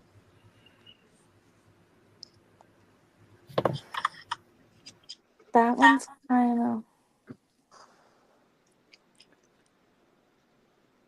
He's been more into TV shows than movies lately. What was he into on TV? Mostly game shows, ridiculousness. Yes, I love that one. Yeah. He used to watch a lot of He watches the Survivor show. I can't remember what it is. Guy or Bear. It's the interactive Bear versus Wild. Bear Bear versus versus Wild, Wild. yeah. The one where you can like make selections and choices, and what you choose depicts how he goes. He really likes that one. Oh wow. Yeah, movie wise, I don't know, because in our house he was only allowed to watch certain things. He was not allowed, like, rated R, out of the question. Certain PG-13 movies, out of the question. Anything with like strong violence or sexual content is really what we tried to buffer out. But Such good parents. You kidding me? I'm an evil man. How dare you not let your child watch the violence? well, I kept trying to get him to go to the movies with me to watch the new Wonka movie, and he just did not want to go watch that. He thought it was stupid. And then when I finally did watch it, it really was not as good as I had hoped. Did they get to lick the wallpaper? Yes, they did an AI. Well, all right. So if it makes you feel any better, so there was an event here back. I think it was closer to Christmas, and one of the bars did this Wonka experience, and they had these drinks that were made like you were at the Wonka factory type thing. Like a purple fizzy drink. Yeah, and it all 21 and up, but they also had this magic show. This guy was dressed like he was supposed to be Wonka or something. Yeah, kind of cheesy actually. So yeah, it definitely didn't turn out the way we thought it was going to turn out. When we do like Alexa dance offs, and like he plays random music on it.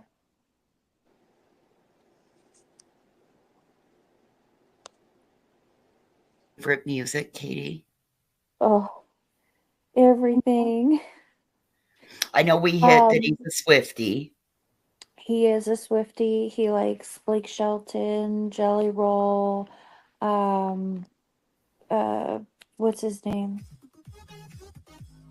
I don't know. I'm the worst person in the world with names. So you're the worst person with music. Anyways, he is an Eddie Vedder fan. He's a Pearl Jam fan. He likes Meatloaf, Nice. Survivor, from like Eye of the Tiger. That's the one we want to hear about. Like, So, is that his believe pump it- up jam? At one point, it was. It used to be like his pump up jam. It really was. How did he hear that song? What show was he watching? Supernatural? No. I don't remember where we heard it. Brittany, stop stream sniping my shit, or I'm gonna strike your fucking channel while you're live, and you're gonna go down for 7 days. I'm not playing. It might have been the radio. I don't remember where he heard it, but it was a catchy tune, and he caught on to it. But he also, like I said, he liked Eddie Vedder. He got a and of great course- voice. Yes. I'm Yeah. one where like when I hear the song, I know the song, but I can't tell you what it is. Oh yeah. Sebastian and Chris play name that song in the car. So like on the radio, he'll be like, "Who sings this song?" And I'm like, "I don't know, but I know the words to the song." And Bastion in the background is like, "It's so and so." Oh, I mean, Queen, you got I'll another- play. I play all kinds of music from. I mean, go back to Motown to He loves Uptown Funk You Up. Uptown Funk You Up. Oh yeah, Uptown Funk You Up. Oh yes, yes, yes. Bruno Bruno Mars. Mars. Yeah. He loves that song. Oh, thank you, Star, for gifting a membership. Thank you so much. I dropped that link. I was like, oh gosh, I don't know if I have it on this phone, but I did. Thank you. Thanks, Star. That's so sweet. Yeah, so that was kind of a weird conversation. Again, guys, it's gonna get weirder from here on out too. They start like with a bunch of nasty talk, and I'm not even gonna repeat half this crap they've said. Then someone on the panel kind of tries to change the conversation over to what's Sebastian's favorite movie, and they cannot come up with one. Chris just says what he can't watch. So no rated R, no PG-13. Katie pipes in and says nothing was strong V in it or sexual content, and they try to buffer that out. Chris was very rude to Katie and says that she's horrible with music and blah, blah, blah. I thought that spoke a lot to their dynamic. And then I just want to quick play this over just because it's going to kind of go into a bigger subject that I wanted to discuss and kind of demonstrate to you all. So let me go ahead and play that and we'll go over some of the comments. But I mean, I played him one. I was like, Sebastian, try not to laugh when you hear the song. He was like, what? And I played Chuck Berry's My Ding-a-Ling. It was a silver bell on a string. I mean, I was upset. She lied. Well, see, you were a child. You probably didn't want to like ruin your mind over it. It's about a dude playing with his, But definitely keep. no, I mean the song. It tells you right in the beginning of the lyrics. Mm-hmm. When I was a little bit boy, my mom gave me this cute little toy, silver bell hanging on a string. She told me it was my ding-a-ling. Yep. Silver bells. That's like the first chorus or the first verse of the song. Yep. I hear Silver Bell and I think Christmas. And then he gets into it and he gets everybody to all start singing. And he was like, if you're not singing, you must be playing with your own ding-a-ling. Mm-hmm. See? No, we always found different types of music for him to get into. But That's good. I mean, but he has a very eclectic taste. I will give him that. So, under normal circumstances, I wouldn't violate his privacy like this. But the reason why I know he has a crush on Taylor Swift is because I saw him on YouTube Googling something about being Taylor Swift's boyfriend. Oh. Oh, What's it take to be Taylor Swift's boyfriend? I think it was, does Taylor Swift like blonde boys? Travis has competition now. Yes, absolutely. Well, downside is Travis got a little bit bigger pocketbook. Yeah, he got so embarrassed about it too. So thank you. No, you're welcome. I mean, I'd had opportunities to come on multiple shows. We have been very selective, and it's nothing against anybody. It's really not. It's more or less timing kind of has to be there. I mean, my schedule's opposite of hers, and it's not very common that. I mean, actually, I think this is the second show that you've actually done where you actually talked. Yeah. I do. Well, we appreciate it. And I mean, we're all Sebastian all the way, I mean, regardless of what the monotony and the drama, regardless of that, I mean, it's down to 3 parents missing their son. But I mean, we appreciate all the support. Everybody, not just in select groups, but everybody. Because I'm sure there's some people that want to come out and say something. They just are too reserved because they don't like seeing how much the bashing is going on. But no, we truly appreciate it with you guys. It's been awesome. What would you want him to hear you say?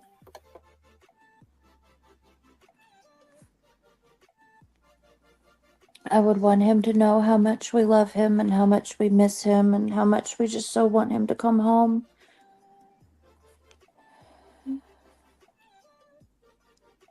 I would add to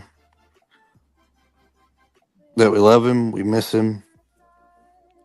There's a huge party that's waiting for him. It's like, so come on, we got to crack open these cupcakes. But Unlimited malt for life. I don't know about unlimited malt for life now. Come on. That's Okay, fine. Regular malt. That's sweet. No, he's missed and he knows it. It's just We just need him to come home. And like I said, it's been great to come on the show and be able to have an opportunity just to not play 20,000 questions of accusational things, but it's been actually, this is where I think we truly enjoy having this style conversation when it's, I don't know, it's not a forced thing, it's just a natural thing. Yeah, I love it. It's one of my favorites. It's one of my favorite Yeah, clips it's of him. Here comes the water faucet. Yeah, Cry. every Yeah, time. it tears me up every time. Green tea. You're so goofy.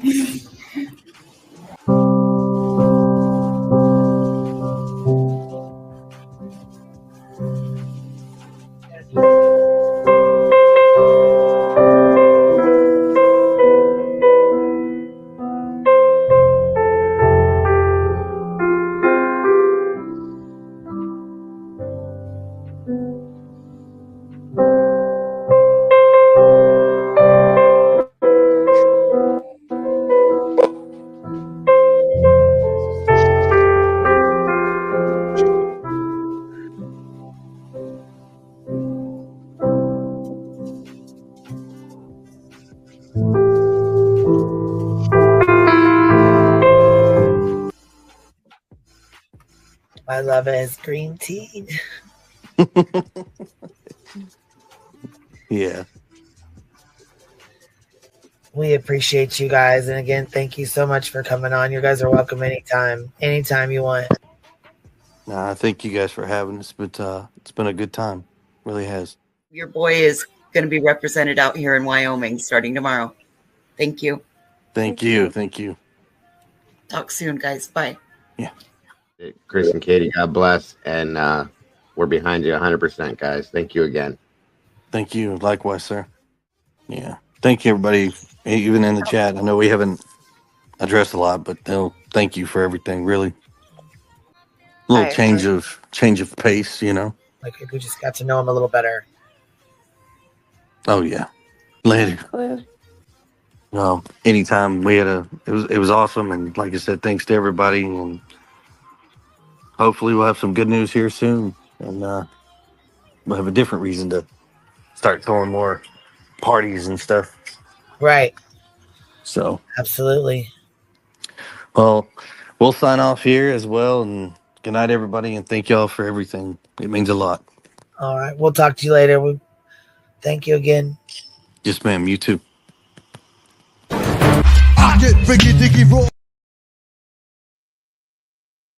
Okay, guys. So I think the most disturbing part of that was when Chris goes on to talk about the song that he exposed Sebastian to. And so I know that I've talked about that in other lives, but this was it, him saying it coming right out of his mouth. And then Katie just sat back and was saying silver bells and kind of just real passive aggressive behavior, trying to act like she wasn't hearing it. It's kind of like when people put their fingers in the ears, like da da da da, I'm not listening to you, kind of a thing. And I could tell it made her feel uncomfortable at the very least. I think everyone on panel felt uncomfortable. If they didn't, they should, especially because of Sebastian's history with SA.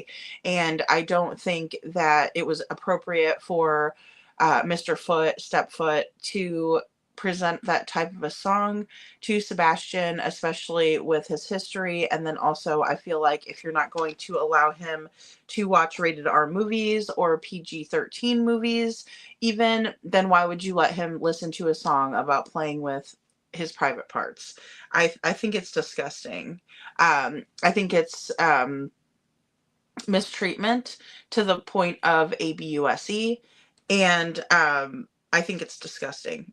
It's just absolutely awful. But that was the clip that I was referring to on different occasions on the channel. Katie says that Sebastian has a crush on Taylor Swift, and the reason why she knows this is because she slips up and says that she saw Sebastian on YouTube and that he was really embarrassed about it, but she still shares it.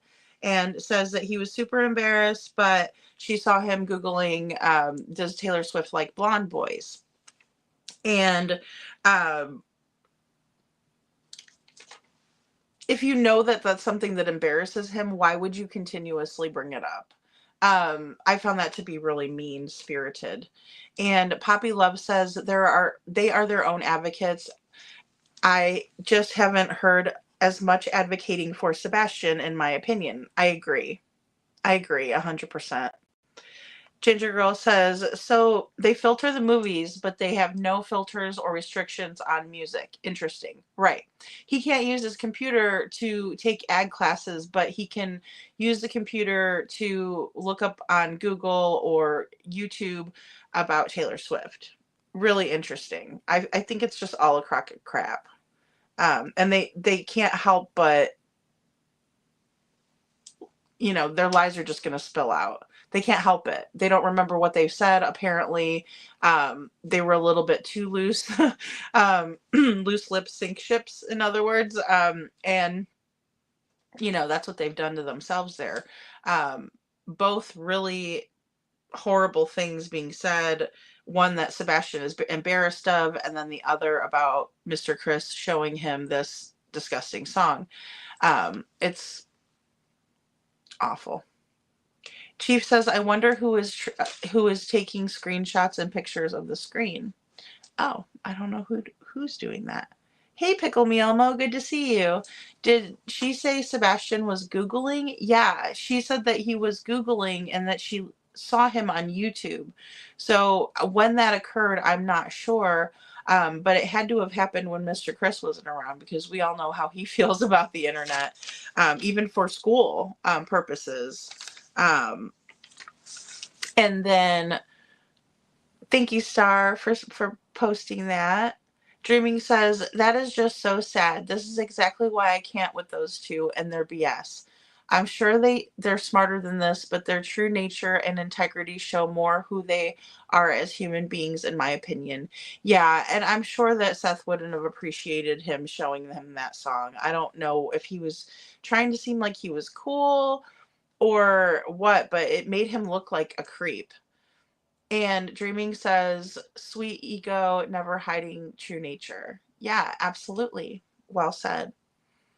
Ginger says, so is Sebastian on a vacation and just needs to come home? Okay, so I found that to be interesting, Ginger. So I also wrote down, what we were talking about earlier, basically about how he's been, asked on multiple shows, and so many people want to talk to him and Katie, but they've been very selective in doing that. A lot of it has to do with timing.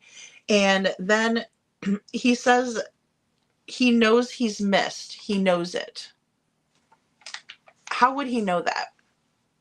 How would Chris know that he knows that? It's very odd. Well, he knows he's missed.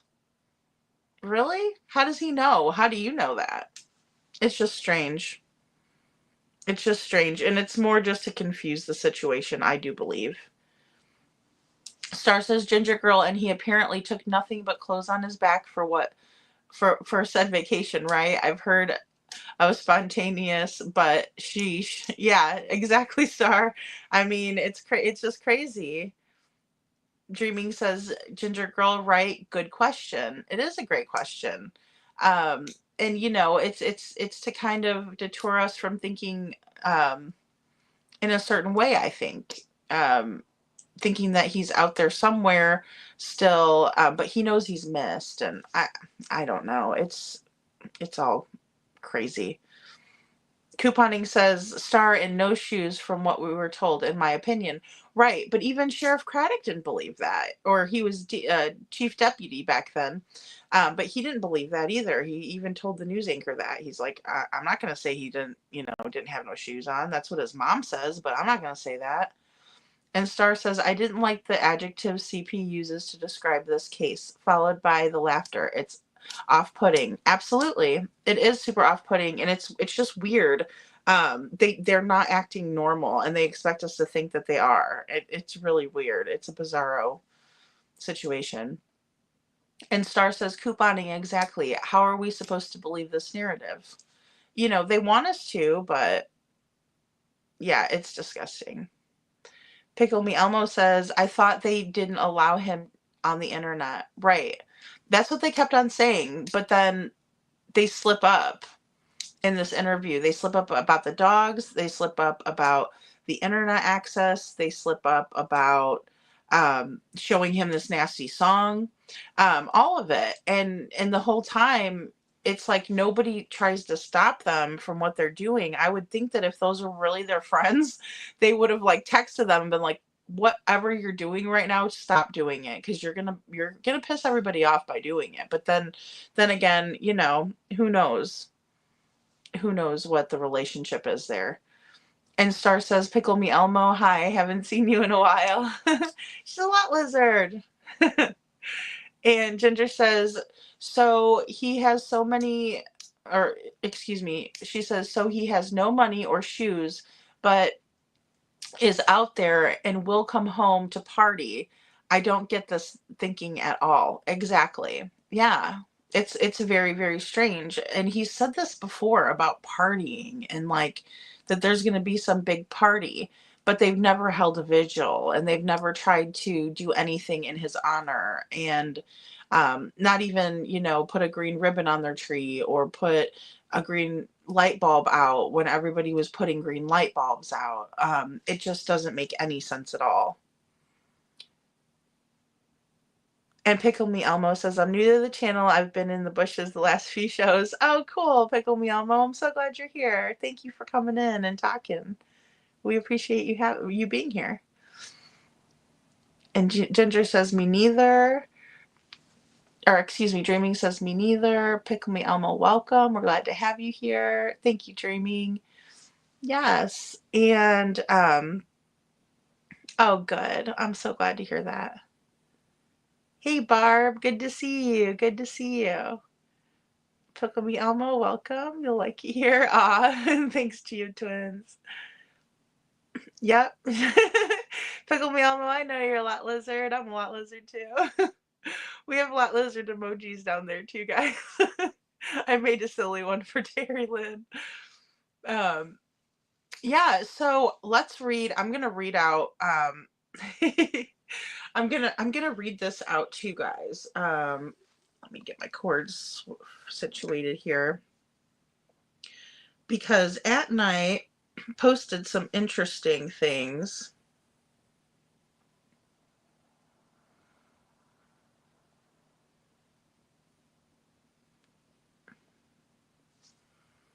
Oh, well, it might help if I don't do that. Some updates that they had on the case. And I read through them earlier. There we go. I'm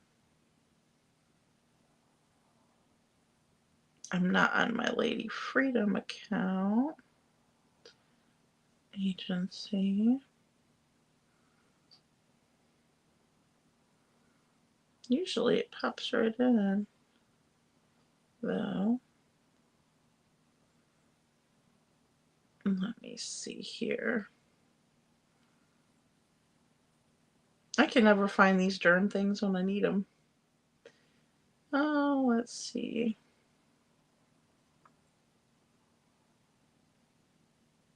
I just tried At Night Intelligence Agency. It should be on here.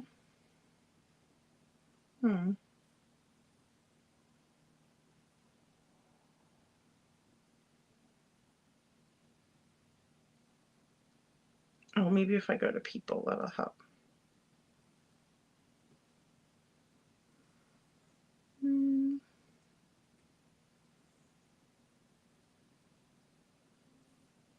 That's weird that I can't find them on here. Because I know I have them on my Lady Freedoms. Let me switch it over and see if I can't do it that way.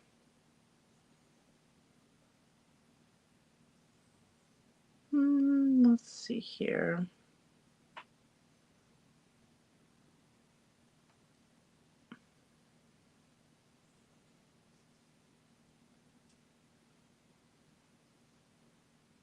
It usually just lets me. Oh, there we go.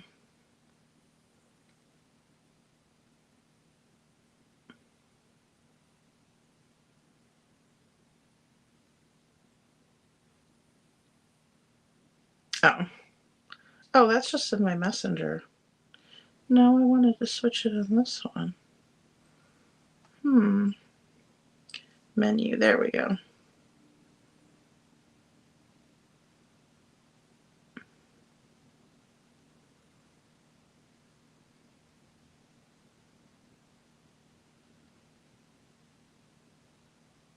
Oh, I want to go to Instagram. Okay.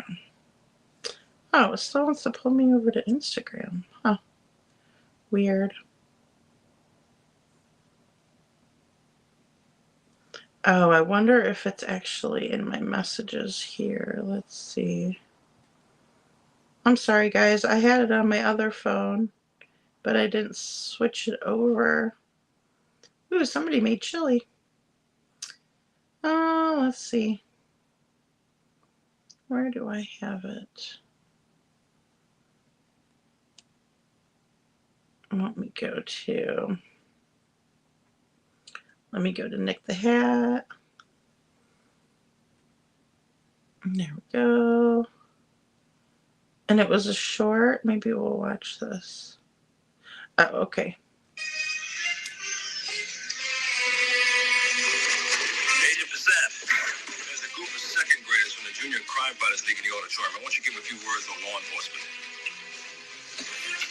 Now.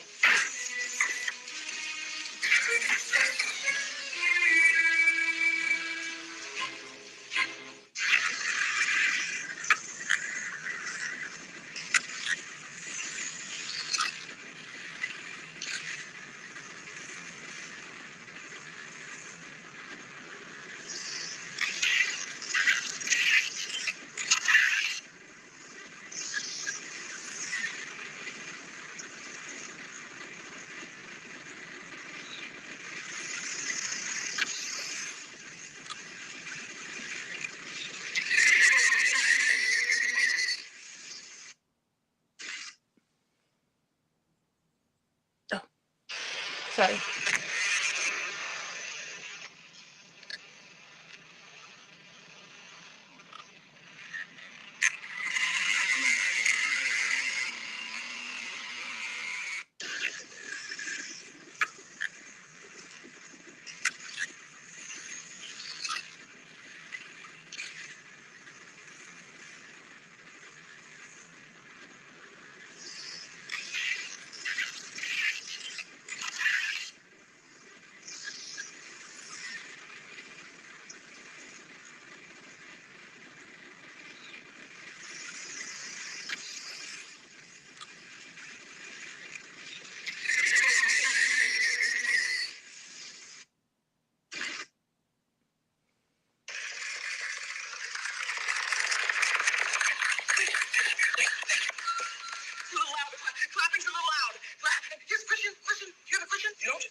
Laughing. Oh my goodness. That was good. That was good. Did you guys see this one? This one had me cracking up. Hosted by a full-blooded Native American. Say hello to Jim Proudfoot from the Mohican tribe. Mohican? I thought you guys were all gone. No, but we encourage the myth. Tricks really take you when you're the last ghost or something. Are we on Indian land? It once was. My tribe's land stretched from that crusty burger down to Gary's waterbed warehouse. Wow! The Great Spirit blessed us with beauty and abundance.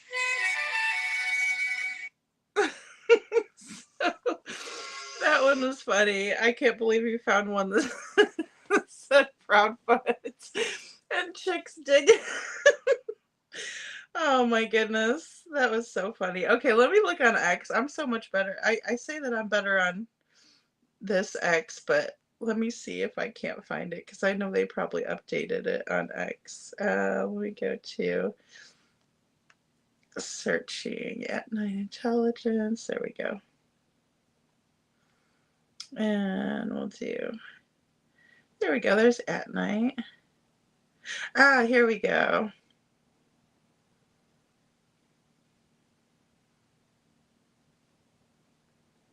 Oh, I don't know if the newest one is on here. Okay, so I wanted to do, oh yeah, there it is.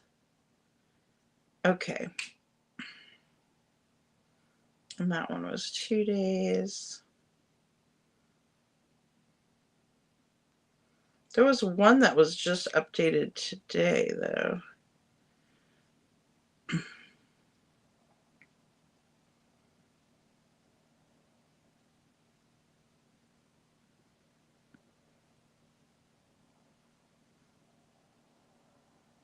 Oh, here we go. Okay, so I found it, guys. And here's just that official logo and all that, just so you can know that. And so it says, as of January 3rd, 2025, At Night Private Intelligence has identified new developments pertaining to the Proudfoot residence, which remains a central focus of our investigation into the disappearance of Sebastian Wayne Drake Rogers. Key updates. 1, Proudfoot residence for sale. Oh, there we go, guys. Okay. At Night has learned that the Proudfoot home is currently undergoing preparations for sale, potentially through private channels. Oh, wow. So they're doing like a for sale by owner, though, FSBO. So, okay. And 2, termination of Brink's home security. Now, this is the one that really piqued my interest. It has been confirmed that the residence has terminated its Brink's home security service and did not have active coverage during critical timeframes. Continued focus on cyber stalking investigation. At Night encourages the public to remain vigilant and continue providing information regarding the ongoing cyber stalking campaign, which has now escalated into a criminal investigation spanning multiple states.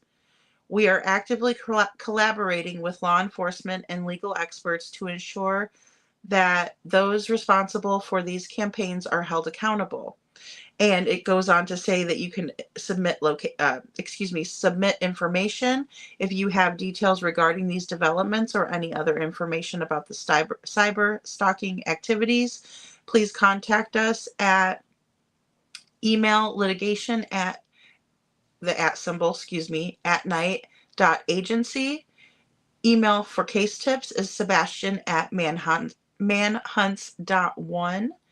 And call or text 844-922-3236. Dog the Bounty Hunter tip line is 833-TELL-DOG, TELL-DOG. Our commitment. At Night remains steadfast in our mission to uncover the truth and bring justice for Sebastian Wayne Drake Rogers.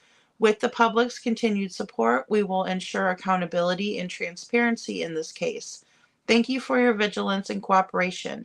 If you have any information concerning the whereabouts of Sebastian Wayne Drake Rogers, please contact the Sumner County Sheriff's Office 615-451-3838 or the Tennessee Bureau of Investigation at 1-800-TBI-FIND. You can also send tips via email to the TBI. That email is tips2tbi@tbn.tn.gov.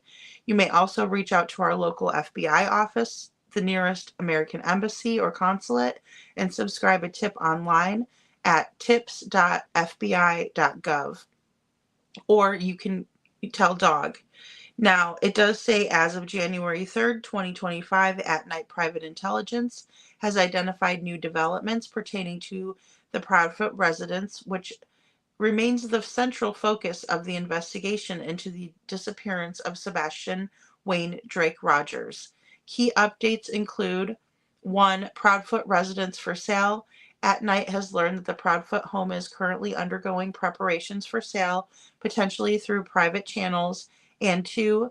The termination of Brink's home security. It has been confirmed that the residence has terminated its Brink's home security service, and did not have active coverage during critical times. Wow. And then here's another one that was 1 day ago.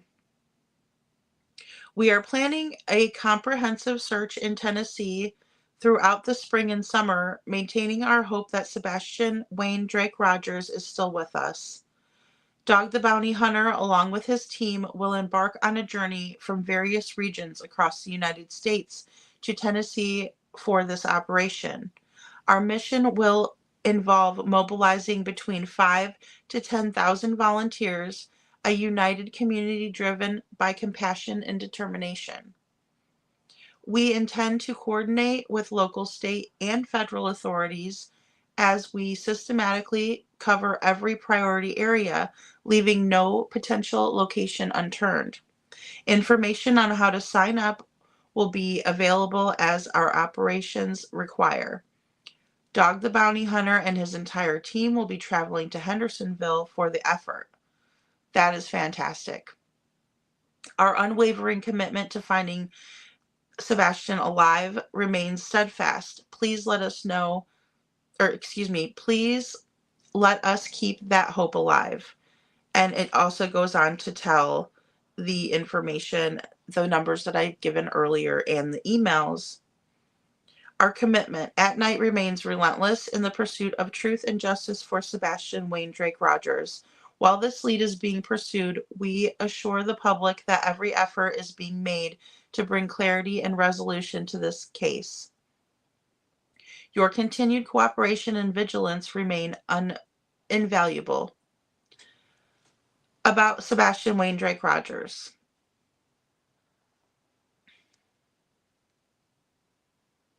Sebastian was 15 years old at the time of his disappearance, is believed to be alive, though no longer in Tennessee. His family and friends continue to wait for answers. Your willingness to help can make a critical difference in resolving this case. Our mission to find Sebastian and bring him home continues unabated.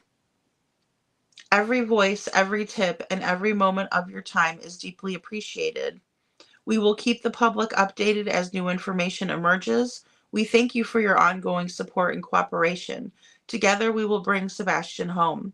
If you have any information concerning his whereabouts, please contact the Sumner County Sheriff's Office, the TBI, the FBI. You can tell dog, and you can also send tips to Sebastian at manhunts.one. And there's his flyer. So I'm really hoping that they find him soon. I know all of you are as well. Let me see. I think there was one more.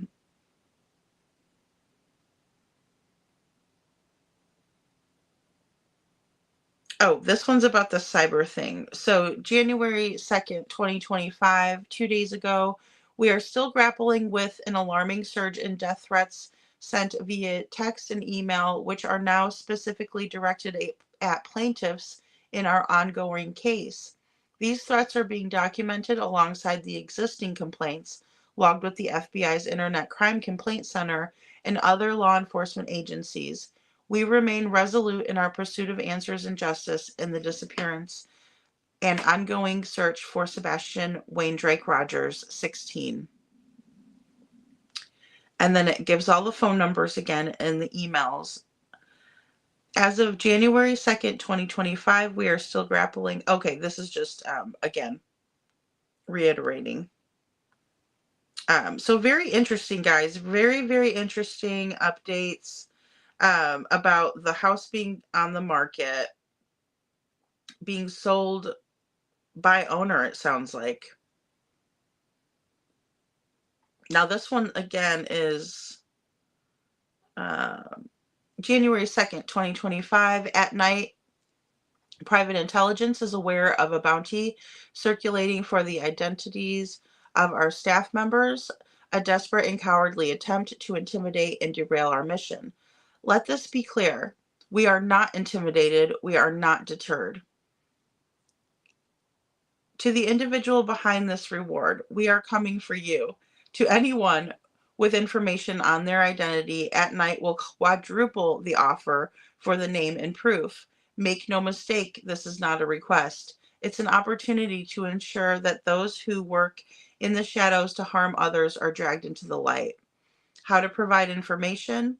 If you know who is orchestrating this campaign, contact us immediately. Confidentiality is guaranteed and your cooperation will be rewarded. Email mostwanted@manhunts.one. Call or text 844-922-3236. So there seems to be some more threats, which is disheartening to say the least. 2 days ago, At Night says, At Night has reason to believe it has identified the individual who first received the report of Sebastian Wayne Drake Rogers' disappearance prior to the escalation to law enforcement on February 26, 2024. Furthermore, our team has likely determined the identity of the individual engaged in extensive phone conversation with Mr. and Mrs. Proudfoot on the morning of Sebastian's purported disappearance. These findings, supported by intelligence from sources closely connected to the case, represent a pivotal development in our ongoing effort. That's fantastic. So that they're aware of these people. Now, 4 days ago, public update on the search for Sebastian Wayne Drake Rogers, December 30th, 2024. At Night, private intelligence has uncovered disturbing reports from residents in the neighborhood where Sebastian Wayne Drake Rogers purportedly disappeared between February 25th and 26th of 2024. These reports highlighted a troubled escalation of pressure tactics and fear targeting families in the area. Reports from the neighborhood. 1. Family relocation due to fear. One household in Stafford Court area has vacated their home, opting to stay in a nearby hotel after experiencing intense fear and intimidation. 2. Threats to a second family. Another family remains in their home but has expressed significant fear of opening their door due to intimidation by the investigator of his unlicensed associates. The investigator reportedly threatened a neighbor, stating he would watch her every move, creating an environment of fear and distrust. Yikes. Both families have reportedly contacted law enforcement and filed formal complaints regarding these incidents. Well, here's my question really quick, though. Are they being taken seriously? Or is it going to turn into something where Sheriff Craddock completely denies these? Because this has been going on for the longest time, if not from the very beginning, in my opinion. Call to action for residents. At Night strongly urges anyone in the Stafford Court area, or Enoch Way areas who witnesses suspicious activity to call 911 immediately to report the individuals involved. If the individuals have returned multiple times, consider pursuing trespassing charges to ensure your safety and protect your property. We also recommend documenting any incidents with photos, videos, or written records to support any formal complaints filed with law enforcement. Commitment to safety and accountability. At Night remains dedicated to supporting all individuals impacted by these tactics and ensuring their voices are heard. Intimidation and harassment have no place in any investigation, and we are actively monitoring the situation. If you have additional information or have experienced similar incidences, please contact us, Sebastian at manhunts.one. For legal matters, there's the litigation @night.agency. You can call 844-922-3236. And I'm so sorry if anybody is dealing with that. That is absolutely uncalled for. A message to the public. Your safety and well-being are paramount. Together, we can ensure those responsible for these intimidation tactics are held accountable while continuing the pursuit of justice for Sebastian Wayne Drake Rogers. Yeah. And so those are the updates that were posted to X and At Night. Good to see you, Sylvester. Good to see you. Good to see you guys. Let's see what you all have to say about this. I'm curious to know. All right.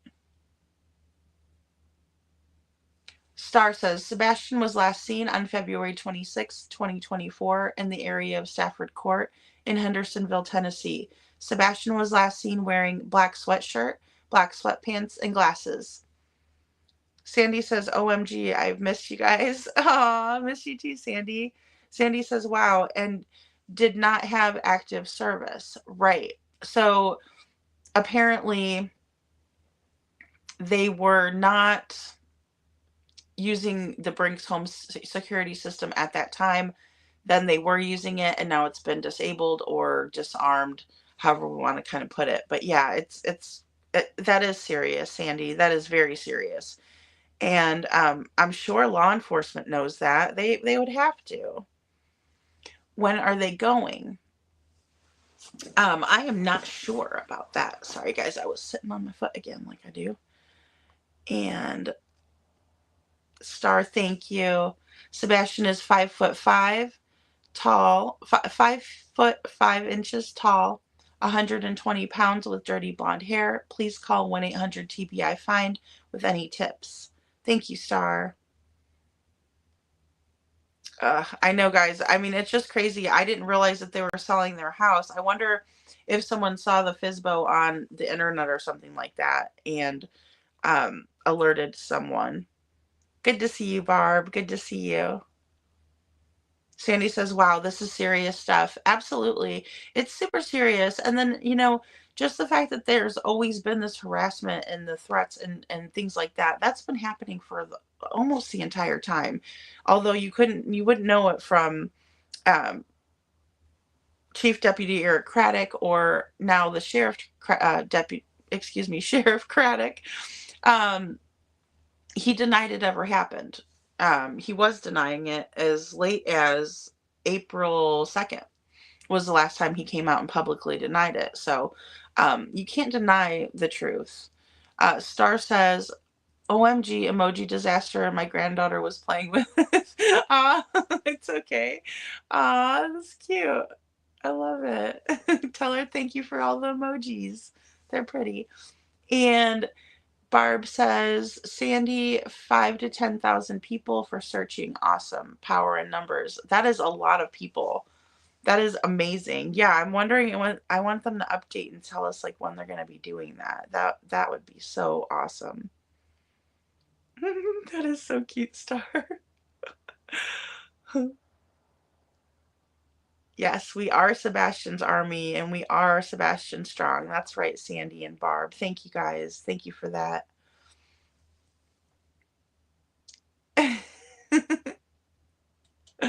Oh, that's wonderful, Star. I'm so glad. Aw, I had a Nana too.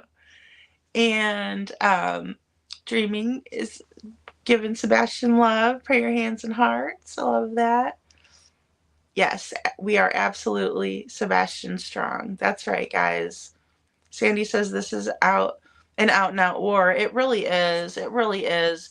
And, it's all going to come to light. I really believe that. I really believe that we're going to get some answers soon. I keep saying it, but I want to have hope. And I think it's important to have hope. Sandy says something to kick your butt. And Sylvester says, everyone's been on late tonight. We all are night owls. Yes, Sylvester, for real.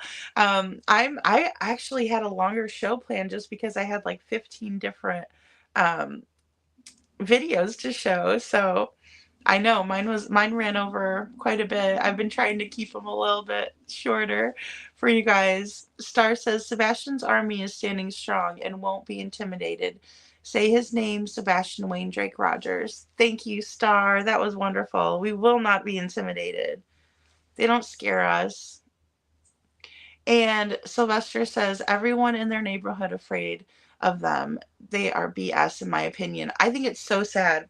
I think it's really sad that you would have to be afraid in a neighborhood where you live there longer of a man that just moved in there, 2 years ago? That is scary. But when he's got ties like he does to the police, in my opinion, that is scary, you know? It really is. Good smothers bad and covers rock. Sandy says, Sylvester, good to see you. You're welcome, Sandy. Of course. Thank you so much. And Ginger Girl says, justice for Sebastian is coming soon. Yes, yes, yes, yes, yes. I believe it is. I believe that they are steadfast as they say they are. And Barb says, Sylvester, lovely to meet you. Yes, awful for the community. I hope the community collaborates with one another and they present a unified front against these bullies. Absolutely, Barb. Very well said. Very well said. Sylvester says, in my opinion, they've been shady and sketchy from get-go. Yeah, I think I put it in one of it's funny that you say that. I think I put it in one of my videos. I was calling Katie Shady Katie, but then I decided not to say it too much anymore. But that's how I feel. She is shady. I'm sorry, but it's just the vibe that I get. You know, and Barb says, lovely to see you, Lady Freedom. Oh, you're classy lady. Thank you. Oh, I appreciate you too, Barb. Thank you so much. That is so sweet of you to say. Aw, you guys are awesome. Okay, now I get it. The Star says you said your mother finally made it through Donner Pass. Donner, party one, Donner. Gosh. Oh, and Chief says, sounds very serious. I have a feeling certain true crime channels are going to be in the center of the attention. Sounds like the cyberbullying is going to be dealt with in the true crime community. You know, I believe that too, Chief. I think that you're right. I think that you know, it has to come to a halt somehow. I mean, we can disagree without being a bully to each other or threatening or being super rude. I mean, you know, having a difference of opinion is okay. That's totally okay.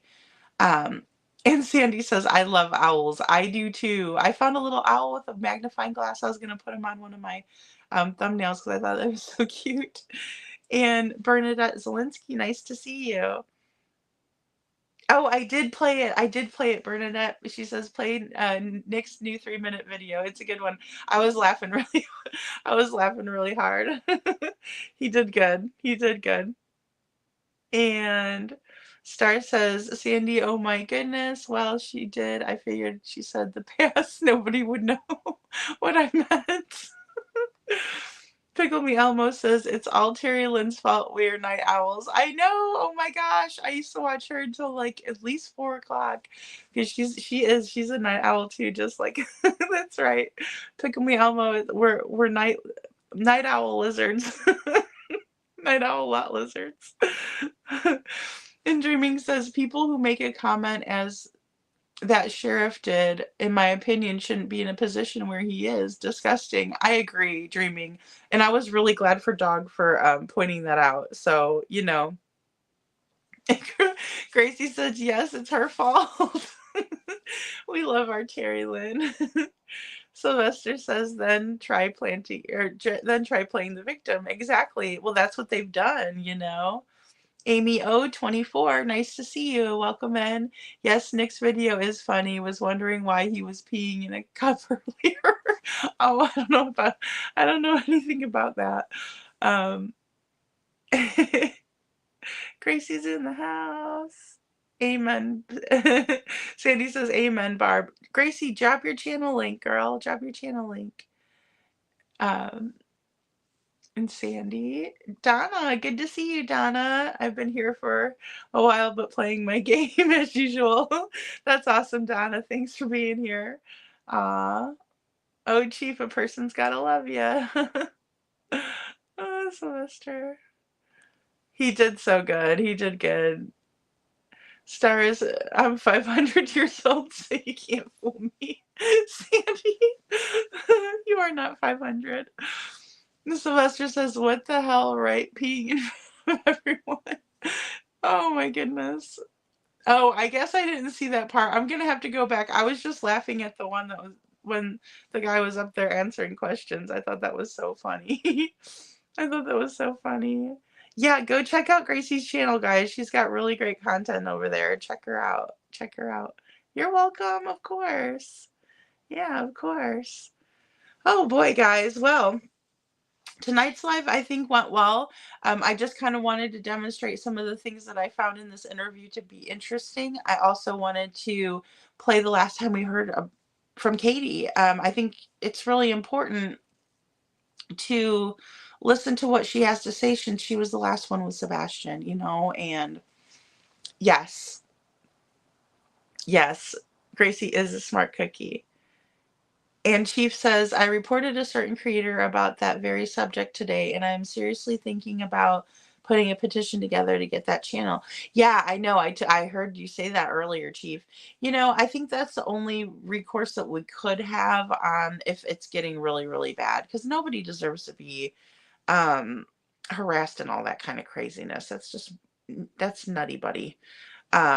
Star says, do not insinuate my my mother. Oh my goodness. Oh, good pickle me, Elmo. That's wonderful. That's wonderful. Sandy says true. Now she's pleading the fifth. I know. And it's like, I don't know. It's very odd to me because I would be out there, you know, being like, hey, can we please talk about my son? He's been missing. Just a little bit goes a long way with people. And I think that if she had shown just a little bit, we would be able to give her more grace in the situation. But the fact that we haven't seen that, and then it makes all of us moms kind of feel that mama bear vibe, and we're like, oh, why isn't she not doing this? Which is very tough. It's very, very tough. And Donner Pass. Pickle me almost says. Oh my goodness. Well, here, I'll do this. Sylvester says everything they do proves guilt, in my opinion. Yes, it's hard not to, Sylvester. I agree. Pickle me almost says pervy. Sandy says, Star, you met your mom who didn't make it through Donner Pass. Star says, Donner Pass. Google it, y'all. Oh my gosh, you guys are as crazy as I am. I love it. Well, guys, I think tonight was a great live. I want to kind of wrap things up really quick. I do want to put up this photo of our Crystal that we talked about last night. Her sister was on, and I do want a quick, you know, shameless plug, but she was on last night, was gracious enough to have me interview her. And Crystal's life was taken last year, February 9th, 2023. And she was found in her bed under very suspicious circumstances, things that are not adding up. And we're going to continue to kind of deep dive into her case. We're going to make sure that we put out videos, and I want to show you guys some of the details that have been shared with me. I just have to find a decent way of presenting it because it is a very difficult subject matter. And so please, if you have a chance, go check out my videos, my live from last night. Well, I guess it would be the night before now because it is 3:20 Eastern time. But please go over there and check out my live. Her sister did a fantastic job up here. She is so strong. She really is advocating hard to find answers. And she said to me last night that the one thing that she hopes to get out of this, even if they aren't able to get justice for Crystal, is that they help out another family or someone else that is in a similar situation. And so to me, that is super admirable. She is someone who is not letting her sister's name fall to the bottom of a feed, like Katie was saying. She's making sure that doesn't happen. And so please, please, please give her the support that she really deserves. Jana, especially because she is, living. We do things for the ones that we love who have passed on, but I believe in supporting people who are still here with us, because, in all fairness, the people that have passed on are in a better place than we are, right? We're on this earth. And so just pretty please go over there and watch what she has to say. It is a triggering subject matter, but I think that it's very important and valuable to listen to her story. And I would be so very, very grateful. Sandy says Star and I have become cyber sisters. That's so cute. She was coming down the mountain. Star, your dark humor, you crack me up. I hate autocorrect too, Pickle Me Elmo. Thank you. Thank you, Dreaming. I appreciate that so much. When she comes, hee-haw. And Sylvester says, where's my damn man card, folks? Oh my gosh, I'm gonna have to make a man card emoji. I have a couple that I need to do. I need to do some custom emojis. I'm gonna make a man card. I don't know what exactly that looks like. I'm all girl over here. I'm a whole lot of woman, like Foxy Cleopatra would say, but let's see. Let's make a man card. I need to do the flying sock monkeys emoji, and then we'll do one for Crystal too. I'll make her pretty emoji that we can put in a custom one. You guys have been so awesome. Sister wife with Chief. Don't be egging Chief on. Aw. Yeah, I mean, the way that people handle things is different, Chief. I agree. I understand your frustration there. I really do.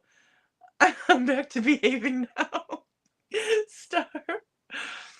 Oh, Donner passes rough in the snow. Sylvester says Jana was amazing. Wasn't she, Grace? She was so amazing.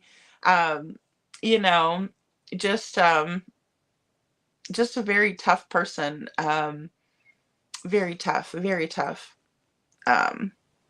Smart, tenacious. Just a lot of good words to describe. Oh, yeah, I did shorten my name. Sandy says I'm a minimalist. That's so cute. That is so cute. Barb, we're so glad to have you. Jana is so sweet. Sandy, yes, yes. And I totally understand, guys. I know that the subject matter can be very, very hard, especially because I know a lot of survivors, right, out here. And so it can be definitely difficult. So I understand if it's something that, you do not want to relive. I totally understand it. But if you can, and you want to hear a story of that has a lot of twists and turns in it. It is a true crime story. And I really believe that it's something that is really important that people need to understand, that happens all the time to all different demographics, all races, ages,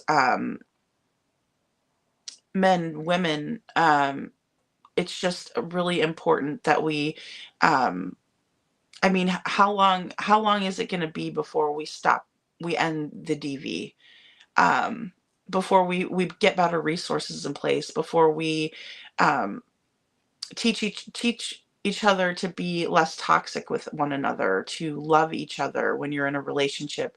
If you can't love somebody, then leave.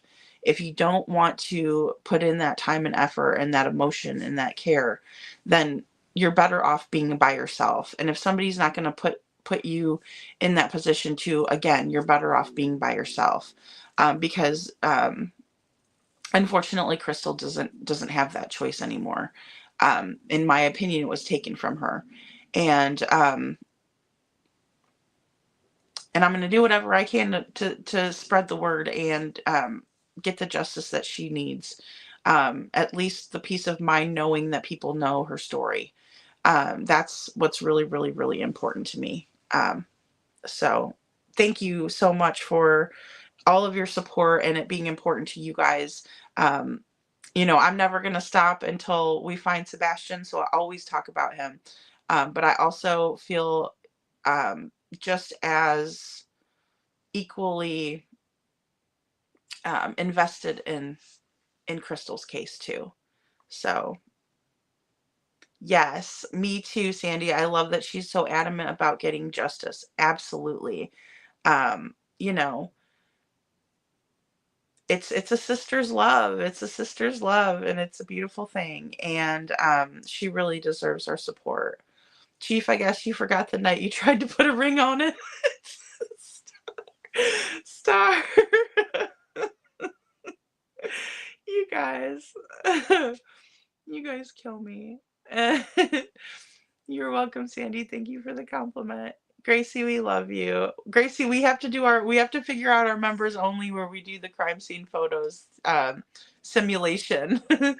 I need to work on that. There's a lot of things on my list, but I definitely want to do the members only, make it worth you guys' while, everybody that's a member. And if you feel like joining in, we can definitely do that. I think this would be a fun experiment type of a thing for a smaller group. I don't know how it would work out on a larger scale, like if there were like say 50 members in there or something like that, but with the smaller scale that we have right now, I think it would work perfectly, and I think it would be super interesting and fun. So I wanted to do something like that with you guys. And Star says, oh, we were just learning about the big sister wives, don't worry about it. Sylvester says, put the man symbol on it. Okay. like Prince. Like Prince. Hey, Kaika, good to see you, sweetheart. Good to see you. Star says, not you marrying a sister, somebody help. I think I'm digging a hole. We can all be sister wives, but not for CP. Oh my goodness. Yes, she is. Yes, she is. Don't get Chris too excited, okay, guys? We don't want him thinking that, you know, we're out there trying to all date him. He's got enough issues as it is. He doesn't need to think that, you know, everybody over here is, you know, dreaming sweet nothings about Chris. Oh, Star, yes, Janet is great. We would all be lucky to have her as our own sister. I agree. I told her, I said, you remind me of my little sister because you're so tough and then sweet at the same time, but just dedicated. Yeah. Even though I'm the older sister, my little sister has done a lot for me. So I very much appreciate everything she's done. And yeah, she just reminds me of my little sister too. Just the love. And Star says CP needs to use his mullet card to get the sixth wife. I mean, that is a luscious mullet. Okay, I'm just gonna say, when he puts the pork chop grease in there, it is on point. Oh my goodness. pertaining to injustice to women mostly. Yes, Sandy. I always try to do my disclaimer though, because oh my gosh, when I see the Courtney Clenny case, I'm like, oh my gosh, like that super duper triggered me, like as if I was back in that time, even though it was a woman doing it to a man. I was just like, oh my gosh. And then also I was waiting for him to like physically hurt her back because I was like, he's just letting her do it, which is mullet card. But what, Gracie? Sylvester says another creator peed in a cup on a live when he got back from searching. What? Oh my god, the madness. I'm glad I was preoccupied today. Gee, I had no idea. The mullet card. Oh my gosh, you guys are gonna have me going crazy with all this. Kaika says a man card made out of graphene Japanese. Uh-oh. Oh gosh. Oh, the paper. Oh, okay, like the rice paper. The thinnest paper in the world. Oh my goodness. How much a strong ass woman figure. Sandy, you crack me up. Oh my goodness, you crack me up. I need to put a tracker on her, I guess. You guys. Oh, that's right, Sandy says Sylvester. I am stoked, Gracie says. The first lawsuit was filed today against NOLA. I am all for it. The usual barriers were removed to prepare them for the Super Bowl. Oh, cool. When they are not. Oh, okay. Nothing gets through. Wow. Okay. Well, holla. That's a good thing then. That's a good thing.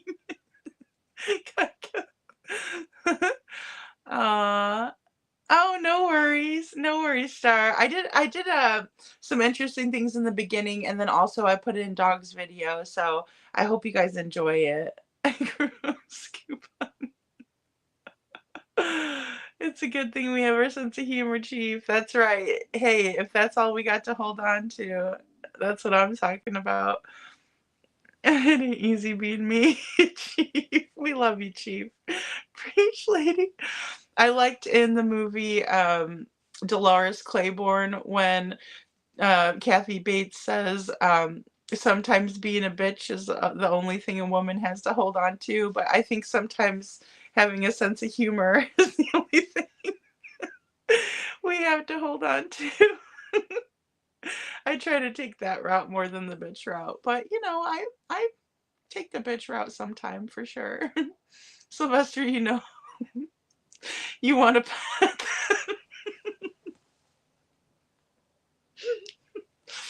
Sylvester says you want to pet that mullet. Oh goodness. Oh, that's awesome, Gracie. Let me know when it's up and I'll go over there and watch it. That's amazing. I love my Catholic cyber sister. Yes, we got to do members only for sure, for sure. I want to put something together. Hopefully this week. Hopefully this week. I think this week would be a good time to do it. Because I think that would be fun. Even if we just did like a 2 hours something, or you know what I mean. Star says I'm afraid CP's mullet would yell at me about trucks.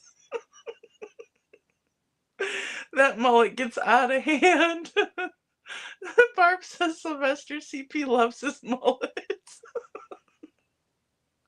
I hope I don't upset Katie when I talk about how luxurious his mullet is. Oh my goodness. Kaika says number one wants to date a half Fred Flintstone. Cross Joe Dirt, Chris. Fredger. Oh my goodness, you guys. Gracie says I was a sister wife with my neighbor. Only kidding. She was over so much we just started saying that. Unfortunately, she moved. Aw, that's fun. Kaika, you guys are so silly. Chief, stop hitting on Gracie. Sandy, Dreaming says, Kaika, LOL. Where did you get that? It's hilarious. Chief, I am not hitting on Grace. Gracie says the Cajun Navy made sure that a victim in the hospital received a replacement motorized wheelchair. Oh, how sweet. That is so sweet. Aw, good for them. Those guys are nice guys. That's why that sucked when they were getting all kinds of flack. Yes. You are superhuman. Sandy. I love Kathy Bates too, Sandy. Sandy, I was hitting on Brown Eyed Girl. Chief. I thought you guys were engaged, Chief. I don't know though. We love our Brown, so you gotta be careful. We'll be watching you extra close then. And Kaika says I got it from my eyes because that's who he looks like to me. Now he put on 30 kilos. And he has a longer mullet. It was like out of his hat the other day. It was poofy. Oh my goodness. Gracie, that's beautiful how Nola's holding up. I'm glad you're safe. Aw. Sylvester hated Kathy Bates and Miss. Yeah, oh my gosh, she was so scary. She's like, Mr. Man. Like she was psychotic. And Sandy says, ain't no brown-eyed girls in here, Chief. No, Brown's not in here tonight. I didn't see her earlier today, even. Aw.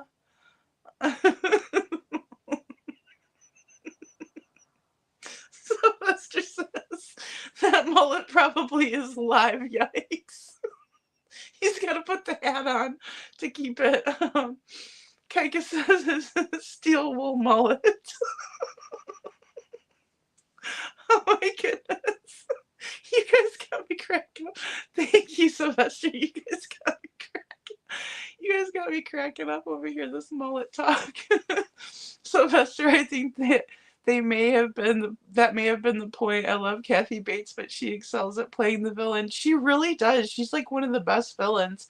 I also liked her in the American Horror Stories, like Coven, when she was in that one. Oh my gosh, she was a trip in that one. It was like, when are they going to bury that mean old lady again? Because she was terrible. We are 2-star, and we had talked about going to Bourbon Street, but we stayed for our fur babies. Thank goodness they found the IAD by Jack's Brewery. The city is still in a state of sadness. Yeah, that was just absolutely awful, Gracie. Oh my gosh, I'm so glad that you guys didn't go. They just always want to target when there's so many people, it's just awful. It's awful. The sister wife, was that before or after Donner's pass? And Sandy says that was a week ago. Oh yeah. Oh yeah, that was a week ago. Barb says Chris thinks a larger mullet makes him look thinner. He will need to comb it over soon to cover the balding in the front. He does have like patches, like, he's got kind of like okay, I'm not gonna speculate. Sandy, before we found fava beans and Chianti nearby, imagine. I actually watched that movie the other night. Well, it wasn't the other night. It was a few weeks ago, but I saw it free on YouTube, and I'm like, oh, I'm gonna watch this. That movie is something else. Does your gut hurt from laughing yet? No, not yet, but you guys got me close. This Lady Freedom is going to lose it before the end of the live. I think I'm slap happy, and then you guys like making me laugh with the mullet. It's killing me. Oh my goodness. Gracie says, Chief, why aren't you hitting on me? That's so funny. Totally kidding. I love that. Star says, humor is needed to disrupt the sadness of these cases. No disrespect intended. I just cope with humor. I do too. Yeah, I understand, Gracie. I understand. We do. That's how we do it, and I think that's healthy. It's healthier than being sad. I think. Um, Star says, whenever I heard CP, I just I just hear Kathy Bates' character in Coven lies. Yes. Laughter is the best medicine, Sylvester. It really is. And Barb says, does my mullet make me look thinner? Oh my goodness, you guys. Oh boy, we could make fun of the mullet all day. Yes, we could. Yes, we could. Oh, it's so bad. It's so good. It's so good that it's bad, and it's so bad that it's good. And Sandy says, "No way, Gracie, you escaped the New York or the New Orleans attack." Yeah, she was down there. Oh my gosh, we were all like wondering, "Where's Gracie? Is she all right?" Gracie's gravel, do you want me to hit on you, or are you just trying to tell me you have a crush on me? Aw. Chief coming back with the sass. We can make fun of the mullet until it grows to CP's cankles. Oh, no. Sylvester, you can see all of us together in real life. Oh my gosh. I think that if everybody went down for Sebastian's to search, oh my gosh, that would be a party in and of itself. I think not just a search party, but just everybody getting together, be amazing. Oh, yeah, see, that's so good. That is so good. I'm glad you guys are safe, Gracie. I know it's so sad for the people that were there. It's horrible that all these fun activities turn into such awful situations too. Sylvester, only if you can join us with Lady Takes Us local the local mail review. I told the mod chat that if they come to Florida, then we'll go to a mail review. Oh gosh, that's funny, Star. Oh my goodness. It turned me on like a light switch. We can go to the court proceedings. Oh my goodness. Oh, that'll be such a great day when that happens. It'll be a wonderful day when they slap those bracelets on. Whoever is responsible, allegedly, if anybody is, but I mean, it's definitely pointing in a certain direction. And Star says, "Oh, the heckling if we went to Bob's court dates. Contempt, yes." OBH. I don't know who I thought Bob was. I was thinking that might be another code name. I was thinking perhaps. Oh my gosh, you guys got me cracking up. I'm gonna pee my pants pretty soon being on this live. You guys have been all so wonderful. Oh, with the B, yeah. We can go in on sharing prices for hotels. Oh my gosh, that's the biggest thing too. I mean, could you imagine? I wonder if people would have to stay at like Goodlettsville and things like that because I don't know how many hotels are actually in Hendersonville. I think I might just go try to crash at Terry Lynn's. Hey Tony, good to see you. Sandy said, "Who's Bob?" I thought it was another Edgar, but apparently, oh, hers is the 26th. Good to see you, Tony. Good to see you. Oh, yes. Oh, the haunted place, 1820s. That would be so much fun. Oh my gosh, that would be a ball. We would have a blast with that. We would have a total blast. Well, gosh, Tony, I was just wrapping everything up here. They were just cracking me up. We were talking about Chris's mullet and how long it's getting. Scary but fun for sure. Oh, hey, Panda Bear's mom. Good to see you, sweetheart. Sylvester says scary but fun. Star says, I don't know who Bob is. But when he walks backwards, his name is still Bob. And Dreamy says haunted place. Nope. No, thank you. I know we couldn't get Terry over there. She doesn't do haunted. She doesn't like anything haunted. She doesn't like the scary movies or anything like that. Oh, Downtown Gallatin. Okay, that would be so fun. Oh my gosh, that would be so fun. Yeah, that place looks really fun. I'm gonna have to look that up online and check it out, Sandy, because I think that would be really, really fun. It's not haunted, just hoping. Well, older places though, I can totally see that. You know what I mean? I can totally see that. Oh, thank you, Tony. Thank you. I think it was a good one. I don't know if you've watched the last things that KP had said. I'll change my banner over again. This was the one I was just talking about, Jana and Crystal's story. But yeah, this is the one that we've been talking about tonight. And this, basically the last time that Katie spoke, I didn't know how many people had seen it. And so I wanted to kind of edit it out and replay for you guys. Chief says, I'm 5 hours from Tennessee. Count me in. I'll wear my Ralph Lauren suit and I'll look better than Mullet Man's jeans and t-shirts. Nice. I would think you would dress a little nicer. I don't know those boots.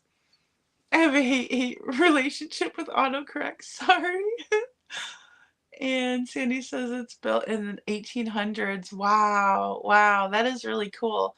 I mean, I would think if any place would be haunted, it would be an older place like that, I would think. And Dreaming says, Sandy, something's wrong there with that kind of wishful thinking. Oh no. That's like Terry Lynn. She wants nothing to do with that. She don't want nothing to do with that. Star says, I finally got to go to the Winchester Mansion. That place is weird. Oh, okay. Now where is that at? Oh, wow. 362 miles for me, 6 hours. I think it's a little farther for me, but golly, I've been wanting to get up there. I've been wanting to go. A few of us can carpool from Cali. There you go. I know. I was thinking Sandy and I could get together for that. Oh, San Jose. Yeah, it would be a blast. I think that would be really fun. And then also, especially if we could get some justice, that would be the icing on the cake, really. You know, we could all throw tomatoes at the mullet. I'm just kidding. I'm just kidding. Well, you guys are amazing. I love you guys all so much. Thank you so much for making me laugh. You guys are cracking me up. Yeah, you guys are the best. And I'm gonna go. I know I gotta get to bed, Sandy. I do. Tomorrow I think we might go over. I was gonna see if maybe we could play some of the Lore Lodge because I know that they had a live on. I didn't get a chance to watch it, but they always do really good work. And if I could find some cool talking points or something in there, they're really smart guys. I really enjoy their channel. Thank you, Sandy. I will. And Sylvester says Winchester Mystery House. I went 1980. I graduated high school. Some friends came and took me. It was cool. Yeah, I bet you that would be really cool. Sandy says, now you're talking, Sylvester. Thank you for the purple hearts. Thanks, guys. Thank you, Star. Sylvester says, now you're or Sandy says, now you're talking. Star, how many kitchens in the Winchester house? Yeah, I think that would just be so much fun. I think that would be a blast, for sure, for sure. Aw. Thank you. Thank you, Scranton Strangler. Live was amazing tonight. Our Lore Lodge was amazing tonight, and will be a great one. He really told it like it is. Yeah, I really enjoy that. I enjoy his honesty, his intelligence. They're so good over there. I feel bad because I don't know their names, but I enjoy their commentary. Sandy says, save your time. They did a recap of previous lives. Oh, okay. Oh, they did like a they do like a comparison. I'm interested to see it still. 13, I can't remember. Between the fireplaces and doors to nowhere. Oh wow, that's crazy. That sounds like fun. That sounds like fun. Thank you, Barb. Thank you so much for being here. Okay, Monda Lore Lodge will have a 4-part. Oh, okay. Interesting, interesting. 13 was the big thing there. Yeah. Oh, Monday Lore Lodge Part 4. Okay, awesome, awesome. Good night, Gracie. Good night. Love you. And Sylvester says stairs nowhere into a ceiling. Oh, weird. Okay, like the ones that like the windy ones. I think I know what you're talking about. Good night, Miss Laura. I'm gonna email you. I'm gonna email you. I need to check my emails too, guys. I'm so behind on that. Love you too, Sylvester, and everyone. Sweet dreams. Chief says my great aunt's house was haunted, 1789, built in Boston, and I was asleep in one of the rooms. Woke up to see an empty wheelchair and rolled down the stairs. Oh my goodness. Oh wow. I believe that certain places like are haunted. I do. I do believe that. I remember the stairwell. Okay, wow.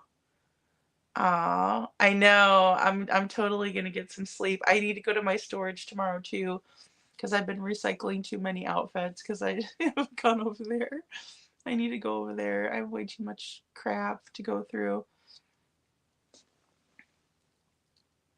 I have 3 more hours at work. Night, everyone. Oh, night, Grand Strangler. Please be careful at work and have a safe trip home. And thank you for listening. 1789. That's crazy. That is crazy. You were 9? That had been scary, Chief. Sandy says, oh, Chief, stop trying to whisper. Sweet nothings in my ear. Aw. Oh, see you next time, Barb. See you, Panda Bear's mom, Laura. All right, love you guys. I'll see you tomorrow. You all have a great night.